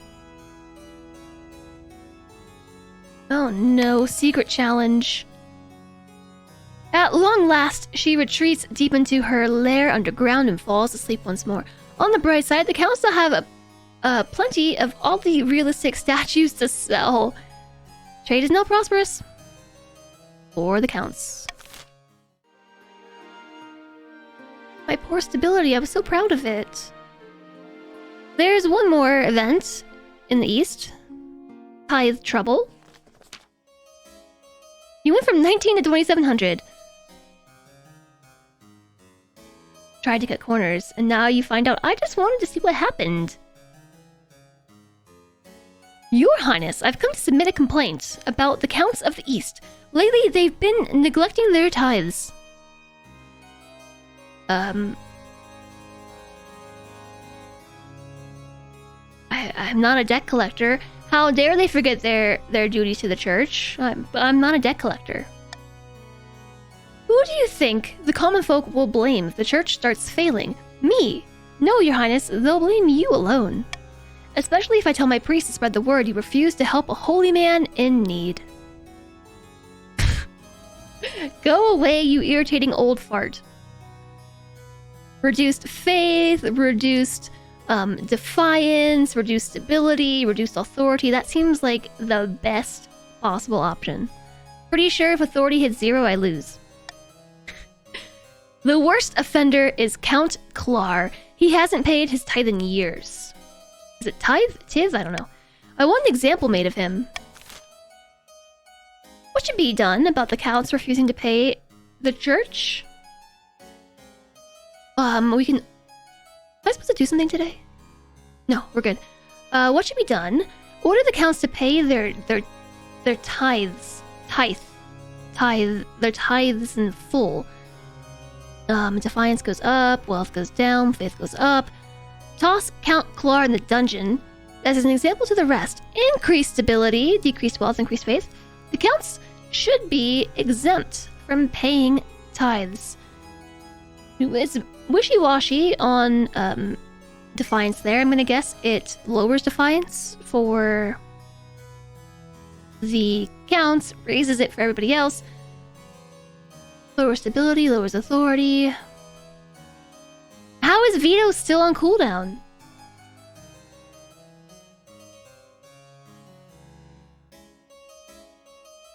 Oh no.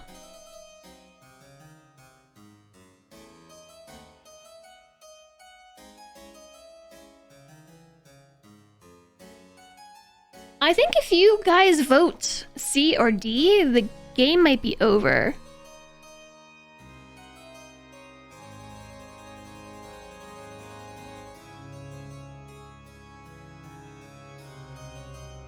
I really wish I could veto that now.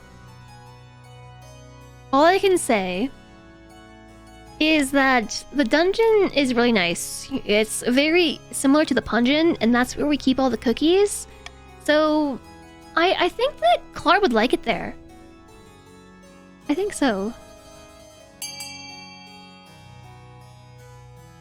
It's a very nice dungeon. Very nice indeed.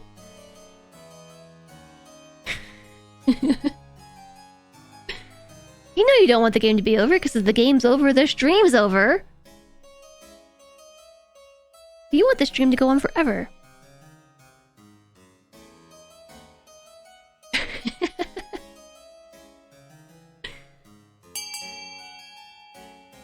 I'm actually very surprised how close these two are together.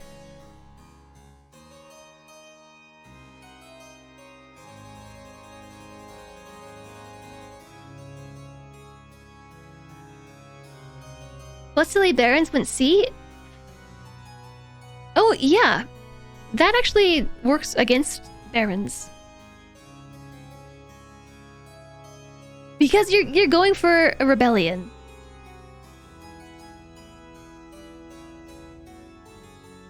Nothing to do, do nothing to address the problem. Okay, Skython. All right. Well, this is what you've brought on all of us. Voting is closed.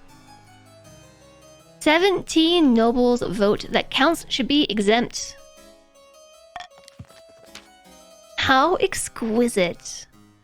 The East is now cordial. Defiance has dropped to 1. The East is also now agnostic. Some counts have increased their wealth. But the rest of us have to keep paying tithes to the church. Why are the accursed counts so special? Defiance has now gone to 9. Which is vengeful. The coast is mutinous. That crown might make you think you're more powerful than the church, your majesty, but I will prove the folly of your arrogance. Wait and see. Yes, die! The archbishop soon lives up to his words. Throughout the kingdom, priests preach to their flocks that the queen is a baby kicker and devil worshipper. Wow! The gullible peasants lap it up. Stability is dropped by 1, authorities feeble.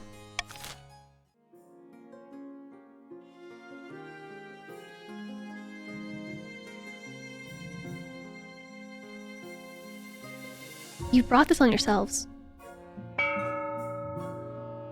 By royal decree, we can now tweak the laws governing how council votes. Yeah, I'm gonna get rid of this one. Oh, I have to choose one first?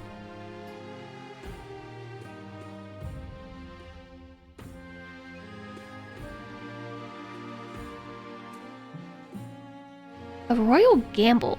Plus 500 treasury if nobles vote for the selected option. Otherwise... why would I take that?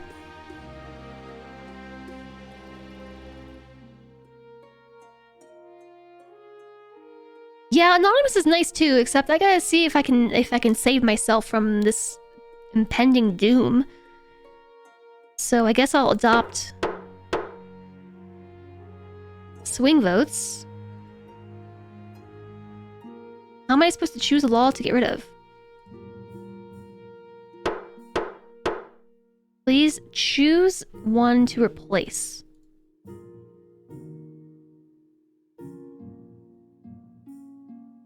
You have to remove one. I know. Oh, I see.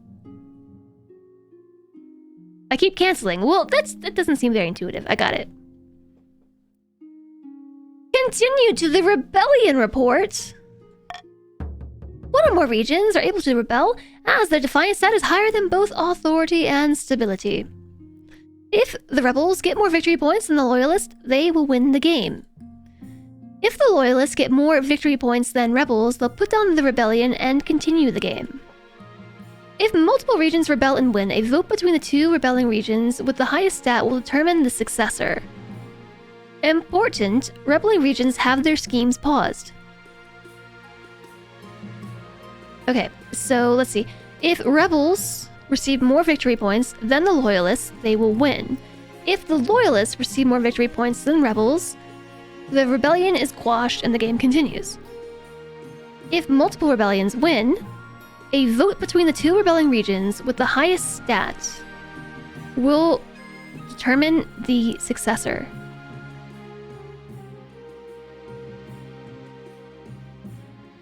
This doesn't make much sense.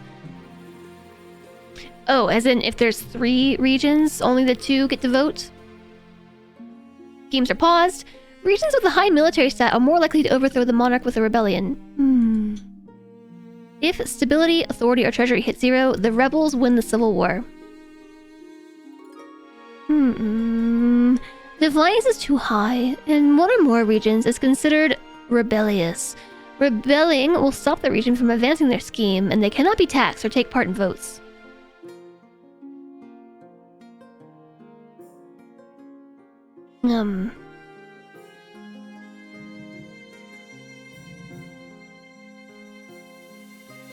If 2 regions are rebelling, then players vote for the winner. Yeah! I'm going to war. Okay.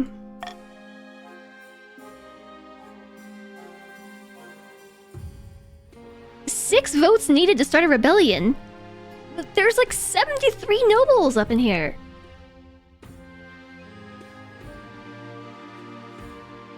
That seems like a very low number. Not very many are active.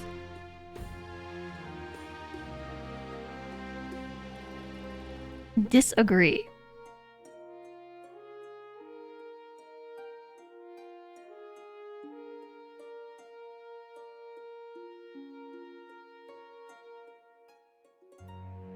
The threshold is 50% of active nobles. Wow. Wow.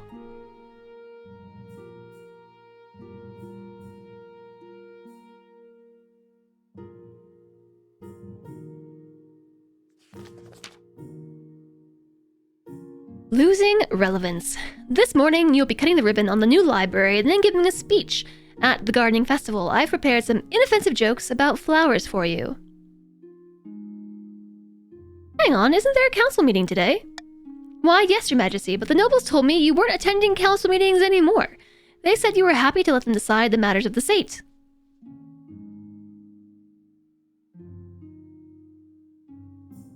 I said, no such thing.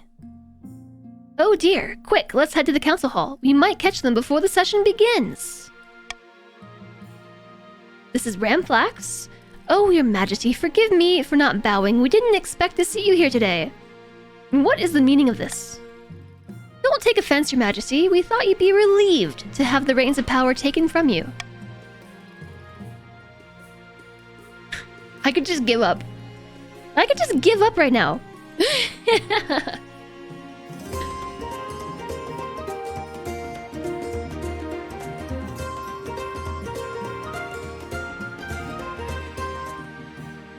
C. Martinard, thank you so much for the brand new subscription with Prime. I really appreciate that. Welcome. Thank you for the support. Please enjoy the emotes. Please enjoy the sound effects that we got. And enjoy the ad-free viewing. Thank you very, very, very much. That's super kind of you. I appreciate that.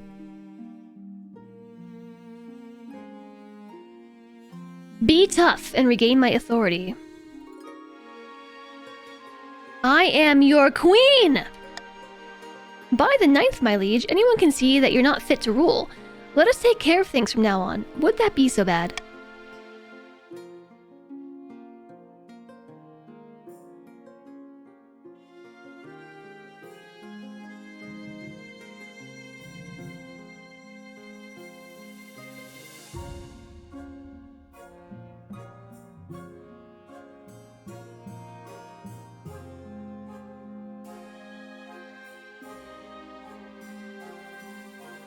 This is what I get for coddling the barons for too long, I know, right? It's come back to bite me.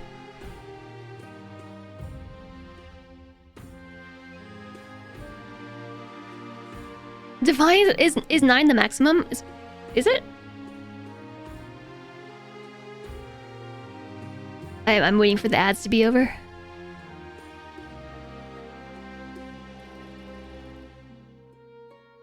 Ten is max.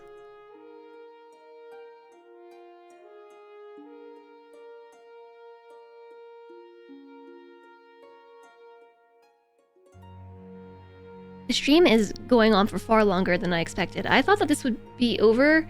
We switched to this at like 1 o'clock. We've been playing this for like 5 hours. Yeah. This is entertaining, I know. This is a very like fast 5 hours. Ads were evil, I know they are.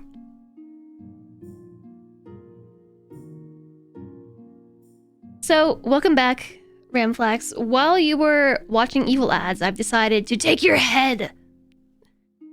Hi there, Nighthawk. As Baron Ramflax is dragged away, begging and pleading, you turn and see the other nobles are bowing and scraping before you. Authority has gone from 1 to 4. And defiance is now treasonous. And Flax the Second has joined the council.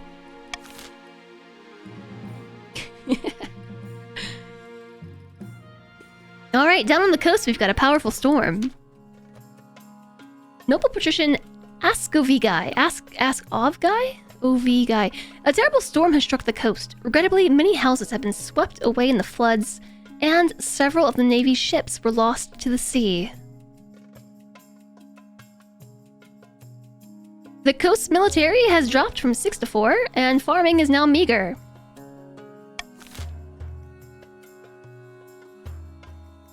How can the council help the coast recover from this terrible storm? Spare no expense. We can spare no expense, reduce defiance, increase stability, increase military strength, and increase farming. Send extra troops from the march to clear the roads. The coast will fend for itself. Or ask the church to lead relief efforts.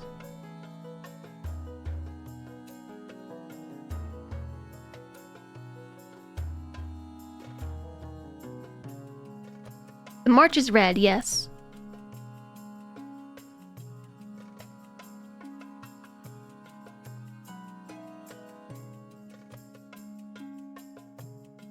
It's going to be very interesting to see what you all choose when I take option C away from you. What are you gonna do?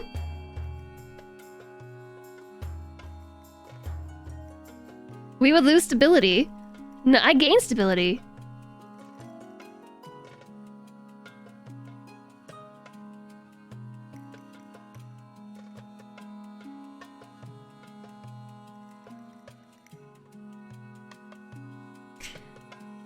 I don't really know what...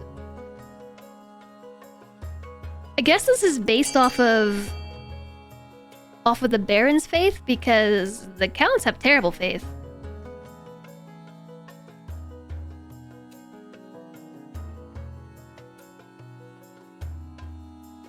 We are sparing no expense.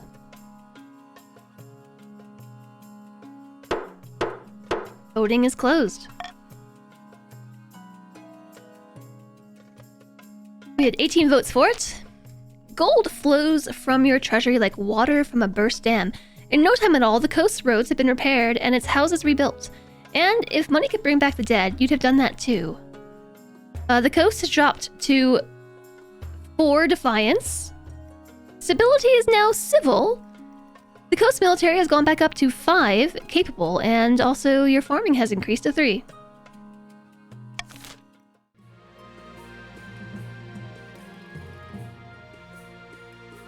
Is this next season this happens? Oh yeah, rebellion halted. Rebels next season.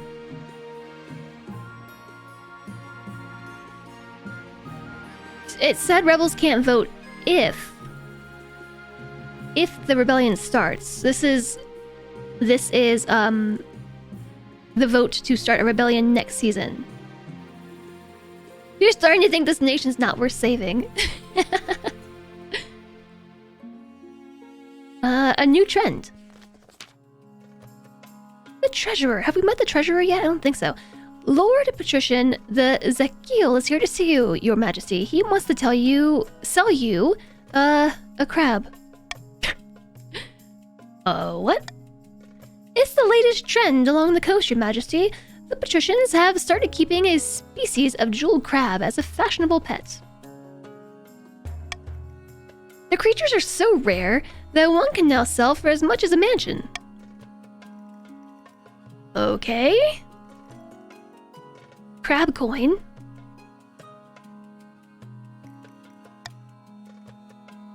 Thank you for seeing me, Your Majesty. I know the price is steep, but I assure you these crabs only go up in value.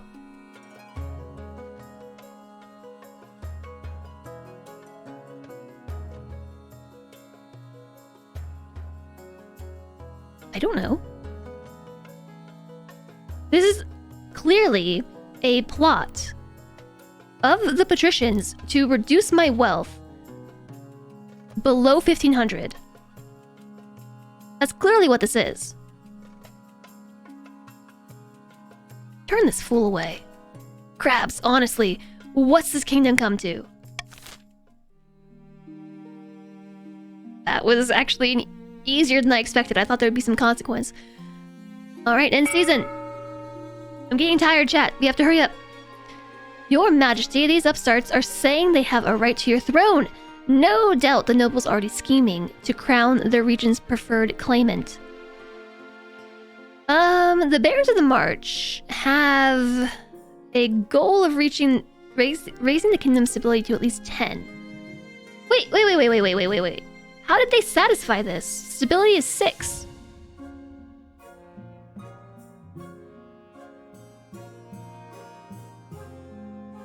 They haven't. They're all 3 are filled in. Oh, you're on step 3. Okay. But now that you're a rebellion. The kingdom is in rebellion. The first side to earn 5 victory points will win. Victory points are earned through events. If rebels are victorious, the monarch is overthrown. Okay, so purple and green, we're on the same side now. Your heir, rebellion, opening strike. Your heir. Your quest for an heir is finally complete. You stand before the council holding a small child in your arms. Should I die, I ask the crown be passed down to... The council hall is filled with nervous silence.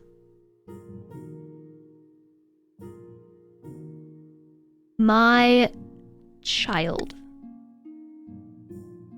The assembled nobles break out into polite applause. By designating an heir, you've cemented the stability of the kingdom. What? We're back up to 7. Your Majesty, may I be the first to congratulate you on the birth of your child. What is their name? Jez the Second. That's the only option.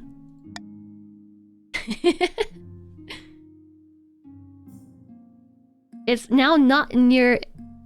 It's not advantageous for you to side with the barons.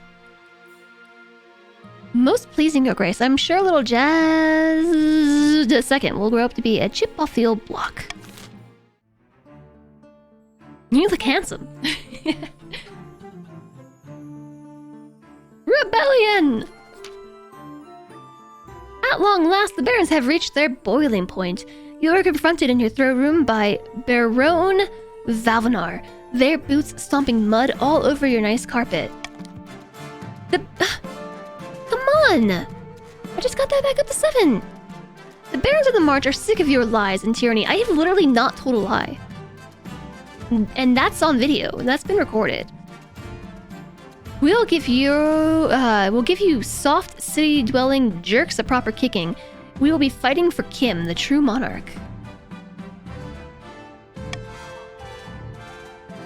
This is a formal declaration of war. Next time we see each other, it will be on the battlefield.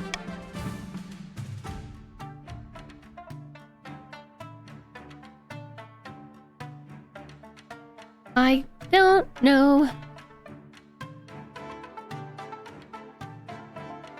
The church says I tell many lies. Well...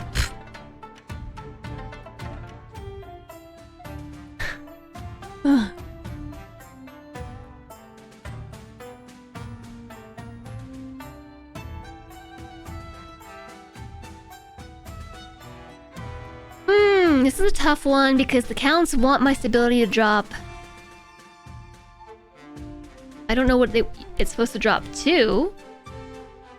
I have stability to spare. Says Grand Gamer.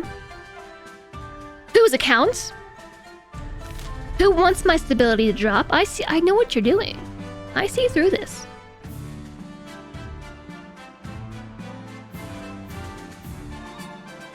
I might lose if I pick authority. It's supposed to drop to 4.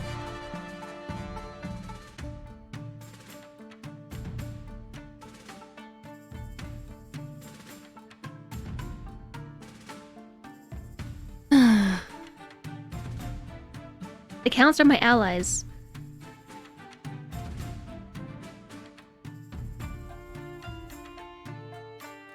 mean, just like the Barons were my allies, we're only allies.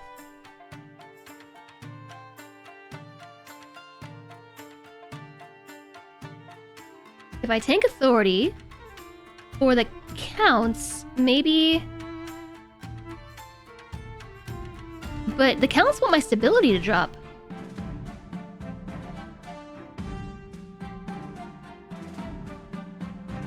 Decide quicker, getting sleepy. Oh, fine. Here, counts. Have your stability loss. Come along now. Traders get the chop. What? But you can't do this. I'm an envoy. See? See, the Queen's tyranny grows worse by the day.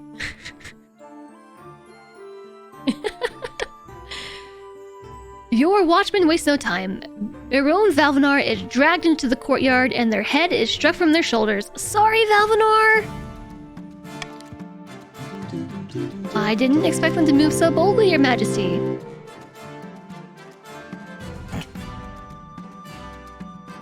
Then you smile. Worm fodder, thank you for the 100 bits. Thank you, I appreciate the support. Please enjoy, you know... I'm totally losing, like, I'm losing. How did things get this bad? The leader of the rebellion is Baron Uber Josh 89. As a reason for the uprising, he's citing your past transgressions, mainly divorcing Lorenz. Urge to murder rising. It's too late to apologize. Yes, Your Majesty, hold on to that feeling, you'll need it. What are our chances against the rebels? Let me put it this way, Your Majesty. Everyone in the palace who understands the situation has wet themselves. So this is it. Civil war? That's right, Your Majesty. The kingdom is divided. There will be a lot of death and suffering before all this is over. I can't wait! I'll go dig out the trebuchets. Alright, our opening strike. Do we have a change of pants? I hope so. Baron Uberjosh, the time has come. This kingdom has grown soft under the weak and ineffectual rule of Queen Jess. As usual, it's up to the barons to fix things with violence. Aye, too right. Let's march to the capital and kick some heads in. A Moss Piratus. All in good time. But we're the barons of the march. We'll live up to that reputation, eh? Let's be clever. What, I mean, you say that you don't want to march to the capital? But I want to kick in some heads. Oh, there will be plenty of that. But first, let's think carefully about where to strike. We can launch a preemptive strike against the counts to cripple their military capabilities. If we suspect the patricians may join our cause, we can call them to war. They'll be likely to join us if the queen's authority is low.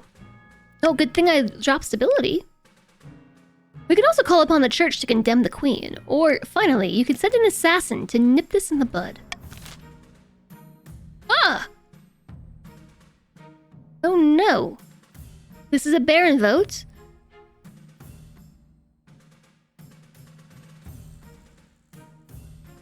I divorced the finest hunter. I found my soulmate. Come on. Don't you believe in true love? Alright, the barons have a vote to launch a preemptive strike on the counts. Call the patricians to join their cause. Petition for the support of the church, or send an assassin. It's unanimous. For A. Launch a preemptive strike.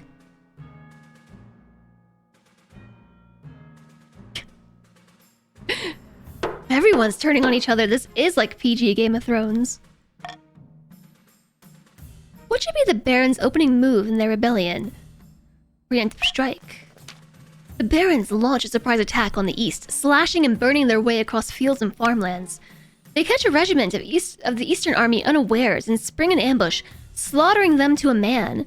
Common folk whisper that the battleground will be stained red for a generation. The military challenge has succeeded. The rebels gain a victory point. The East's military drops to 6, and farming drops as well. Huzzah! Down with the queen! The marcher soldiers return home in triumph, leaving the east devastated in their wake. Yeah, wow. Wow. Time to end the season. Planning an abduction. Oh yeah, that's happening now too. In the darkest depths of the eastern forest, Comte Gonbergon has gathered their fellow plotters around a mossy stone obelisk. The kingdom's on the brink of chaos. It's perfect. We have to strike. What do you intend us to do? Swoop in and kidnap the queen in full view of the honor guard and the palace watch? No, of course not. We need to use the chaos to our advantage. We have two options.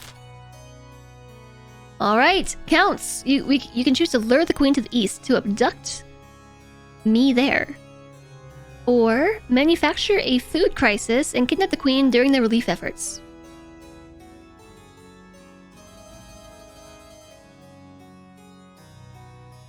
Both options are bad for the counts.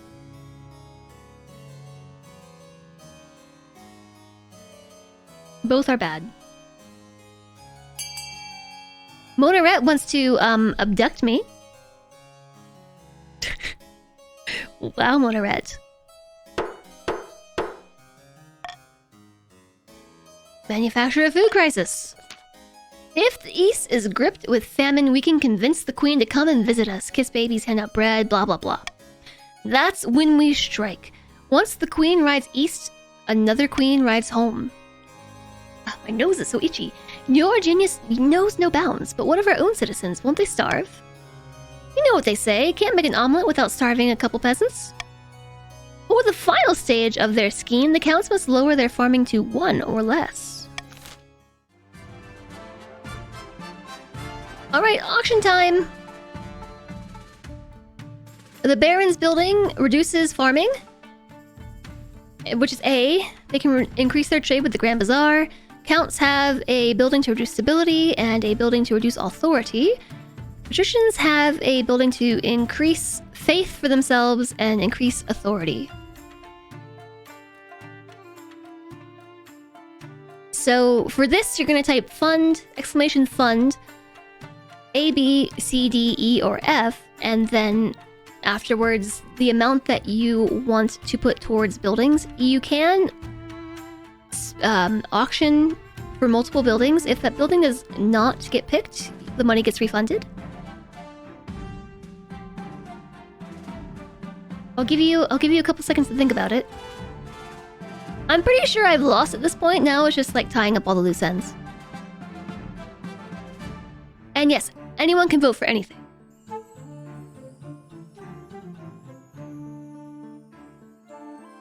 Alright. Good luck. The Barons look like they're planning to go D, but our patricians have a lot of money.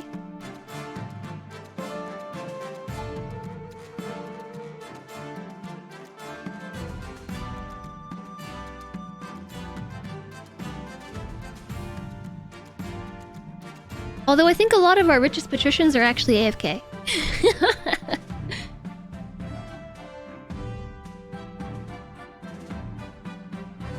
I'm sorry, are you raising my authority? That's the building I expected the least amount of funding for.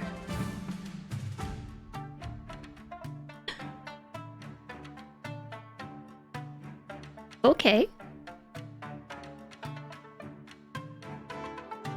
7 seconds remaining.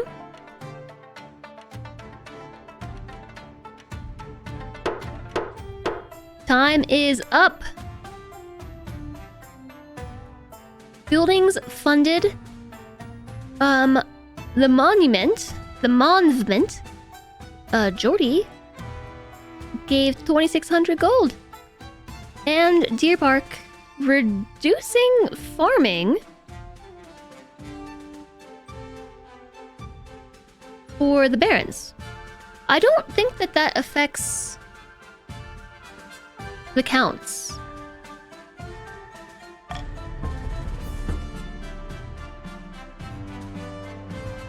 I think that only affects the rebels. Oh, you didn't want E to pass. That's fair. All right. It is 1-0.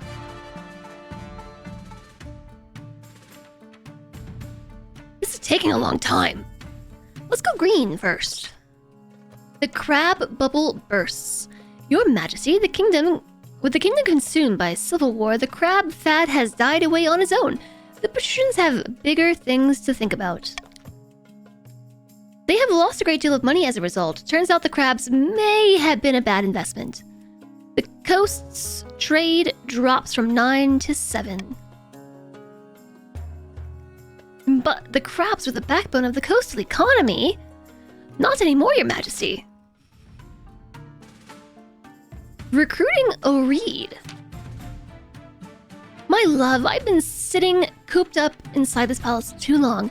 Unleash me upon your enemies. I will bring a swift end to them. My gunships are still docked at the western shore. Trump card! Let me command them as I was born to do.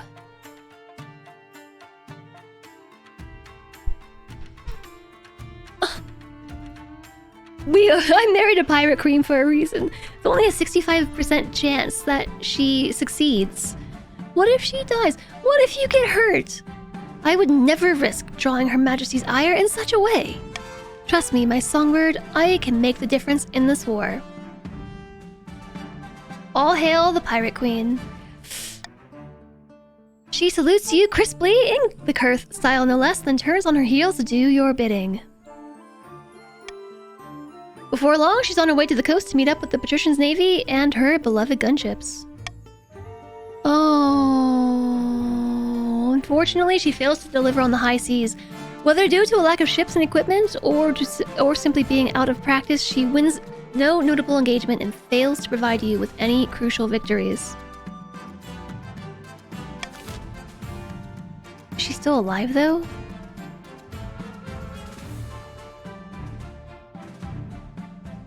A great battle. Vast armies darken the landscape like shadows of clouds.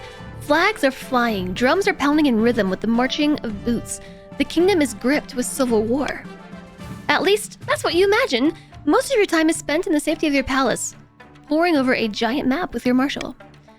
Your Majesty, the army of the march is advancing on the capital, led by the treacherous Kerr Baron Uberjosh. I've received word from the commander of our loyalist forces in the coast. If they march now, they'll intercept the barons in a matter of days. Alternatively, they could join forces with the armies of the east. It's risky, but together they'd have a higher chance of defeating the accursed barons. What are your orders, Your Majesty? I actually didn't listen to what I just read out. What did I say? The patrician and counts should join forces. Tell the patricians to go fight the marcher army head on.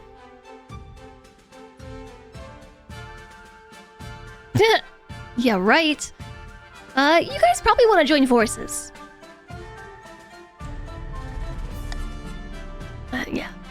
Very well, Your Majesty. I'll relay your orders to the Lady Patrician Midoriel, the commander in the field.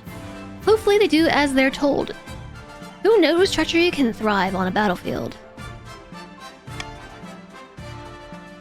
Streamers reading things aloud without actually mentally parsing any of it is always super funny to you. Okay, look. I've been streaming for like 8 hours. This is taking forever. We have our orders, but should we follow them? Alright, patricians. Do you defy the orders and send the coastal army to fight the rebels? 5 to 9. Do you follow orders and link up with the counts? I believe that would bring your military strength to 11? Or do you hang back and let the rebels march on the capital without challenge? This is a patrician vote.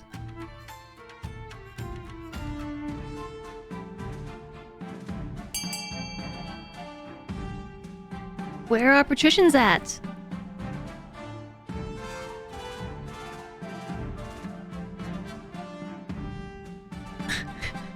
Wait, you know that you're the coastal army, right?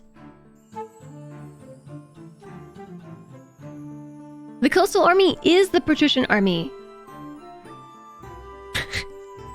You're leading yourselves to death.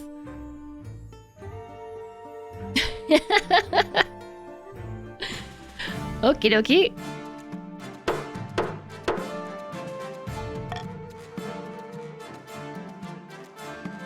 5 nobles have voted for defying orders and sending the coastal army to fight the rebels. This is what happens when you lurk with sound off. The whole city holds its breath. You stew in your palace waiting for your marshal's return. Finally, she bursts into the room, drenched in blood and sweat of battle. 20%, 20%, 20%. Marshal, report. Your Majesty, Magistry, the patricians defied your orders and decided to go on the attack. At dawn, we drew up in battle formations. It's all very orderly at first, Your Majesty, but after the trumpets blew and the cavalry charged, it's nothing but blood and screams. The Marcher army slashed into our troops like the fists of the Ninth himself. I've seen some battles in my time, Your Majesty, but never a massacre like this.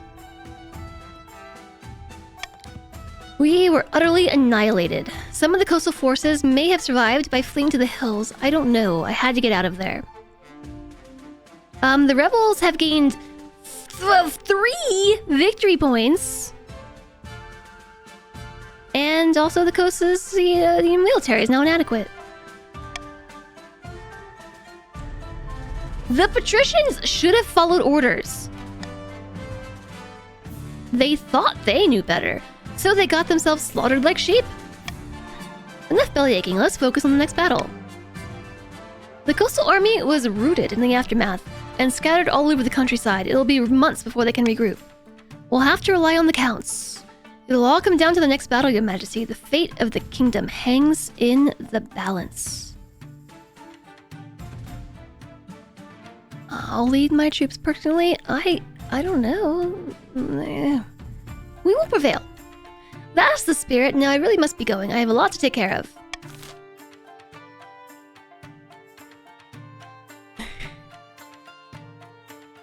I should have worn your crabs.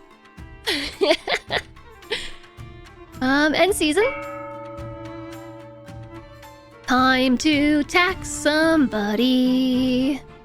Patricians, I'm punishing you. Also, there's like a ton of money. Patricians have a ton of money.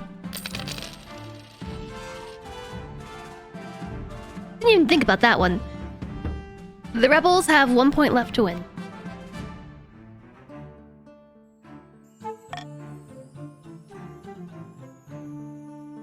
The patricians are on the verge of a rebellion themselves.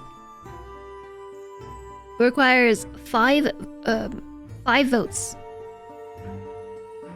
Alright, we've got a few things happening here. A new wizard. A new wizard has risen in the march, Your Majesty. It's Damiles, a former lady patrician. She completed her apprenticeship in record time. Usually it takes years to master magic. If the apprentice survives, that is. She's devoted herself to mastering turnip magic and has taken off to Velimir in search of new treasures and secrets. Though not before using her powers to mass germinate a whole valley of new crops. Well, turnips. Farming is now bountiful for the patricians. It's time for a new turnip tax. Can we get in on that? I'm afraid not, Your Majesty. Damiles is long gone. Regardless, the fields of the coast have never been better. May have lost some lives, but that means there's just more turnips to go around. An alchemical discovery. In the gardens of the royal palace, your marshal rushes up to you in excitement. Lord Patrician Bork 5689 follows her, dragging a large trunk behind him. Your Majesty, Bork 5689 has developed something for the war effort. You have to see it. Yes, greetings, Your Majesty, Your August Majesty. An alchemist from my estate's been working on this for some time. Typo. He starts unpacking the trunk, revealing complicated and foul-smelling machinery that looks like a set of large bagpipes. Don't point that at me. Tell me what it does. It creates fire, Your Serene Highness. It can spray flames right across a room. But don't use it inside a room, not unless you want it to burn down with you inside. Fancy a demonstration?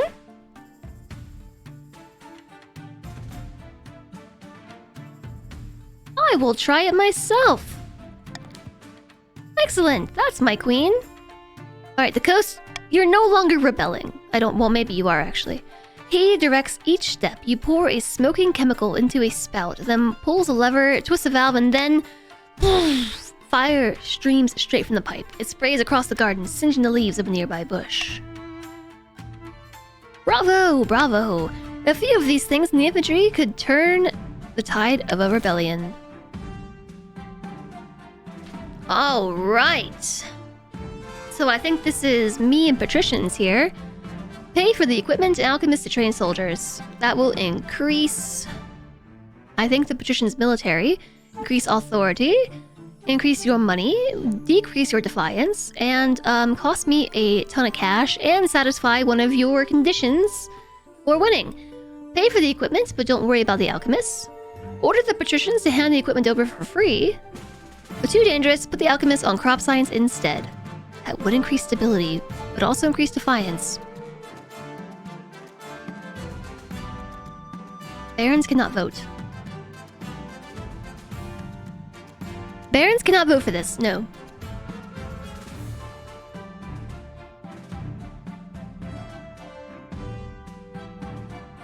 I'm setting swing votes. Alright, so counts and patricians can vote. I do think this affects me and patricians. Like, I think this is going to raise the patricians' military strength. It will raise authority. It's going to increase patrician money, decrease patrician defiance, and also satisfy their win condition.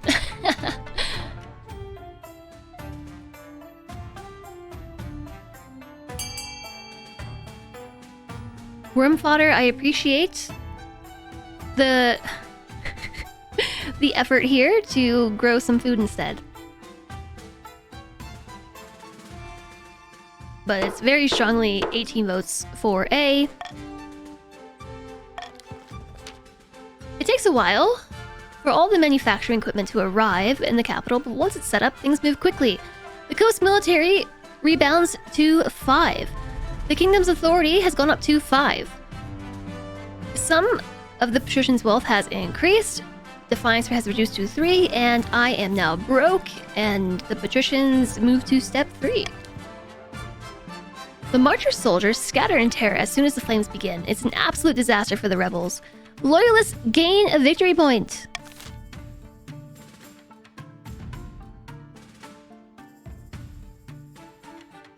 Okay, so rebellion's been halted. And there's the final battle as well. Luckily we did that first because your military's back up. After the humiliating defeat of the patricians, our last hope is the counts. What are you talking about? They're back where they were. They're all that stands between the capital and the marcher army. Oh, victory will be ours. I'll send word to the counts that it's time to strike. We can only hope they'll listen to our orders, your majesty.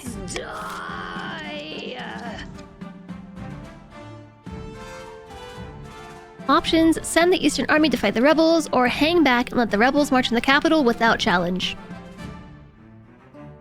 There is a 30% chance you can win.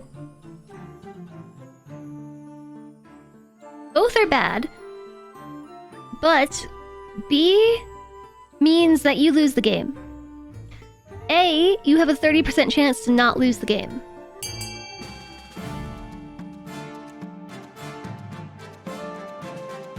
%30 is better than no percent, right?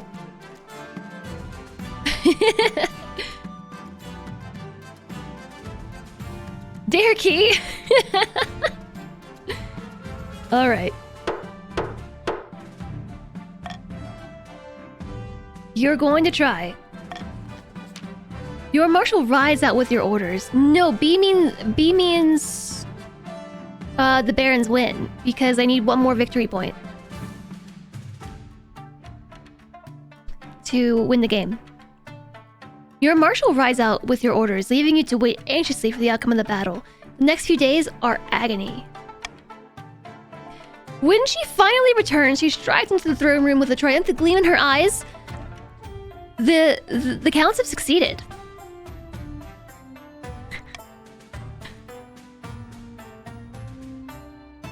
Marshal, report! We lured the barons into a forest that we scouted ahead of time. While their column was stretched out, we sprung an ambush. It was an utter slaughter. We chased them through the forest for days, harrying them relentlessly. Eventually, they made their final stand on a hilltop. By that point, they lost all morale. Authorities up to 6! The Loyalists gained 4 victory points! It's 4-4! The marches... What's happening here? This is like very intense. The march's military power has dropped to 7. It is 4-4. The crows ate well the last few days. Let me tell you, I haven't seen that many corpses since I was a little girl.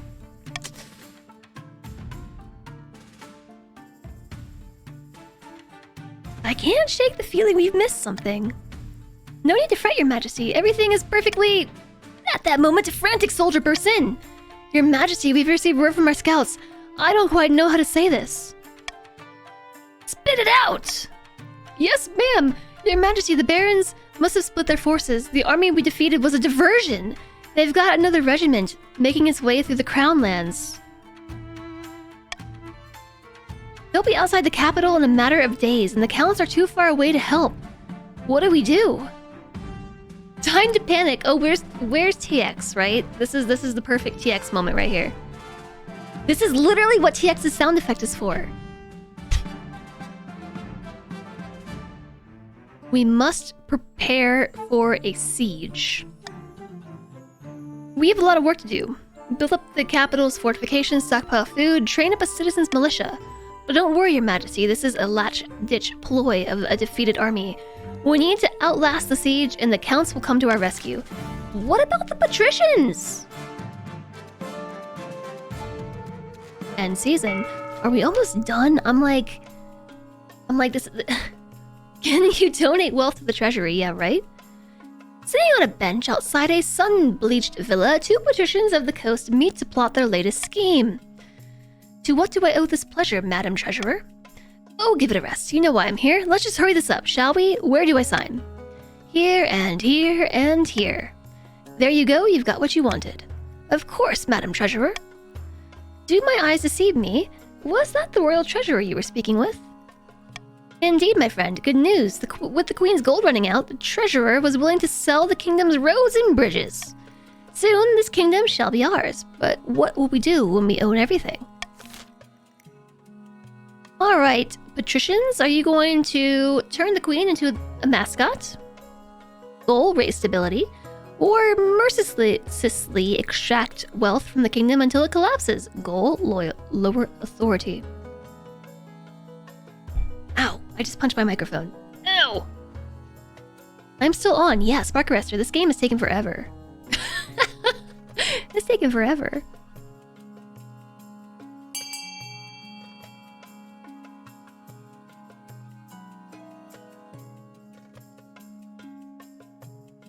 I'm getting very tired. I'll be quite honest. It is 5-4.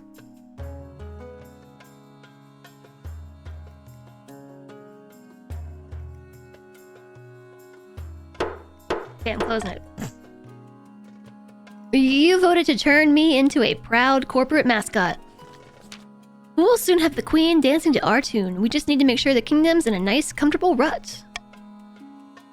Ah, the current rebellion may pose a problem then. Indeed, let's do our best to bring it to a swift conclusion. For the final stage of their scheme, patricians must raise stability to at least 6.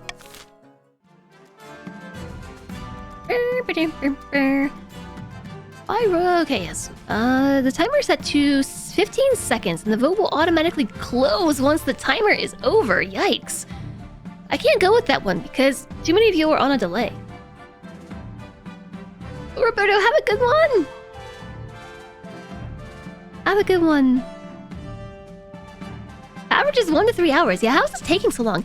I did talk a lot, but still, this is taking a long time. Alright, anonymous voting. How nobles choose to vote is hidden from the monarch's view. Nobles must vote for their least favorite... Oh yeah, I want that one. It's gonna be fun. Okay, I'm getting rid of swing vote. For reverse voting. The counts are being so loyal. It is 4-4. There's 1 victory point left to hopefully end the game because I'm tired. Isn't there a save? Yes, but like when are you all gonna be here again, right? I gotta conclude this today. Contaminated river, a deadly disease, or besieged. Let's start with besieged. That seems like the worst. The barons march through the crown lands, pillaging and burning. The roads are heaving with refugees and corpses clog the rivers. Yuck. Now the capital's surrounded. You stand on the ramparts of your palace, staring out in dismay at the army camps stretching for miles outside the city walls. Get down from there, Your Majesty. If they get lucky with a crossbow bolts. Is there any hope, Marshal? Only one. The patricians and counts are still out there, Your Majesty. Admittedly, the patricians were overwhelmed and their armies scattered, but the counts have defeated the rebels at every turn. I hope they get here in time. Well, now I think we're doomed. You're right. There's still hope. As you finish your sentence, an immense trebuchet hurls a 10-ton boulder towards the capital. It crashes into a nearby clock tower, smashing it to smithereens. Like I said, Your Majesty, you better get inside.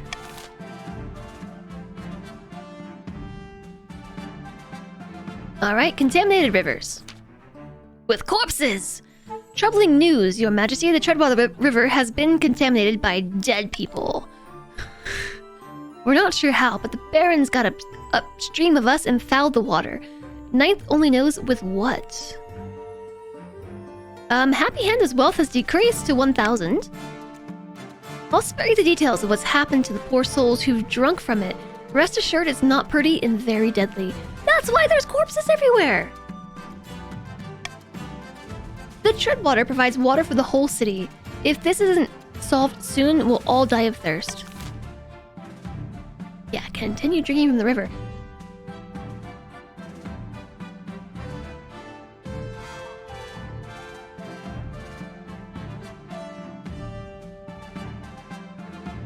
How does reverse voting work, though? I feel like this can be...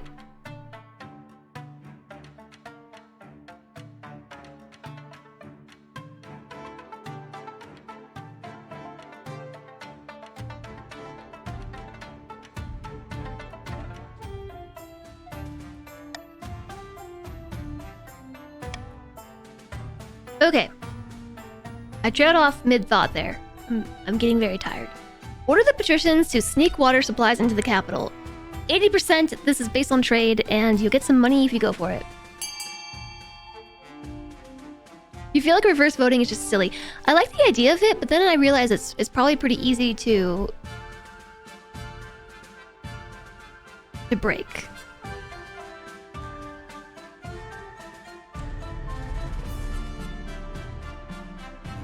Monoret wants to kill us all. Monoret just wants to see the world burn. Or die.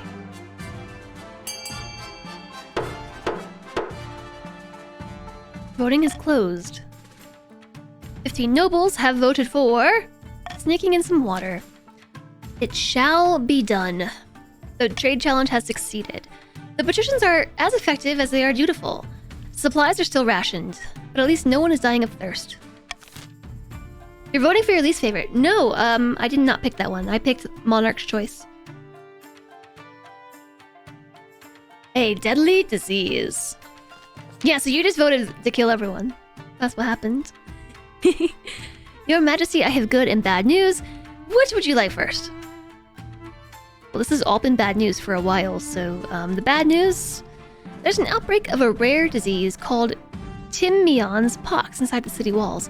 Civilians are dying by the hundreds, and it'll spread to our garrisons if we're not careful.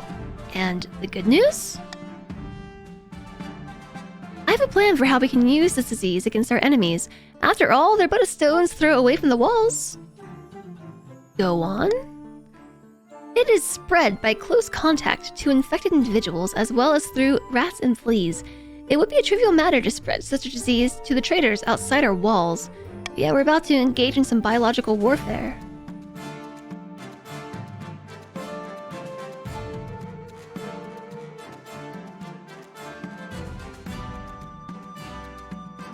Guys, chat, my goal is to be a peacekeeper.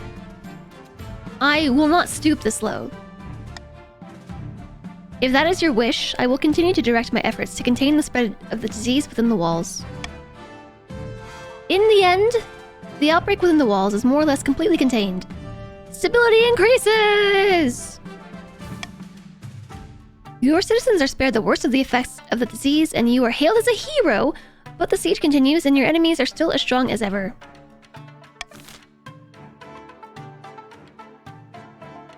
Alright, end season. All 3 of you are on stage 3. We're 1 point away, each team, from winning. The siege grinds on. It's the only option. Another dawn breaks. The great army of the March sprawls outside your city walls. For the last 3 weeks, they've tried to fight their way in. The siege drags on, and your food supplies are dwindling. The streets outside the palace explode in daily riots as citizens demand to be fed. Don't worry, Jazz. The Night Gods will look out for us. I'm sure of it. As evening draws in, horns blast outside the city walls. The barons are mounting a final attack. Oh, look, end season. That was quick. Auction time! Is she still alive? Yes. It is pretty well balanced. I think that's why the game is lasting so long. I think we're just doing a good job of, or maybe it's me, or all of us just doing a good job of balancing it a little bit. Playing all the sides, you know? So yes, you know what to do. Exclamation fund, space the building you want, space the amount you want to auction in. You can auction for multiple buildings. If it's not chosen, you get the money back. The choices are, for the barons, a reduction in stability, or a reduction in authority, which don't affect the barons directly, just me. The Deer Park, reducing farming for the counts or trade with the Thieves Guild, or the Aqueduct to increase farming for the patricians, or increasing stability with F. That's your goal, patricians, to raise stability. Alright, let's go! Auctions!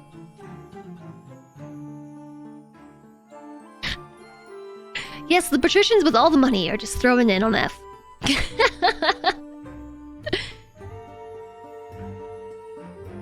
So, I know I'm probably not supposed to backseat stream here, but the barons are throwing in on stability reduction, which is going to cancel out the library, so you're probably also going to want to throw in on a different building. I see that you're already on that. You've already got a lot of points on C.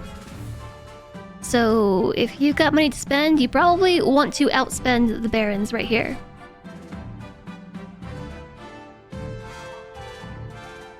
The library is definitely happening at this point.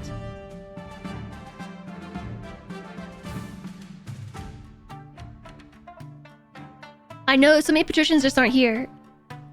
A lot of people have gone to sleep. Time's up. You've picked stability up and stability down. We're back where we started. Alright. A grim dawn. The sun rises on a city in turmoil. The barons began their assault last night, and you've heard nothing outside but screams and howls and the clash of blades since. Half the capital is in flames. Soldiers rush back and forth, shouting panicked orders. You haven't seen your marshal since the night before. Perhaps she's already dead.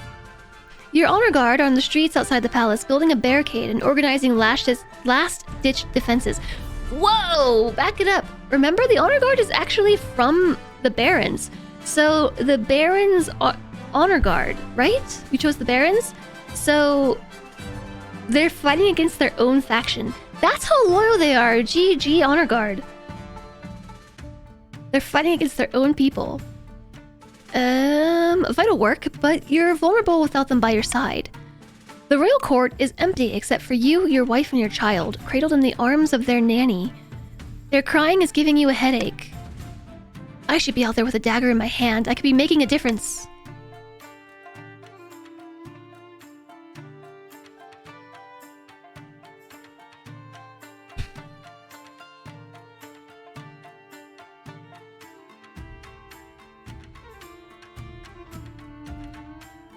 I don't know. These both suck.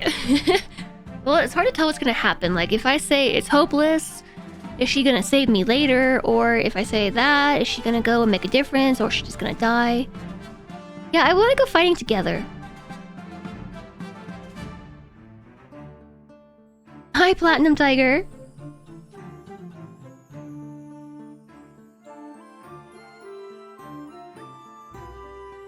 Don't ask of others any more than one would do to oneself. Yeah, well, so it's... I'm not sure if it's like both of us go down fighting. Fight is the best. I'm gonna assume it's both of us. I'll fetch my dagger. Oh, no, I just sent her. Your Majesty, you must see this. Follow me. She leads you and Orid up onto the palace walls, where you look out over an endless mass of soldiers rampaging through the streets of the city. In the darkness of dawn, you can barely make them out, only silhouettes and countless glimmers of torches. You duck as a burning arrow sails overhead. Why did you bring me here? Yeah, I'm glad I'm not streaming tomorrow, right? Look closer, Your Majesty.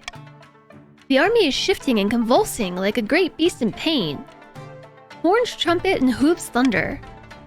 The patricians and counts have arrived in full force, a mighty hammer smashing the barons against the walls of the city. Victory? After that, it's just mopping up. The barons make a brave final stand, but they don't stand a chance. Their army is crushed. By dawn, rebel corpses clog the rivers, along with the other corpses, and blanket the city streets. The crows feast like never before. Hi, Midoriel. Yes, dog. Soon the armies of the patricians and counts are parading through the city, waving their banners and showing off their loot. So the troops weren't rallied, but we did increase the military strength of the patricians, and we gave the patricians new weapons, and there was a whole thing about like hoping that the two would come to save us. So I don't know if it was a roll or something, like on the back end of the game, like maybe they wouldn't have come. You had so much military power.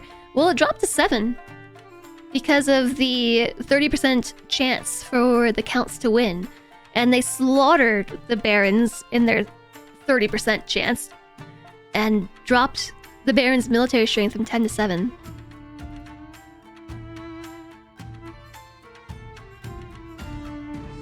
Meanwhile, Baron Uberjosh, the leader of the rebellion, is brought to you in chains.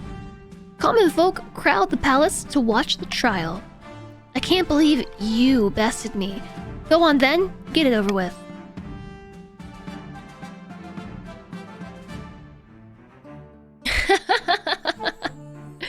They all have the same effect.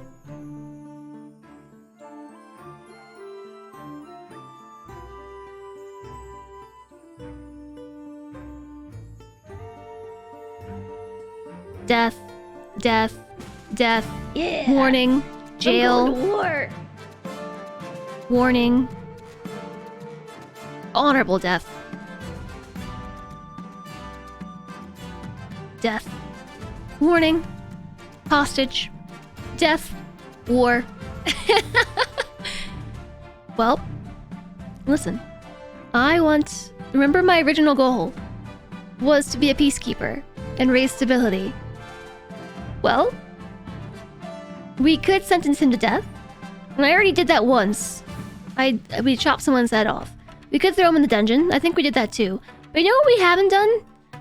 Is release the rebel leader who almost overthrew, ruined everything, killed a bunch of people, burned down a bunch of crops, starved people to death, poisoned them, etc., etc., etc. We haven't let that particular person off with a warning. So, I mean, that there's, you know, there's something new.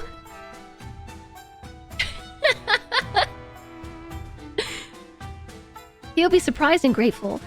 Yes, I'm sure they absolutely would not have been charged for all the war crimes that were committed. Blinking in surprise, Baron Uberjosh is freed from his shackles.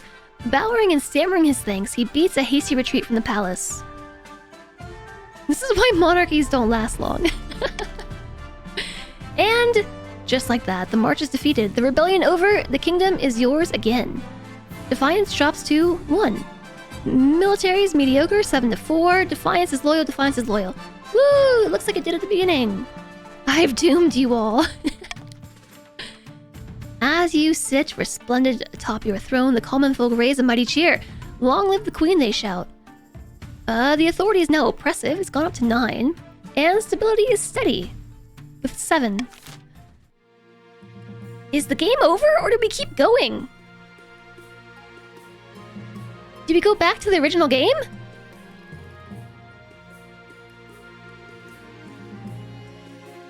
Oh, the patricians just won.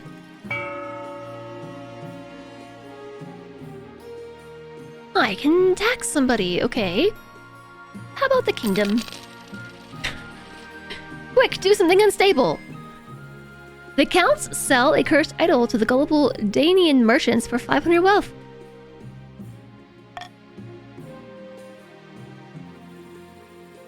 Our corporate overlords. Oh yeah, so now they're turning me into a puppet. It happens gradually, like a frog slowly boiled. At first, it's paying a few patrician tolls here and there to cross a road, to sail down a river, but as their cash reserves grow, so do their acquisitions. The trouble really starts when they ban anyone else from trading on their roads. Soon enough, they practically own everything. Here's a copy of tomorrow's speech, Your Supreme Majesty. Don't forget to read out the part at the end. This speech was proudly sponsored by Coastbreck, the creamiest cereal in the kingdom. Creamiest? But the speech is about tearing down people's homes. We can't build our factories in the countryside, can we? Where will we get our workforce? After you've mentioned the sponsorship, don't forget to add that you can't get enough of the creamy coastal crunch. That's very important. What if I say no? Look who woke up with a spine this morning. If you say no, we'll put a drop of poison in your ear while you're asleep. A quick death. And we'll tell our customers you died heroically saving a child from a bear or something. Then we'll replace you with a younger mascot with better hair and whiter teeth. It'll be a net win for our brand anyways. We should have let you blow up the castle. You were the ones who started the rebellion. You didn't have to start up a rebellion.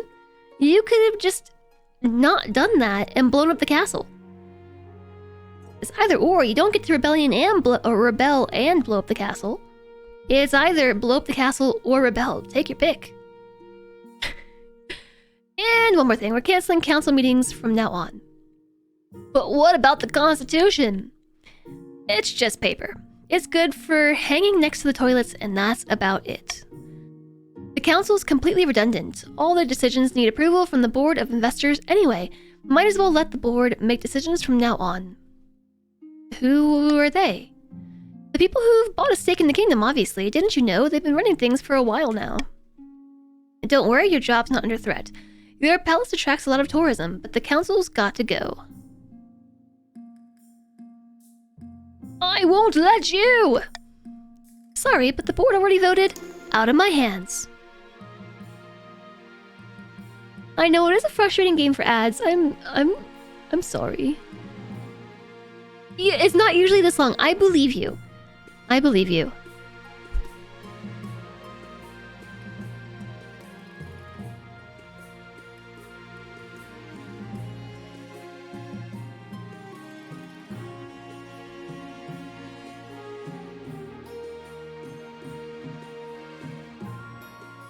This is about the longest possible game. Are you guys stuck in infinite ad loops?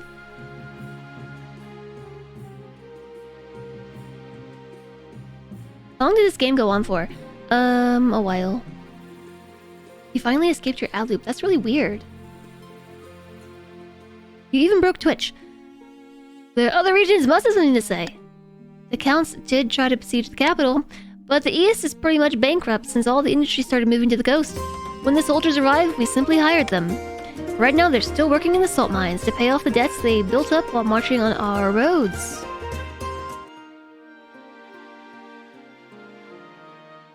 You were stuck in an infinite reload your browser loop. Well, that's no good. Aquasar, thank you for gifting a sub to Ramflax. I appreciate that. Thank you for spreading the love. Thank you, thank you. Thank you for being so kind, Aquazar. And thank you for the support. Yeah, so I know the ads are annoying. I have them set to run every 30 minutes to disable pre-rolls. Because, first off, it's the ad incentive program that I'm a part of. I have to run ads for a certain amount of time to get paid, but also running it on this schedule disables ads when you click on the stream. So it's helpful to get people into the stream without hitting the ad wall. However, next week we can start running ads on the hour, which is going to be awesome. There isn't anyone fighting against you? No, not really. We are, what's the phrase? Too big to fail. Anyways, gotta stop yapping, I got a board meeting. I'll leave you to practice your speech. Once Lord Patrician Ragnar Twitch has departed, you take a longing look out the window. The capital skyline has been devoured by smoke from new factories. With a sigh, you begin practicing your speech. I just got an achievement called Sellout.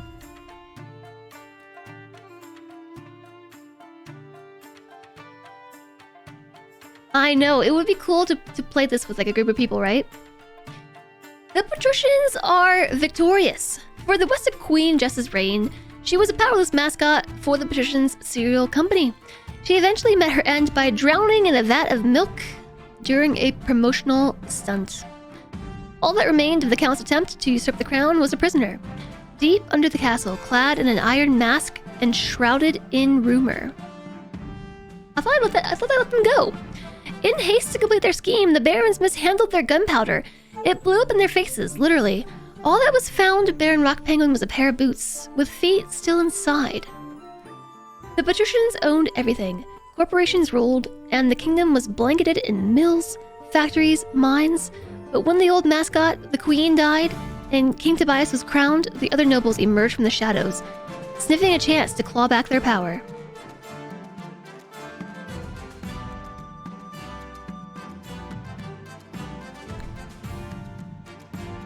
Oh, my title is the baby kicker? What? Oh my gosh. The game length was 3 years and 9 months. The church got me good, wow. That is literally like the complete opposite of what I set out to do. I want it to be like the complete opposite of baby kicker. Tragic irony of peace-seeking ambition. Our wealthiest noble ended up being George, who's been AFK for a while. The poorest noble was Stonewash. The kingdom.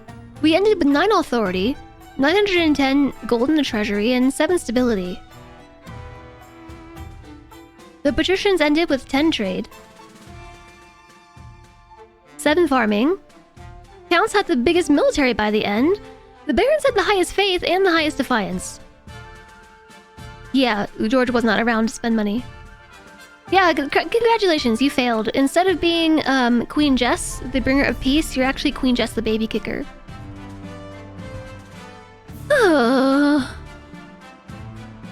Such twists, I know, Midoriel. Hi there, GT Knife Master. Is it still possible to join as a noble? Well, the game just ended, so unfortunately, no. It was a long game, though.